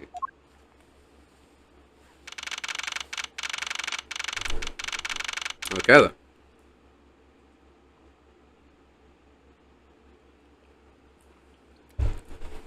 September 10th, District Court, Quorum number 3. Oh, it's you, Mr. Edgeworth. Sigh. It appears that His Honor is still a bit dispirited. For the first time today, I experienced what it's like to stand at the witness stand. Sigh. I now have a greater appreciation of just how hard it is to give testimony. There's no reason for you to be all depressed about it, Your Honor. As a judge, no one expects you to think about anything other than the verdict. Franziska, there's no need to further depress His Honor. I'm not trying to, Mars. Your Honor? Your Honor, I've come to collect the evidence that was to be transferred to me. Hey. Your Honor, the evidence... Your Honor! Oh! You! Yes, yes, can I help you? I'd like to collect the evidence now, sir. Your Honor, do you think you can stay focused long enough to at least do your job? Yes, I'm sorry. I would, except that the defense attorney has yet to arrive. She's busy with the investigation, so let's keep this brief, shall we? Very well, in that case, please confirm that all the pieces of evidence are present. Furthermore, the evidence that was used in the murders of Mr. Faraday and Mr. Rowell are also included, so please go ahead and use them in your investigation to their case. Understood, Your Honor. Pieces of evidence that were used in the murder of those two men. This could be a very good chance for me to find new leads regarding their case. Maybe even something that will finally lead me to the truth. I've placed all of the evidence over at the prosecutor's bench for you. I see. Thank you very much. I will go and confirm that they're all accounted for.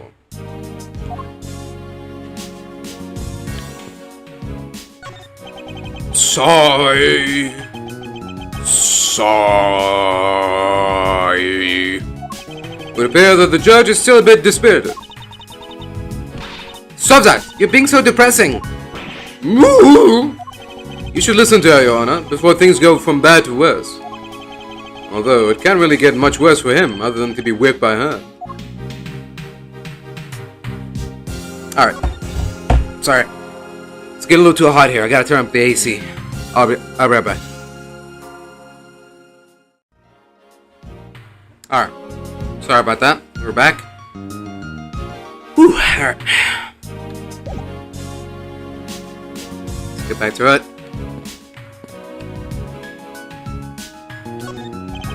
Evidence that Miss Yu prepared is just sitting here on this table. You know you can't just walk off with it, right? Of course I do. Miss Yu must have been caught off guard by her client's sudden accusation. No, she would have defended Mr. Rell in that case if he was still alive. I don't think she was planning on defending him, was she? Stop that. So this is the evidence related to today's Cadopian Embassy trial from Mr. Faraday's bag. You mean the evidence bag that was on the table in lobby number 2, right? Yes. Finally, we can now take a look at the evidence itself and not just data about them. Let's be sure to thoroughly examine them while we have the time. Agreed. I want to take a good look at all of the evidence from the embassy matter too. And why is that?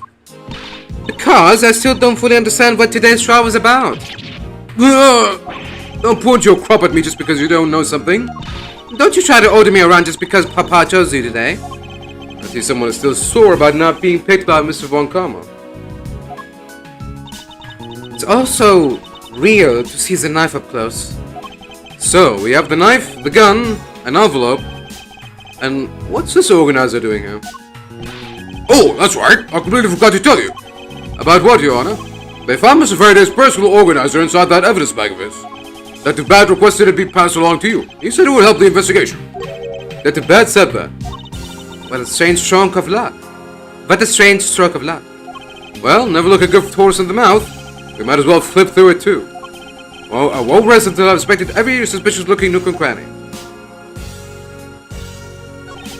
I took a quick look through these documents before the trial started. Well, I wasn't even afforded the opportunity to skim it. Suppose I should explain it to you then. Yes, you should. Perfectly and in its entirety, if you please. On the night of September 8th, an embassy staff member was killed in front of the embassy. The staff member died of shock due to being shot in the heart. Mackrell was brought in that night as a suspect and thoroughly questioned, because the murder weapon was found on him, for which he was arrested on the spot. A simpleton of a man, that's what he was. Perhaps he was, for the weapon wasn't the only incriminating evidence we had. Mr. Well was caught in the act on film by a security camera. He was an even bigger simpleton than I thought. I can't believe he didn't notice the security camera. The Cadopian Embassy's security system is supposedly very well designed. He may have simply not been aware that there was a camera in the area. So, have you seen the contents of the video for yourself? Yes, the surveillance video the security camera took was played during the trial by Mr. Faraday. You can clearly identify Mr. Rell on it. Even the sound of the gunshot was crystal clear. So the footage included sound, huh? I don't think I'd ever want to see the moment of someone's death in real life. Me neither. Weird. So the gunshot sound was heard out loud. I wonder if that has any relevance to anything else that happened during this case. Mr. Faraday's organizer. It appears he was in the habit of using it. Looks like he wrote his strategy for getting Mr. Rell convicted down in here. I've collected the evidence I need to prove that Rell was the killer. Between the handgun Rell had on him when he was arrested and the surveillance tape, I should be able to prove that he was the one. It appears that Mr. Faraday honestly believed that Mr. Rell was the killer in the case. The sound of his handgun going off was recorded with superb clarity on the surveillance video. I also have evidence that I can use to prove that Rell is not the real Yatagarasu. No matter how he may try to play it, as long as I have the Yatagarasu's key, I can prove he's a phony. If I present it to him in court, it should clear everything out. Apparently he also had a very definitive piece of evidence. It's been a long battle. I hope that this will finally bring it to an end. Yes, I believe that Mr. Faraday was well prepared to discredit any claim Mr. Rell may have made about being the real Yatagarasu. He had a way to prove that Mr. Rell was the guilty party in the embassy murder. This organizer is a clue straight from Mr. Faraday. I'll have to take my time and give it a thorough read later.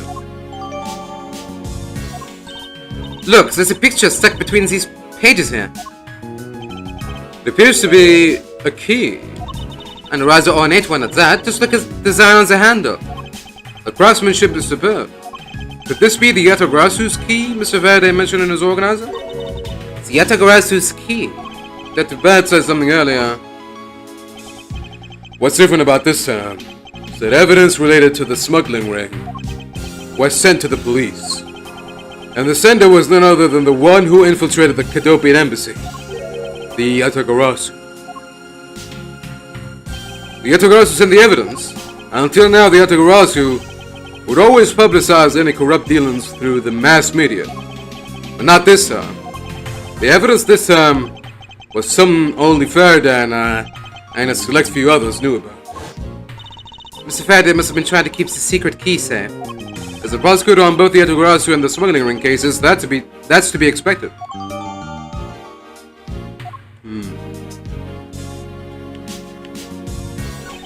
This gun, it was originally used to kill the Cadopian embassy staff member. When the crime was reported, the responding police found Mr. Wells still holding it, which led to his immediate arrest. And then this gun took the original shooter's life. How ironic. Indeed. There doesn't seem to be anything else we can learn from this piece of evidence. It's the knife that was used to kill Mr. Faraday. Who would have thought that such a beautiful piece of art could be used for such a cruel act? And it's never crossed your mind that you use your writing prop for the wrong purpose? That's odd. What is it? Mr. Faraday didn't mention anything about a knife in his organizer. That certainly is odd. The weapon that was used to kill the Cadopian embassy staff member was the gun. But if that's the case, where did the knife that was used to murder Mr. Faraday come from? Is it obvious? It was brought into the courthouse by Mr. Rel. That's the only logical conclusion, right? No, because it's not that easy to smuggle a weapon like that in here. Every person who enters the courthouse doors is checked thoroughly for contraband. Furthermore, the suspect was handcuffed, making it impossible for him to bring a knife as large as this inside. In that case, how do you suppose this knife ended up inside the courthouse? I need to think carefully here. There is nothing related to the knife written anywhere in Mr. Faraday's organizer. However, it is a fact that this knife came from Mr. Faraday's evidence bag. Conversely, there is one item listed in Mr. Faraday's organizer that no one has claimed to have seen today. Yeah. So in order to solve this mystery, I believe I will need to take another good look at the evidence. Master Edgeworth, can I take the fact that you will have yet to answer me? It means that you don't have an answer for me? Actually, I do know the answer, Francesca. What? Then what is it? One of the pieces of evidence we've been holding has been hiding a secret of its own. And it was through this piece of evidence that the knife was brought into the courthouse. Take that! This Yatagarasu's key Mr. Faraday mentions in his organizer. This is how the knife was brought in the courthouse. You're not making any sense, Master Edgeworth. You just need to look a bit closer, Francesca, to see what I mean. Don't the color and ornamentation of the key's handle remind you of anything? They do remind me of the knife. Very good. Both the Yatagarasu's key in this photo and the murderous knife have this very unique design on their handles. Furthermore, even though Mr. Faraday mentions the Yatagarasu's key, the only object we found at the crime scene was the knife. You don't seriously mean to say... It appears that you finally caught up. And yes, I do mean to say that these two pieces are, in fact, one and the same. But that's impossible! Even if that is what you believe, we should still investigate this possibility. Now then, let us examine this knife in a little more detail. It's the weapon that was used to kill Mr. Faraday. The handle and the blade itself both have beautiful designs worked into them. Look, there's even a flower-shaped design in this gold section here. If this hadn't been used as a tool for murder, I'd wanted it for myself. She seems to be drawn to the embellishments. Too bad this isn't mine to give.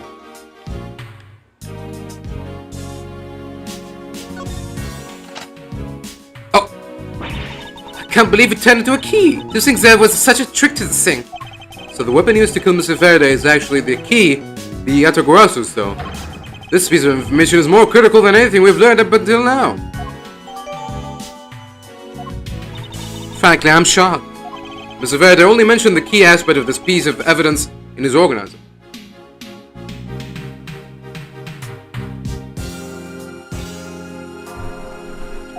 It's possible that even he had no idea the key was hiding a knife blade inside. But if that's true, then only someone who knew about the key to a knife trick could have killed Mr. Faraday. Even among law enforcement, this key was top secret. We're looking for someone who knew even more about the key than even Mr. Faraday. Meaning that the only person it could be is the one who sent the key in the first place. The great thief Yatagarasu. Said maybe Mr. Well really was the Yatagarasu. And he was the one who killed Mr. Faraday. Isn't that one possible scenario? No, not really, especially since Mr. Faraday was absolutely convinced that Mr. Well was not the Yatagarasu. Besides, as Detective Bat said earlier, but when we questioned Rel about what was sent along with the white card, Rel had no idea what it was. I see. Alright then. I guess the person who knows the trick behind this key is someone else, and that person is the real Yatagarasu. Seems that this key is truly the key to solving this case.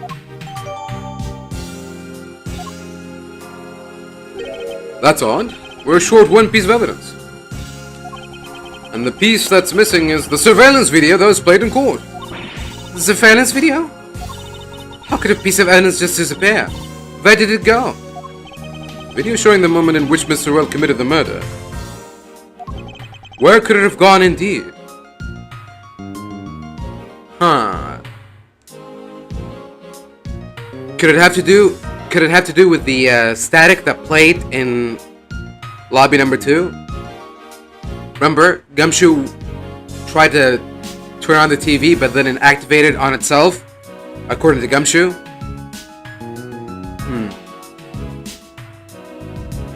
Maybe because it was playing the tape? I don't know. Oh, Digivixen, hello. I don't know if you're still watching or not. Discover your channel, how are you doing? What do you think of young Franzi? I mean, she's pretty much the same Franzi, but, I guess, I don't know. I don't know what to think. I mean, I think about her as much as I think of normal Francesca. Just, you know, without the attraction part, obviously, because she's a child. Other than that, I mean, she's the same old Franzi. Are you done with your inspection of the evidence? Yes, I'm finished. However, Your Honor, I am missing a single piece of prosecutorial evidence. Your Honor, were you derelict in your duties? What? No, I did not neglect my duties. What do you take me for? No, Your Honor, the most important piece of evidence in today's trial, the surveillance video, is not amongst the evidence you laid out for me. But I brought Mr. Faraday's whole bag with me from the crime scene. Maybe the tape is still somewhere at the crime scene. There's something wrong here. Something about this missing piece of evidence. It would appear that for me to find the answers I seek, I will have to pay another visit to the scene of the crime, defendant lobby number 2. Yeah. What? What is he doing here?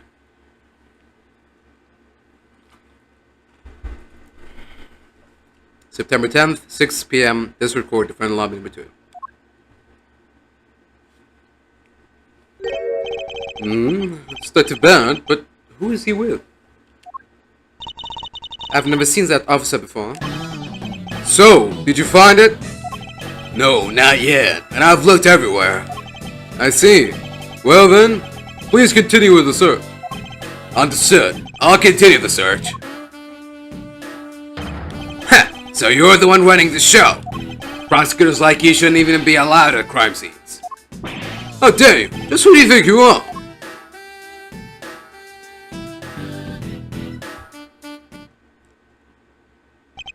What was that all about? And who was that man just now? Whoever he was, I've never seen a more impudent officer in my life.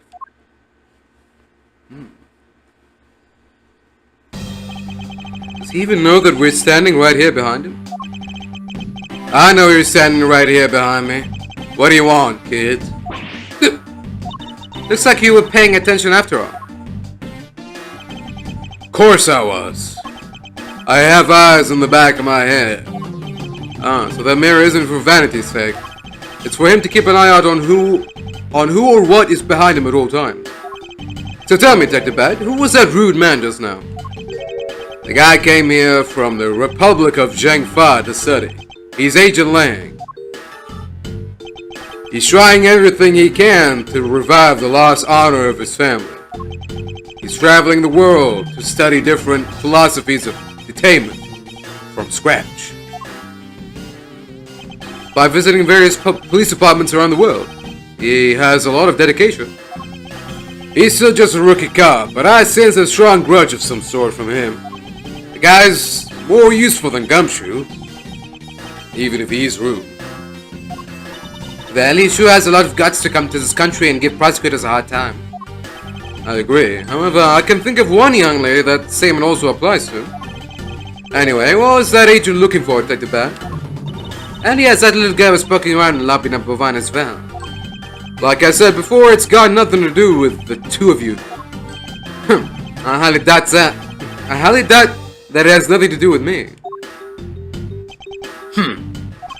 Fine. If this is the game I must play, then I will take this opportunity to draw out what he's been hiding and what happened in this room straight from him.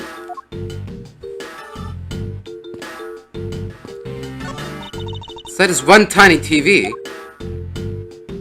Detective Gumshoe was rather shocked at this and said it is huge compared to his own.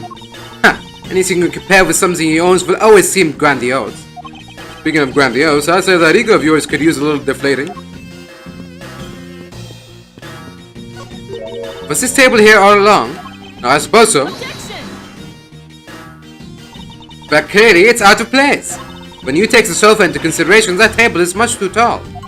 I get the impression that two are not meant to be used as a set, Francesca. I knew that.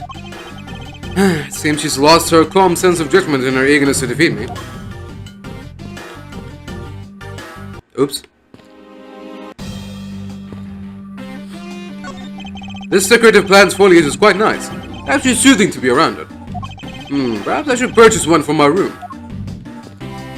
I wonder if the killer used these plastic bags in a flash of inspiration. With that, detective? I somehow doubt he's that quick-witted. So you're saying that this crime was thought out in advance? With that, detective? I somehow doubt he's capable of making such a complex plan. Francesca, when will you learn to take responsibility for your statements? Here we go. You must be tired, Francesca. Can't you take a short break on that sofa? Surely you jest. Me? Sit on that tiny, dirty, disgusting thing? But that detective said he could sleep all 25 hours of the day on this. Did he say that? I must have missed it. Oops, stop doing that. Is that it? Okay. Curtains are shut tight. The color of those curtains is rather gloomy. For a place where people's lives are in the balance, they could have chosen to hang something a little more cheery, you know? I know, however, I think the designer had more things to think about than the lobbies. Whereas of von Karma, I would afford any location related to the law extra attention to detail. A bit obsessive, aren't we? A bit obsessive, aren't we? I suppose it's impossible to enter or exit through these windows thanks to these bars. I suppose you're right. Actually, that's not true. I bet a person of small stature could slip in. Francesca, would you care to help me test my theory? Drat, I must remember to be more tactful around the vertically challenged.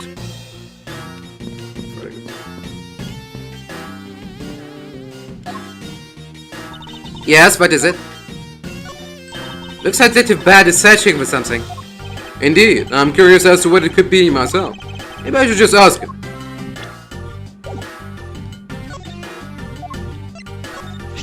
Scruffy seems to have taken a real liking to that little girl.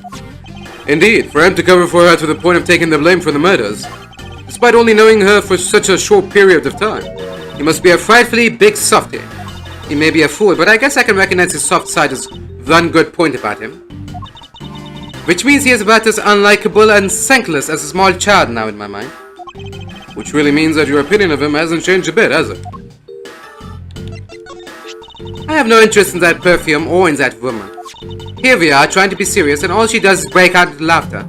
It's borderline rude. Francesca seems to hold some ill will towards Miss Yu. Although, between whipping people all the time and laughing when people are being serious, I'm not sure which one I find more annoying.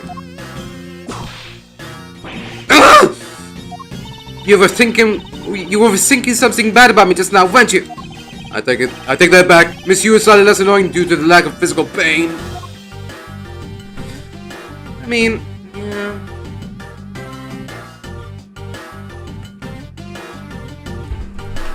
To be fair, how much damage can come from a 13-year-old girl hitting you with a riding crop compared to being laughed at? I feel like that's more like psychological damage compared to getting hit, which is a little bit of pain, but that's it. That's just me.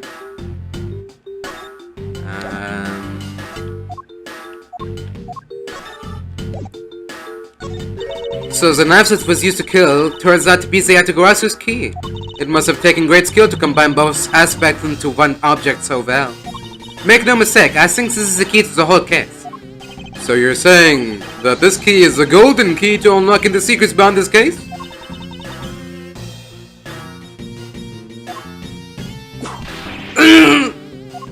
No lame puns in my presence.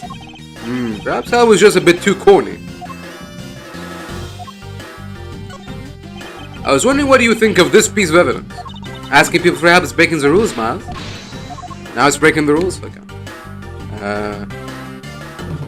What else can we add? Looks like some sort of exchange diaries that girl shared with her father. But I like that girl and I, because they're both admirable prosecutors. We look up to our fathers. The only difference is that her father is now dead. If my father, who's the anchor of my life, were to die, I don't know what I'd do. You needn't worry about that. Even if he were to be killed, Mr. von Karma's spirits would still go on living. Don't talk about Papa like he's some sort of ghost. That was supposed to be a compliment. I mean, he's about as pale as a ghost. He's pretty much there already.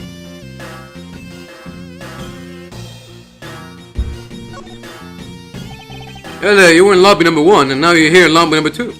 You are quite the busy man, Detective Bad. Multiple returns to a crime scene brings about success. That's what we detectives say. I see. In that case, you wouldn't mind if I asked about what happened again, correct? I don't have anything left to say to you, boy. Boy, you will see. I will draw my answer from you one way or another. Would you care to help us even a tiny bit in our investigation? I gave Faraday's notebook to the judge earlier. That's help enough, don't you think? Please, we are asking you for just a bit more of your cooperation. Don't push me, kid. I'd like to ask once again about what happened around here at the time of the crime. I refuse to answer. Any more investigating you do would be a waste of time. Besides, how am I supposed to answer questions about things I don't know about? Things you don't know about. But aren't you supposed to know everything? He should. Wait, is it possible? Maybe he doesn't know about the trick behind that piece of evidence. I'll just try showing it to him. May prove to be the key to getting some answers from Detective Bad. Detective Bad, did you know of the existence of the item in this photograph? Of course I did. It's my job to know everything related to the Yatagarasu case. In that case, let me ask you something. Did you know that the knife that killed Mr. Faraday and this Yatagarasu's key are one and the same? What? That's impossible. It looks like he didn't know after all. This piece of evidence, which we call the Yatagarasu's key, is actually a well-camouflaged knife. Mr. Faraday was planning to use this Yatagarasu's key to prove that Mr. Rell is not even the real Yatagarasu. Isn't that correct? I guess so. However, Mr. Faraday had no idea that it was, in fact, a knife. Yeah, I have to admit, neither one of us knew that fact. And if neither of us knew, then no one in law enforcement knew either. How do we miss something as big as this? I noticed that since a little while ago, you appear to be searching for something. I presume that this key is what you were searching for? No. Yeah, that's right. Why were you searching for it? Because I promised Faraday. Promised that I'd protect that key with my life. But after he was killed, the key disappeared from Faraday's evidence bag. Who would have thought that the key was what took Faraday's life? Detective Bad, so that we might find the truth, please testify for me once more. Alright. But it doesn't matter how many times I tell you about what happened. Nothing will change. Detective Bad, I ask that you please testify once more about what happened in lobby number 2 and what you experienced in lobby number 1. My answer is still the same. This is the last time I'm gonna do this. That's fine, because I only need this one last time to clear everything up and find the truth behind this case.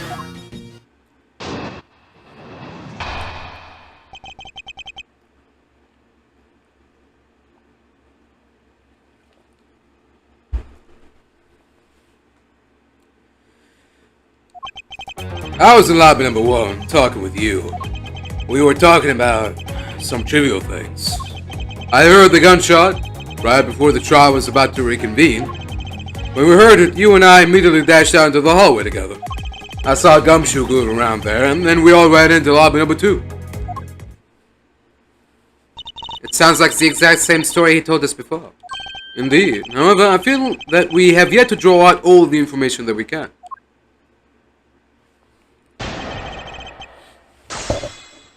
Alright, let's do it then. I was in lobby number 1 talking with you. Hold it!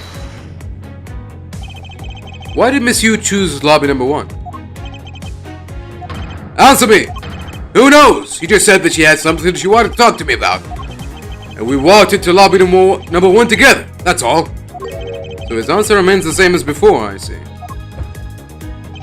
We were talking about some trivial things. Oops. Hold it! I was hoping you could expand on what exactly you were discussing with Miss Yu. Trivial stuff. It was nothing important. That's for me to decide.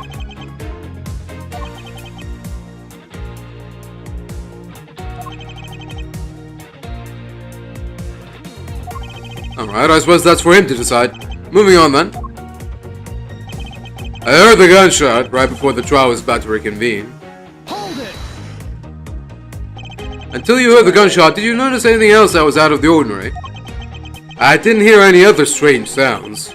Till that gunshot. The gunshot that Bad heard was really the one from the murder. That would give that other piece of evidence an entirely different meaning. I ask that you please amend your testimony with that statement just now. Sure. I didn't hear any other strange sounds until that gunshot. Okay.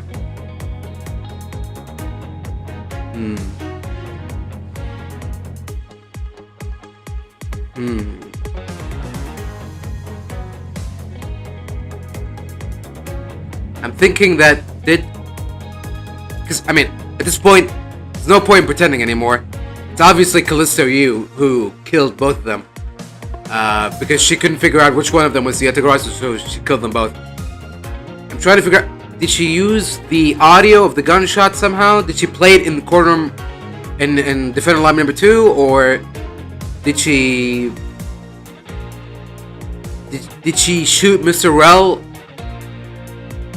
as they were listening to the audio of the murder? No, he would have been on the stand, right? I don't know. I'm getting ahead of myself.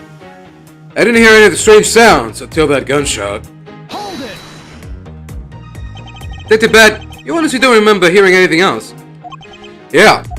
Is it possible you were so involved in your conversation that you missed something? I've been a detective for a long time, and even if I were involved in something, I've got quite the habit of keeping tabs on everything that goes on around me. There have been some other strange sounds. You can be sure I would have heard it. I suppose with this detective, that's probably very likely. So the gunshot, when we heard it, you and I immediately dashed out into the hallway together. Hold it! And why did the two of you dash out into the hallway straight away? Because we clearly heard the sound of a gunshot. And we knew it came from somewhere nearby. And how did you know that it was a gunshot? In my line of work, you hear enough of them to know. I suppose it's only natural for a detective to know what a real gunshot sounds like. But given the circumstances, the only person I could think of whose life would have been in danger was Faraday. That's why I ran out into the hallway right away and headed for where he was.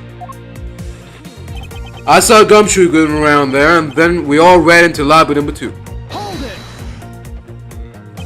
Detective Gumshoe was there in the hallway. Yeah. Why didn't you attest to that earlier? When I saw Gumshoe, it was after I had heard the gunshot. I haven't seen him then, didn't change the fact that he still could have done the deed. It sounds exactly like what Detective Bat told us before, however. Is there something in particular we should be asking the detective about? There just might be. No one knew that the knife is actually the Atagarasu's key. Reflecting on that, perhaps there are other things that we know now, but Detective Bat doesn't yet. Yes, that should be my angle of attack.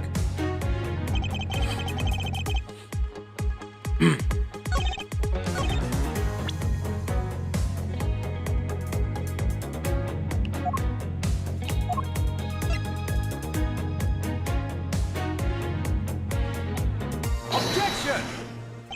That too bad? That statement is in clear contradiction with this. Boy, I don't see a contradiction anywhere. Now, if you disrupt the investigation anymore, you get the picture? Yes, sir. It would appear that I was wrong. I must think things through again, but this time calmly and rationally. Okay.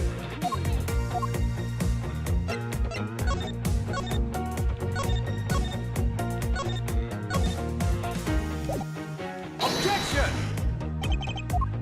Oh, sorry.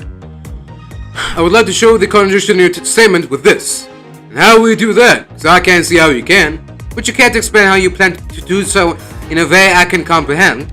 Yes, well...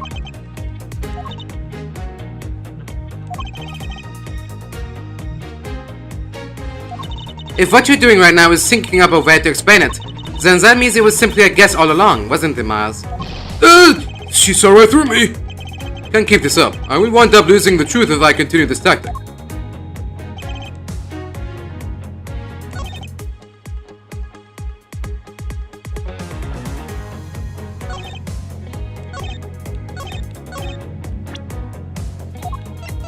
Objection! What? Okay, fine. Detective Van, does this balloon fragment remind you of anything? It's the same color as the one Kay was holding. Oh, so you knew about that girl's balloon? Yeah, I was sitting with her up in the gallery. During the recess, just before we split up, I filled that balloon up for her. Well, as you may have already surmised, this piece did indeed come from Kay's balloon. So, what about the balloon? I wonder if you might remember hearing this balloon pop at some point? What are you getting at? This fragment was found in the hallway, right in front of lobby number 2. Furthermore, it was the sound of this balloon popping that the judge mistook as a gunshot. Oh, so the sound that the judge heard was not actually a gunshot, huh? On top of that, His Honor said that he heard the balloon pop about 20 minutes before the trial was to reconvene. Yes, which means that His Honor heard the balloon pop in the hallway when you were in lobby number 1, Detective Bad. And if you were in lobby number 1 at that time, you were close enough that you should have heard the balloon popping as well. So? What? Don't give me a so! It just proves that there is a flaw in your testimony. A crackling of the truth is louder than the sound of your sweet naivete cracking. And since you kids don't seem to know, let me fill you in on something. Did you ever stop to think why the doors and walls of this place seem so rugged? That's because they were designed to keep secrets from being leaked. What is that supposed to mean? The doors and walls are super thick. The window panes are double layered. To top it all off, even the curtains are made of a special sound-absorbing material. Then you mean... Since I was shut up inside lobby number 1, there was no way I could have heard that sound. No! I knew that's what he was going to say. So that means that Scottface's testimony is completely useless. The rooms are soundproofs, and of course he wouldn't hear any sign of a struggle. That's also why it's wholly natural that I didn't hear the balloon pop. Now, do you get it, kids? Miles, I thought we were supposed to be the ones finding flaws in his logic. Not the other way around. The other way around. It's not possible to hear the sound of a balloon popping if one were in lobby number 1. Did she play the audio of the gunshot in lobby number 1? However, if we examine the situation in reverse, the person standing in the hallway should not be able to hear the real gunshot either. And yet Detective Gumshoe claims to have heard it while he was standing in the hallway. Detective Bat, if that is the case, how exactly did you hear the gunshot? What do you mean, how? I just did. It would appear that you have yet to realize the contradiction in your own words. That's why the windows were open. Oh, how so? If the rooms are as soundproof as you say they are, then how did the sound of the gunshot enter your ears? I see what you mean. I guess I'm more out of it from Faraday's murder than I had thought. Which means what exactly, Miles? In the end, what does it all boil down to? It boils down to this. There must be a reason as to how Detectives Bad and Gumshoe heard a gunshot they theoretically couldn't have. Looks like we need to examine the state of the crime scene again, huh? state of the crime scene. Wait, can it be? It's that ultra strong perfume you wears. She spilled some of it. Whoa! Way too noisy! The surveillance video? How could a piece of evidence just disappear? Where did it go?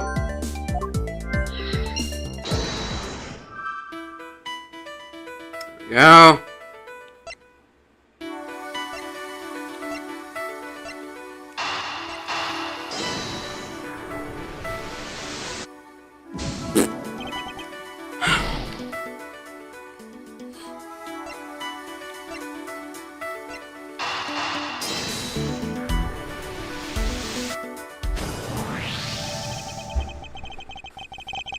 It's simply not possible for the killer to have escaped through barred windows. And yet, the fragrance of the perfume managed to escape from defendant lobby number 1. Of course, incorporeal things can move freely through the open barred doors. Barred windows.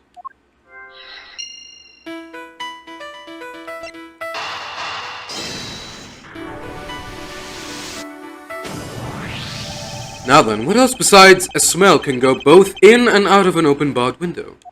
The answer is sound. So no matter how careful the killer was, if the windows were open, the chick would be up. And since the windows in both defendant lobby number 1 and the hallway were open, that explains how the sound of a gunshot could be heard in both locations.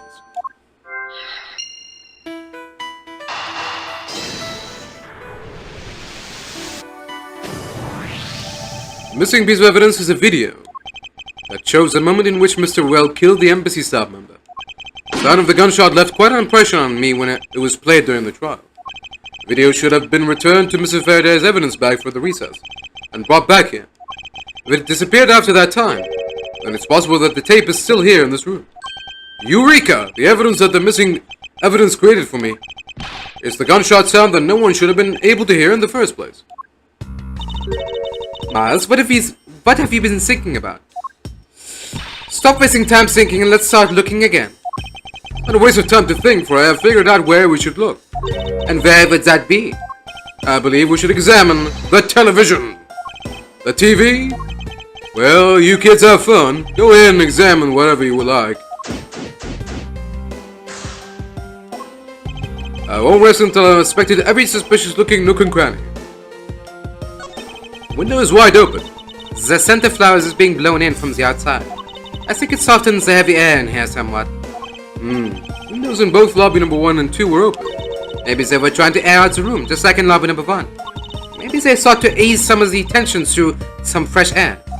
With Mr. Faraday and Mr. Realm in the same room, I imagine the latter to be the case. But was there really a need to open the window just for that?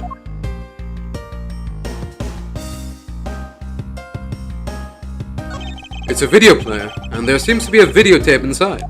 It looks like it. The tape must have stopped on its own when it reached the end. This tape? Could it not be the missing surveillance tape? I suppose, but... Detective Bad, would it be alright with you if I verified the contents of this video? Sure, knock yourself out. Alright, then let's rewind this and see what we have. If I remember correctly, the footage of Rel killing the embassy staff member should be at about the 30-minute mark from the start of the tape. Understood.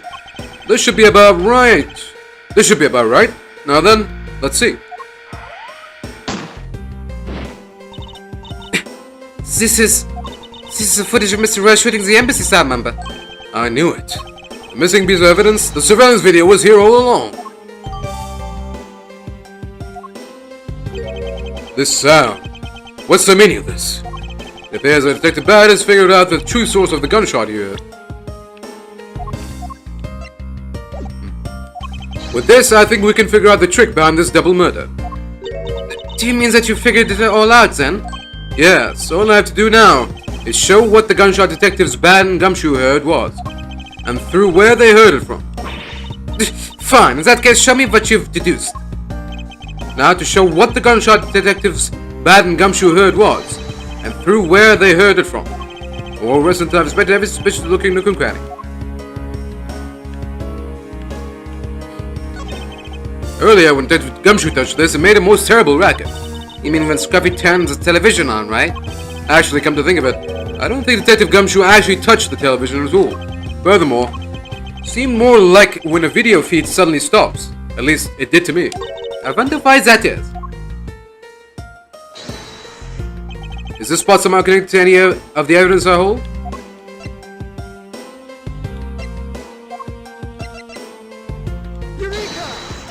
This piece of evidence will clear away the last remaining contradiction in this case.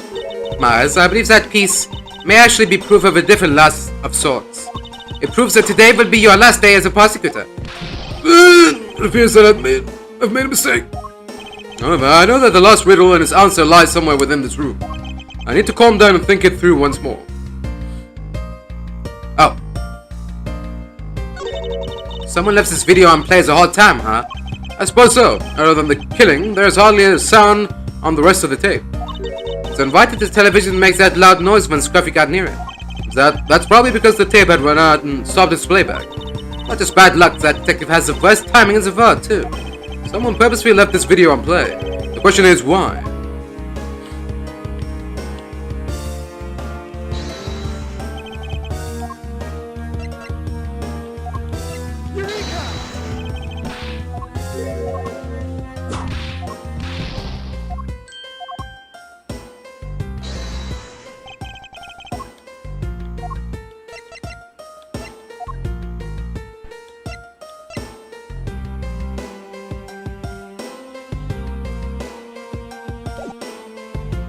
Maybe like this?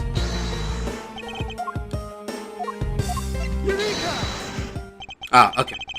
If the door and windows to the crime scene, namely this room that we're in, were closed, killer could have used the gun and no one would have been the wiser. That's true. This courthouse does seem to be well designed for such a thing, as it were. However, what happened in reality was Detective Gumshoe, Detective Bad, and Miss Yu, all three of them heard the gunshot. There's the windows in lobby number 1, number 2, and the hallway were open. So naturally, the people in those locations could hear it. Ah, but then why would the criminal open the window in the first place? To allow the gunshot to be heard, I suppose. Correct. That's the only logical conclusion we can draw from this.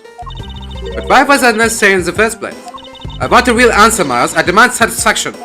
Very well, I believe that the killer wanted to manipulate our perception of a certain fact. What was it that the killer wanted to manipulate our perception of?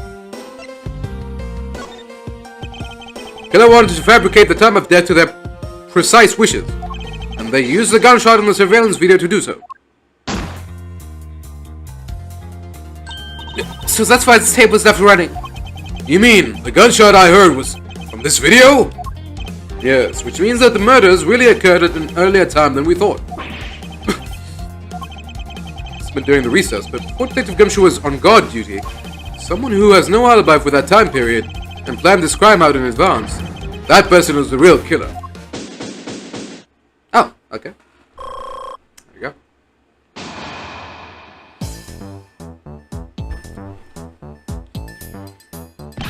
Miss Edgeworth? Yes, what is it? Miss Yu's asking for you. She's in the courtroom.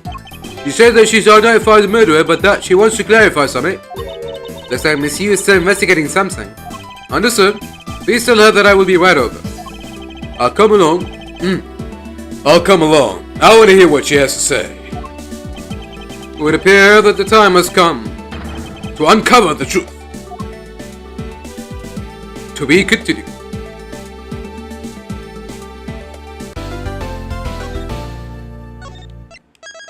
Alright then. There you go. Oof.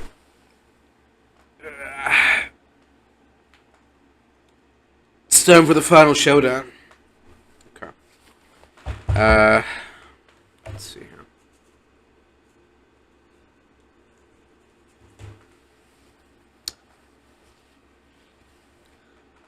Excuse me, just gotta blow my nose real quick.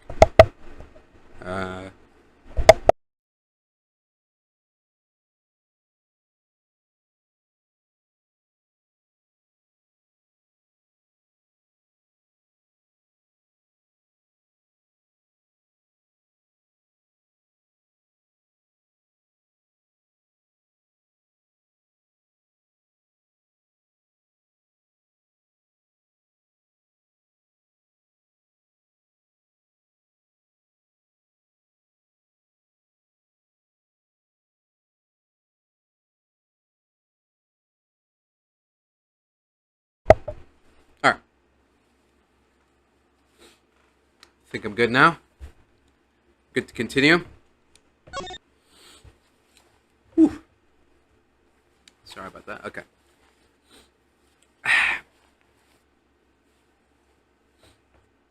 Here we go. Let's do this. September 10th, 6:15 p.m. District Court, Quorum number 3.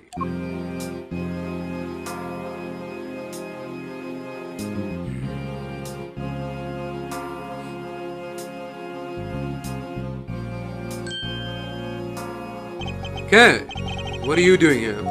Oh, hello, mister. I'm still investigating. But the object we're looking for is already... Okay, don't mind him. Please continue with your investigation. Okay, you got it. Is it bad? Haven't we already found what you were looking for?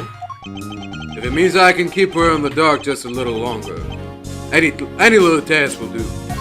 Oh, you're more sympathetic than I thought. Sure.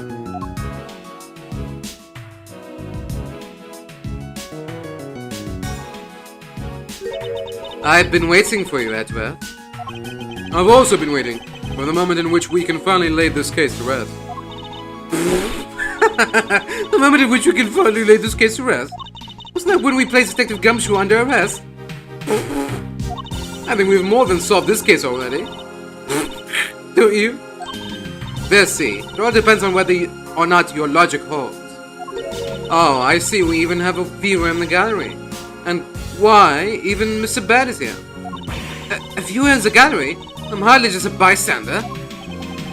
I have a duty to see this case through to the end. No matter how it turns out. Oh, is that right? Anyway, I thought you might like to hear what I've slaved away to find out. I've taken statements on every single person's movements during the time when our suspect was in the hallway.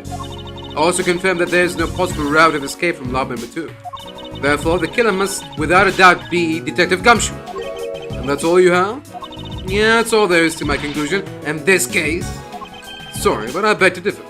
In a trial, there is always time for a rebuttal, and we are standing in a court of law. It'd be more than appropriate to follow the rules of court in this case, don't you think? How absolutely like a rookie to think such a thing.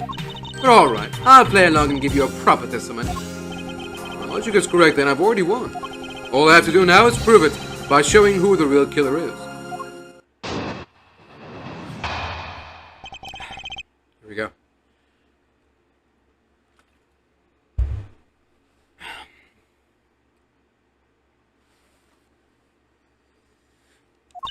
Everyone, sans the suspect, has an alibi for when the gun went off. Furthermore, the areas around the crime scene have all been thoroughly investigated, right? I also confirmed that there is no possible escape route from lobby number 2, which leaves us with one unshakable conclusion: that Detective Gumshoe is the killer. Now that you have your testimony, I expect a good rebuttal, Edgeworth. Well, of course. There's no need to confront her logic head on right now. I should instead focus on drawing out any trump card she has up her sleeve.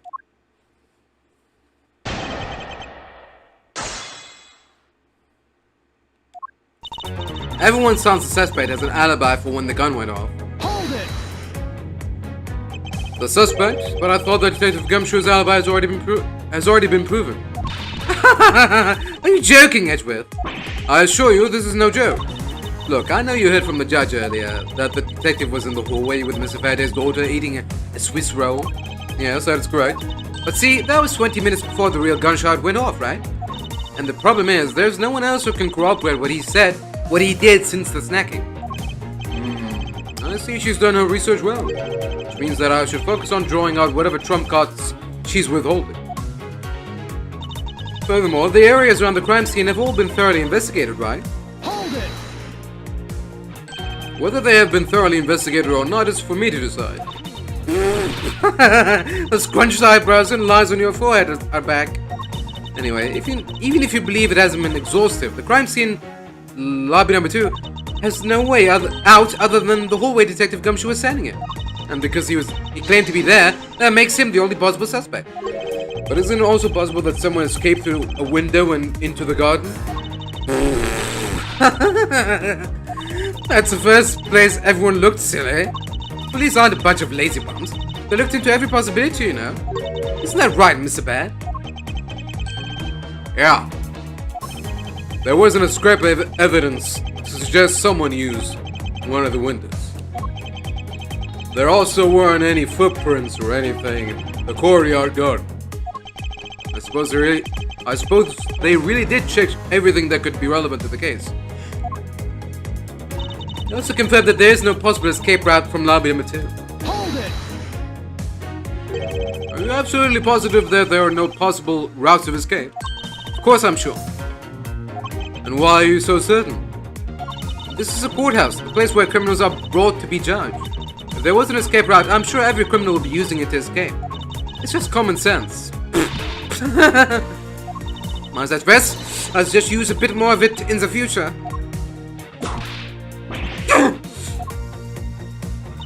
Which leaves us with one unshakable conclusion. Detective Gumshoe is a killer. Hold it!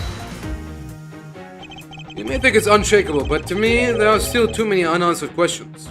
For example, who was it that placed the gun in Mr. Verde's hand?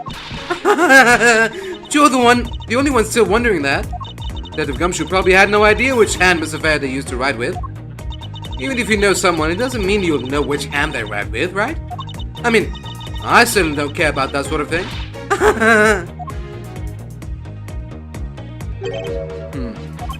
I'm about to let her get a rise out of me with such a flippant statement. I suppose we've really reached the end now. I already have my trump card ready. All that remains is to play it. But before I do, I think I should inquire into a little something about her argument. You said earlier that you confirmed the alibis of every person other than the suspect. However, I don't recall either Francesco or myself speaking with you about the subject. Ah, but there were witnesses. For you, there is your mentor who gave you an alibi. I see. As for the little missy, she came to the courthouse during the recess and was stopped by a security guard at the door to the hallway. She gave him quite a whipping for that, or so I heard. I'm the daughter of Manfred von Karma, and I would not be forcibly stopped by a guard or a bailiff or anyone else. Wait, so basically the only reason Francesca bothered to show up today was because she found out that I was to be the replacement prosecutor. By the way, monsieur, what about everyone's alibis before Detective Gumshoe was assigned to guard duty? What about? Have you looked into what people were doing during that span of time? What kind of idiot are you taking for? It doesn't matter when the killer went to lobby number 2. From the time we heard the gunshot to the time Mr. Bad and I arrived on the scene as we dashed from lobby number 1, the only person who could have committed the crime was Detective Gumshoe. Yes, let's talk about when you and Detective Bad heard that gunshot, shall we? I suppose that if we go by your logic, then Detective Gumshoe is the only one. However, what if the crime had occurred at an entirely different time than when that gunshot you heard went off? What then? That gunshot was a trap meant to manipulate our perception of when the crime took place. Sadly, your explanation is very lacking, Edgeworth. The gunshot we heard in lobby number 1, care to explain how that could have been fabricated? Take that! That tape? Yes, it's exactly what you think it is. This is the surveillance tape of Mr. Well the prosecution presented in today's trial. This was found loaded in the video player in lobby number 2. That was connected to the large television that had its volume turned all the way up. Can't honestly mean that the sound we heard was the gunshot in the video. Ah, but I do. Which leads me to my next point. The murders occurred much earlier than when anyone heard the gunshot. That's the only thing I can think of, too. After committing double homicide, the killer took the surveillance video out from Mr. Verde's evidence bag, turned the television's volume all the way up and left the video to play. If played from the beginning, it would take 30 minutes for the gunshot sound to come on. And since we now know that this method of time manipulation is possible, it opens up the possibility that the killer is someone other than Detective Gumshoe. Objection! Sounds from a television doesn't amount to much here. But of course, Mr. Prosecutor Edgeworth and little Miss Von Karma already knew that much from the very beginning, right? Of course we knew, didn't we, Miles?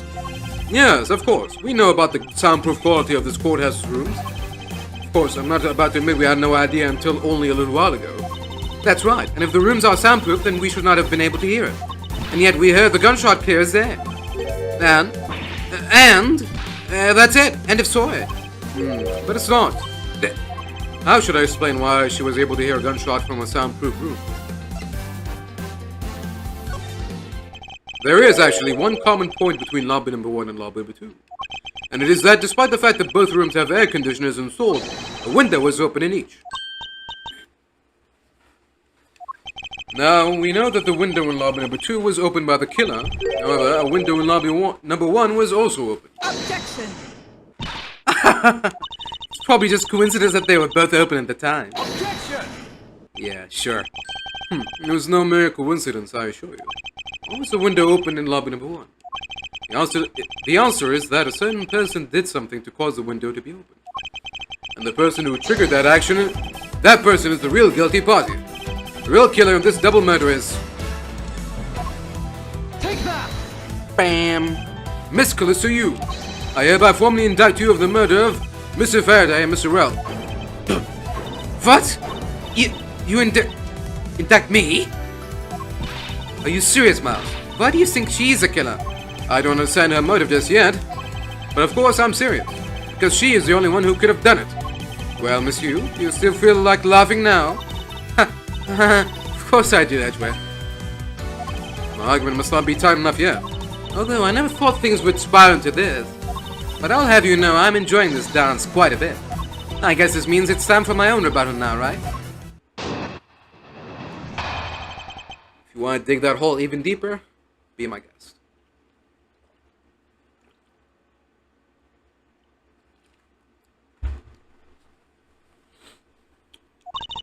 You argue that the window was open, however, you have proof it was I who did it.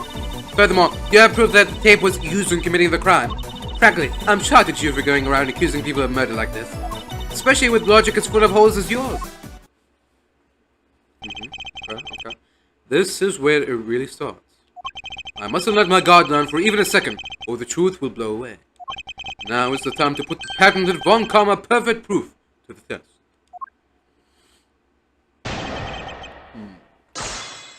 Proof that she opened the window.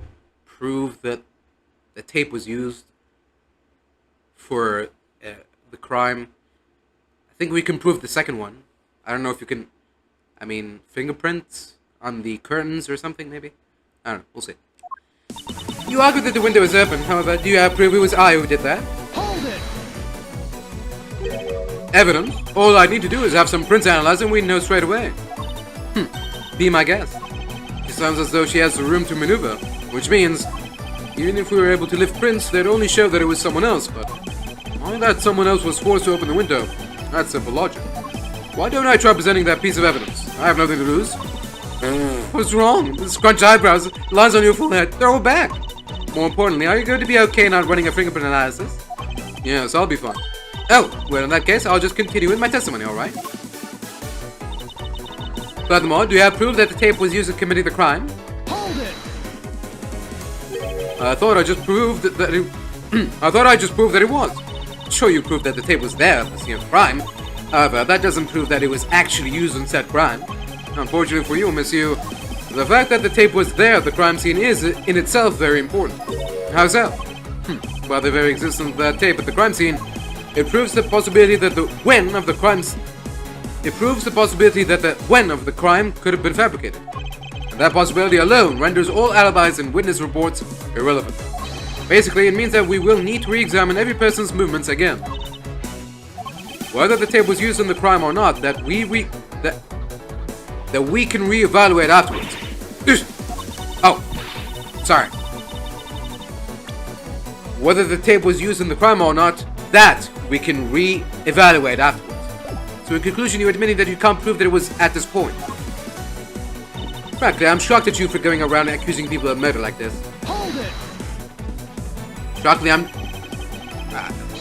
Frankly, I'm shocked that you went around committing double homicides in a courtroom. Even if you are shocked, that is of no concern to me. I do things my own way. Oh, I see that you're not laughing for a change. Because I'm shocked. Again, you being shocked is of no concern to me. Let us continue with the testimony. Alright. But let me just say one thing. You shouldn't go around accusing people. Especially with logic as full of hoes as yours. Hold it! Full of hoes? Well, I suppose it might be. Oh, admitting to your faults now, are we? At this point in time is what I meant to say. Should I take that to mean that you're just a sore loser? No matter how full of holes my logic may be right now, if I plug them one at a time, I will ultimately make my way to the truth. What a paradox. Take care to not fall into one of those holes before you fill it up. Miles, you remember, don't you? About fire window in lobby number 1, the serpent. Yes, of course I do. And that's how I'll attack. I'll present the reason why the window had to be opened.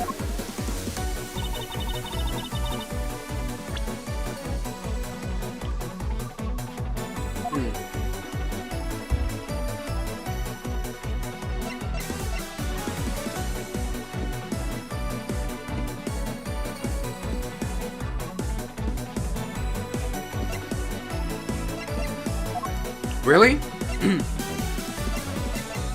Perfume? Sure, it's worth a try. Objection! Okay, there you have it. I'm sure you've seen this before, haven't you, Miss Hugh? Edgeworth, I never knew you into wearing that kind of perfume. It's not exactly what I'd recommend for boys, you know. What? This is mine? That's right, it's mine, and I received it from Detective Baddies here. Miss Hugh, you can pretend all you like, but we know, and at least this much is for sure, that you are the one who gave this bottle of perfume to Detective Bad. And that you're all super easy to rile up. So, what about the perfume? While you were in lobby number 1, you made a big show of spilling some of this perfume. That's according to Detective Bad. Oh, I know. You also knew... Oh, I know. You also knew that if you spilled it, you would naturally move to open a window. Objection! Come now, I've already told you that's all just a big coincidence. After we opened the window in lobby number 1, I just left it open, you know? So maybe it was just dumb luck that we heard the gunshot through the window. Objection! Timing of when you were going to spill the perfume is something you could control. And the most important fact about this case is when people were made to hear the shot. Furthermore, it would have been pointless if you didn't have an alibi for yourself at the time. You mean... Miss Hugh, you are the one who called Detective Bad into lobby number 1, when you saw him bring Detective Gumshoe into the hallway. Is that correct? All of today's premeditated events could have only been thought up by you, Miss Hugh.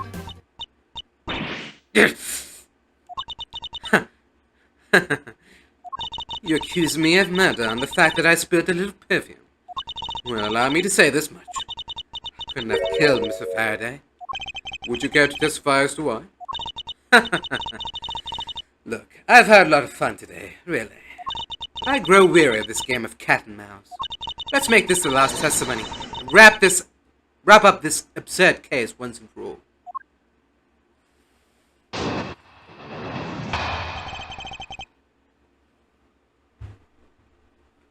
It's your funeral.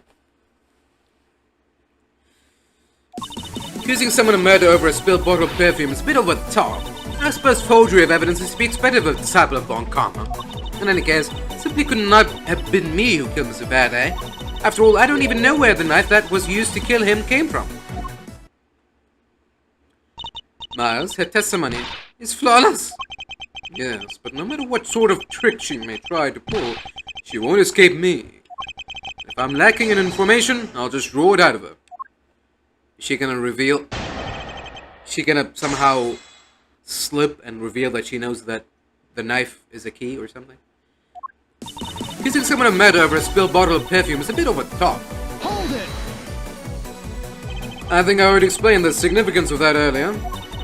You only confirmed that I did spill some perfume. But that's all. That you would accuse me of murder based on a simple spill.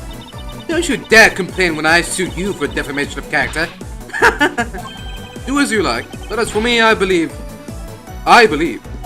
You believe.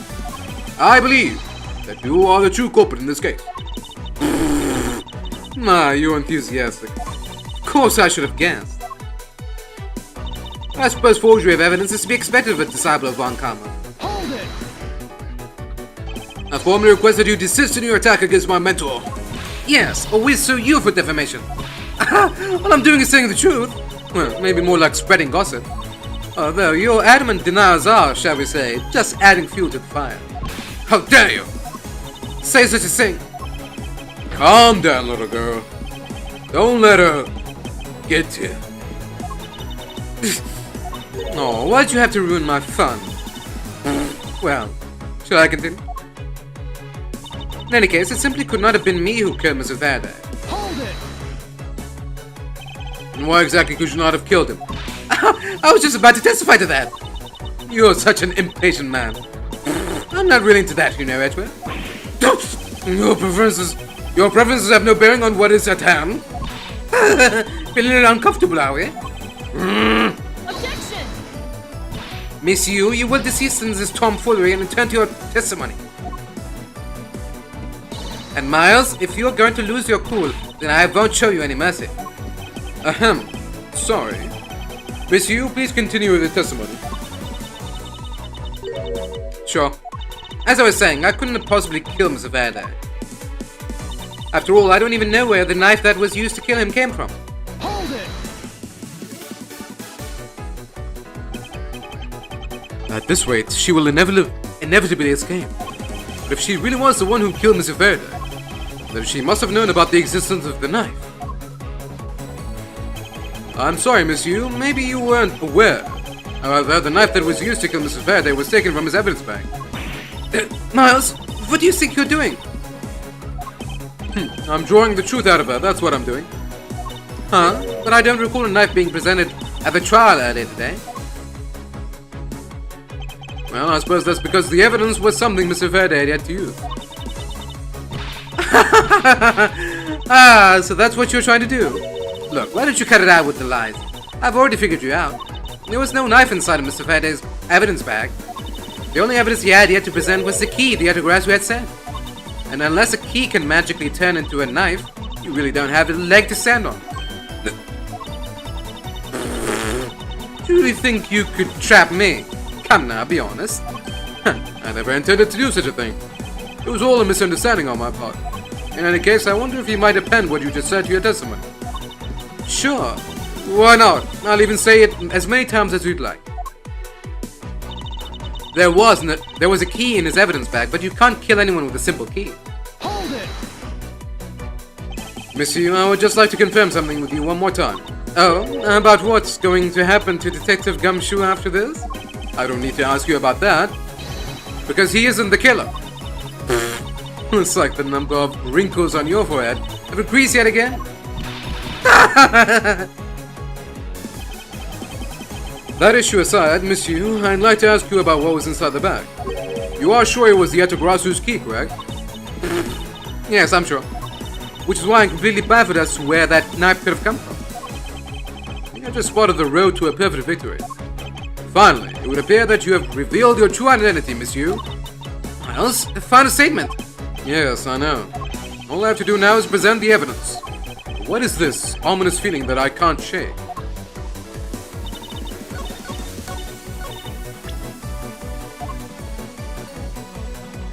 Objection! Miss Yu, I wonder if you might take a look at this photo for me. This is a picture of the key the Etagarasu sent to the police. However, while it may look like a key at first glance, it, in fact, has the secret ability to transform into a knife. Which means that what was inside Mr. Faraday's bag was both the Etagrasu's key and the murderer's knife. You knew that the key was inside Mr. Faraday's bag, did you not? Yes. Well, with the Etagrasu's key alone, it's more than possible to kill Mr. Faraday. Do you understand now? Just knowing of the existence of the Etagrasu's key...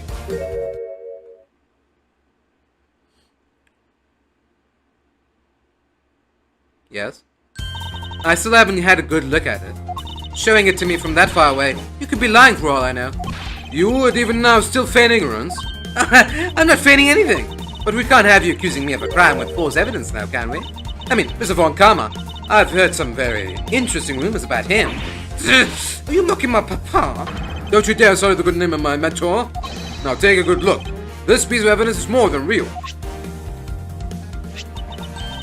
Wow, who knew there was such a trick to this thing? Are you satisfied now? But of course, you knew from the very beginning, didn't you? You knew that the knife and the Etagrasu's key are one and the same. Otherwise, someone like you, who isn't a member of law enforcement and who would never have been privy to this trick, would have never known about it to begin with. Furthermore, there's something that the Etagrasu sent to the police How did you have knowledge as to what it was? Actually, I heard it from Mr. Faraday. Just before he dragged Mr. Rell off, he told me. Oh, that's right, I almost forgot. He also told me about the key turning into a knife at that time. But he didn't tell me about how the key actually transforms. Objection! What you are saying is simply not possible. Oh, and why not? Because Mr. Faraday himself didn't know about the hidden knife within the key. For within these pages he mentions nothing about a knife. Objection! I'm sure he would have written everything in his organizer, you know. Wouldn't something of this importance be better left to oral communication? Objection! Unfortunately, that is also impossible. Because Detective Bat didn't know about the knife aspect either. What would have been highly classified information, even within the police force, and is something that even the lead detective on the case didn't know. Why would Mr. Faraday have felt the need to share such information with the opposition? Yeah, I guess he wouldn't have much of a reason to. Looks like I gave a pretty lame excuse, huh? How can you laugh at a time like this? She probably just realized the flaw in her logic and is actually in a panic over it. But that's not something we need to concern ourselves with. I suppose you're right.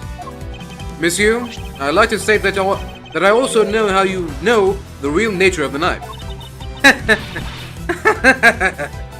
Do you now? Well, why don't you put your money where your mouth is and show me? Oh, I will, and I'll wipe that smile off your face by the time we're through. This is it. The moment of truth. The secret behind the Yatagarasu's key. Only one person would have had the knowledge of it from the get-go. Who would know from the start that the Yatagarasu's key could change into a knife? Take that! There's only one person who would have known about the dual nature of the key. And that is?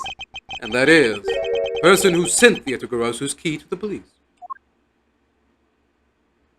That is to say, the Yatagarasu herself. Are you saying that this boy is a great thief, Yatagarasu? Miss Yu, you used Mr. Rell to lure Mr. Faraday into a trap, didn't you? You who profess to bear a grudge against criminals. Why? Why do something like this?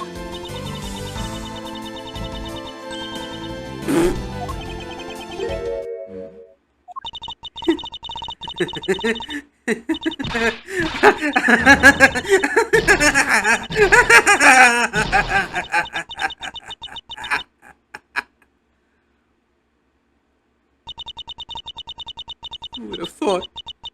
You! Stupid rookie prosecutor!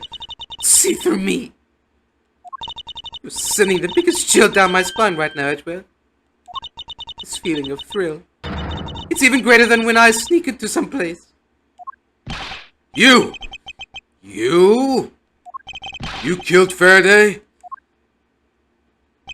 Why? Answer me, Callisto, you! Huh. Callisto, you. Huh. That's not my real name. Because my real identity is, yes, the great thief Yatagarasu. Let me tell you something, Edgeworth. Mr. Faraday was one difficult man to deal with. For you see, he had discovered my true identity, which is why I had to erase him from the world of law. I made well an offer, an acquittal for a little favor in return. All he had to do was accuse Mr. Faraday of being the Yatagarasu in court. But once we entered the recess, Rell was dragged off by Mr. Faraday, which threw my plan into a complete mess. I chased after them and eavesdropped on them through a crack in the door. That well caves only to two things: money and authority, just as all thugs do. I feared my plan was going to be ruined if Mr. Faraday held on to Rell any longer. Plus, if I had let them continue on the way they were, I would have been found out. That's why I had no choice. I had to kill them both. But did you say that you despise criminals? Do I really? You. Have you forgotten about the KG8 incident too? Maybe. What sort of woman would... So then, was it your plan to kill Mr. Faraday with the very evidence that you sent? Well, I had a good idea of what Mr. Faraday was going to do. I anticipated that Mr. Faraday was going to prove that Rell wasn't the Yatagarasu by using this Yatagarasu's key as evidence. that he would bring it with him, which is why I thought to use the knife portion. With a weapon as well disguised as this, no one would be the wiser. Because who in their right mind would think something like this could be a weapon? I casually entered lobby number 2 on the pretext that I had to talk with Mr. Faraday. And in order to get in with him, I pretended to be worried about something. He then let me hold the Autograsso's key, just like that. He never noticed that I had changed the key into a knife inside that plastic bag. He didn't have the chance to take note of the knife that took his life. How could you kill him? I knew him for a long time, you know. At the very least, so I thought to give him a quick and painless death. But if you killed Mr. Faraday first, there was no need for you to kill Mr. Rell as well. I believe I mentioned why when we were placing Detective Gumshoe under arrest. Something about having accidentally created an eyewitness. And how that led the killer to think about setting them up as though they'd kill each other. And the trick with the surveillance tape. Yes, I hadn't actually planned to use a gun. The risk was too high that I'd be caught. However, that's when I remembered the existence of that surveillance tape. Which is why I had Rel help me set up the crime scene. And after all was said and done, I rewarded him for all his hard work with a bullet. You are a defense attorney, aren't you? How could you protect a client? Client? We'll talk about who was a client of whose first. Who's me? I was the client in the murder of the Cadopian Embassy staff member, that man. You ordered a hit job? Still haven't figured it out, Mr. Bear. I had that man killed because he was going to give away info about the smuggling ring. Now, who exactly do you think would benefit from such an assassination? Can't be. You're... That's right. I am a member of the smuggling ring. What? How could this... You don't mean... You work with Manny Cochin too, do you? Maybe, maybe not. Guess you'll never know. The Grasso claims to be noble, but you're just another cold-blooded murderer. That's right, little girl. The Grasso is just another killer. Be quiet! You! Grasso, you can run from their law, but you will never escape it. So just humbly accept the judgment of this court. Hey, Edgeworth.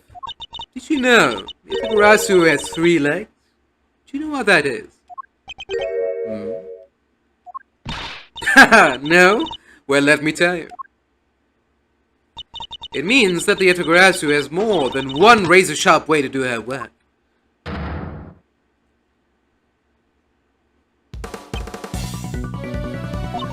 You really are too naive, Edgeworth. You even handed the Grasso's key right to me without a second thought.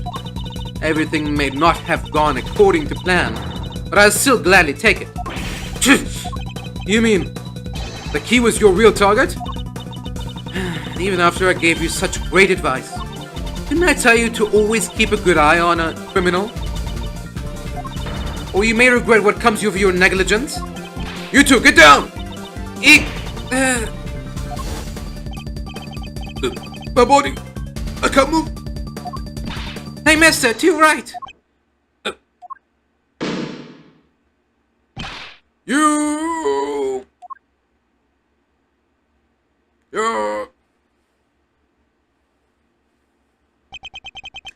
Are you alright, Francesca? I'm perfectly fine, Miles. Her voice is shaking, but it looks like she's unharmed. Where did Kay go? That's a gunshot! Is it? Could be a balloon. Or it could be another surveillance tape. September 10th, 7 p.m., District Court, Quorum number 3. Oh, what? Oh. Sorry, but it looks like she got away. I called the precinct. They should have a perimeter set up soon. That's bad. Are you alright? I heard a gunshot. I'm okay. Just got another hole in my jacket. They say he's fine, but he looks quite shaken. More importantly, boy, I mean, Mr. Edgeworth, Miss von Karma, are you two hurt? I'm absolutely fine. I'm also alright, thanks to Kay. Speaking of Kay, where is she? I don't know. Just sort of disappeared. I'll go look for her. Oh, and hey, Detective? Detective Gumshoe? Yes, sir. Detective Badger. I'm sorry I doubted you. Don't worry, sir. It's not your fault. Well, I lied to you guys too, after all. I heard about what happened. From Kay.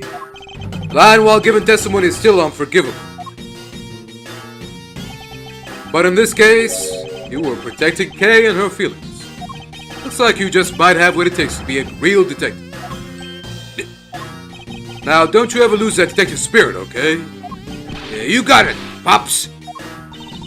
Pops, watched one too many detective dramas recently, have we? Way to single-handedly destroy the cheery atmosphere with one snarky comment. I should get back to the investigation. I swear, I'll catch you if it's the last thing I do. Be careful, Detective Bad, and take care. Thanks. Well, I'm off. Maybe we'll run into each other again someday. Adios. Thanks a bunch, pal. You're the best. You really did find out the truth behind everything. Yes, well, I'm glad we solved everything before you were taken to prison.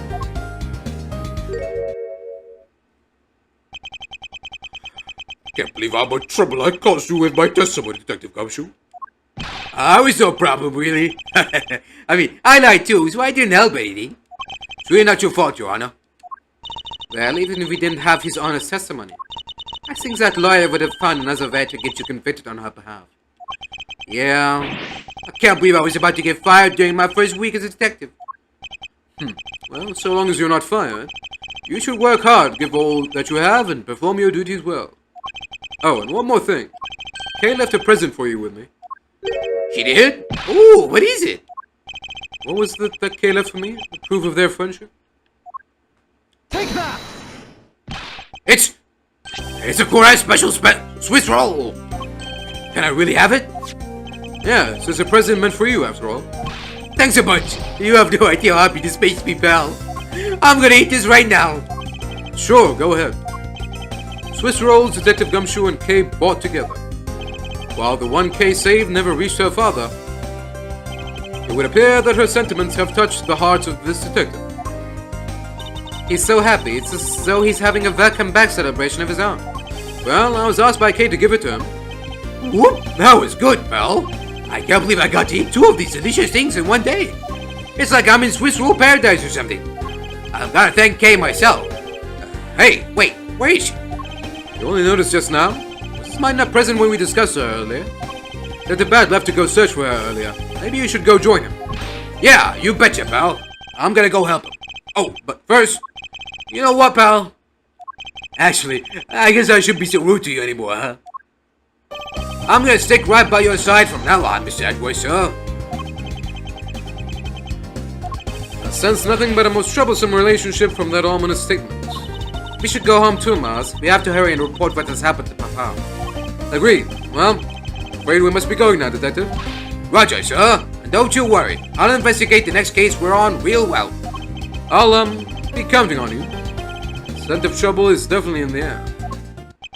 Thus, like a bad dream, my first outing at court came to a disturbing end. A few months later, I was finally able to properly stand in court as a prosecutor. But the detective in charge of the investigation was, as I dreaded, Detective Gumshoe. After that, he became my direct subordinate. I have tried, but words fail to describe the immeasurable suffering he has caused me. I suppose that's just how things are. That's the way the Swiss roll rolls. As for the little girl who suddenly disappeared, she's now a woman. What a woman. So, you remember now? Yes, I remember everything. Kay, it's been a while. Kay, you sure grew up a lot. course. But thank goodness. I thought you two had totally forgotten about me. You know, I was really worried about you after all that. Where have you been all this time? Gummy, I didn't know you cared. After my father died, I went to go live with my mother's relative. They lived really far away, so I wasn't really able to come back here all that much. Oh, is that what happened? Well, I'm just glad you're alright. So, does it all make sense now? You betcha it does. Oh, you know what? I was going through my father's bookshelves recently, and... Hold it! Actually, there are still a number of things that don't make sense, Kay. Oh? First of all, why did you come all this way to see me? Second, why are you calling yourself the Yatagarasu? Yatagarasu is Callisto Yu, the woman who killed your father. No, you're wrong. The real Yatagarasu was my father. Mr. Faraday was Yatagarasu? Like I said, I was going through my father's bookshelf recently, and I found a secret diary hidden among his books. I have no regrets in choosing to walk the path of the Yatagarasu. That was written in his diary, and that's how I know for sure. But that's impossible. What's with that look? You don't believe me? It's just the expression on my face. I clearly said it was impossible just now. Alright then, how do you explain this? It's a way of disarming any security system of the user's choosing. Yep, that's Little Thief. Truth be told, this is the Yatagarasu's greatest secret. And this little gizmo was used by my father. Wow, Mr. Faraday wasn't just a great prosecutor, he was really a great thief, huh? Yeah, my father worked really hard to steal the truth, but he was killed. And the Yatagarasu was no more. But despite that, the Yatagarasu has been spotted again recently. Someone other than you? Yeah, Miss Edgeworth. Take a look at this article. The Yatagarasu sent the embassy a calling card? Yeah, meaning this person's a fake. I'm almost certain that Callisto Yu lady is behind this. Because the real Yatagarasu would never send something like a gaudy card out. The Yatagarasu did send a white card along with anything to be publicized. That's what Detective Bad told me 7 years ago, if memory serves. Well, as soon as I heard the news, I got all wound up, and I knew I couldn't just let it go. So I searched you out, so that I could obtain the truth behind the Yatagarasu. Because if anyone could help me find it, I figured it's you, Miss Edgeworth. So you're saying that I have your father's and Miss Yu's identities backwards? Yes, because the real Yatagarasu is noble to the end. I want to revive the real noble Yatagarasu. If I don't, my father will never be able to rest in peace. Okay. Hey, you're so honorable. I don't care what anyone else thinks, I'll always be here to cheer you on, pal. Even if you are honorable, a thief is a thief. And if you're plotting to commit a crime, then I'm afraid I can't be complicit. Mr. Edgeworth. Oh, you guys are not making it easy for me. Who am I supposed to support now? Mr. Edgeworth, what I want from you is not to steal something. What I want is the arrest of that evil woman. That evil woman? You mean Callisto Yu? I think it's too hard for me to catch her all by myself. But I thought that since you were able to expose her for who she is, then maybe... Please, Mr. Edgeworth, won't you help me?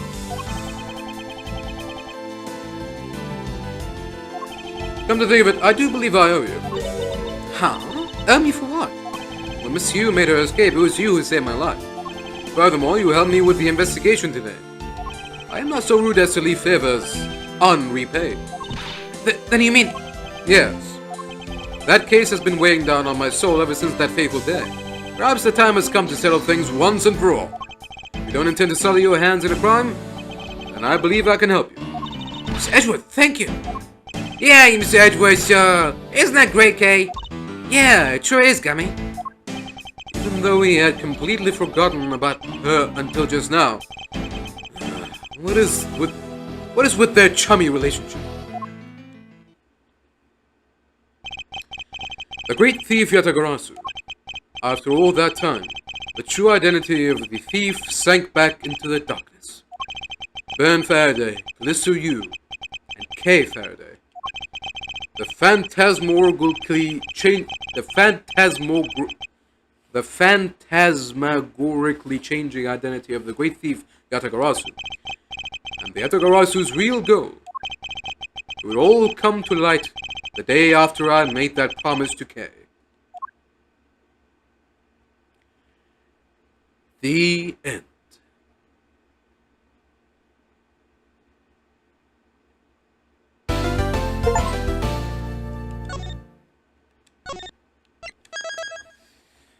Oof.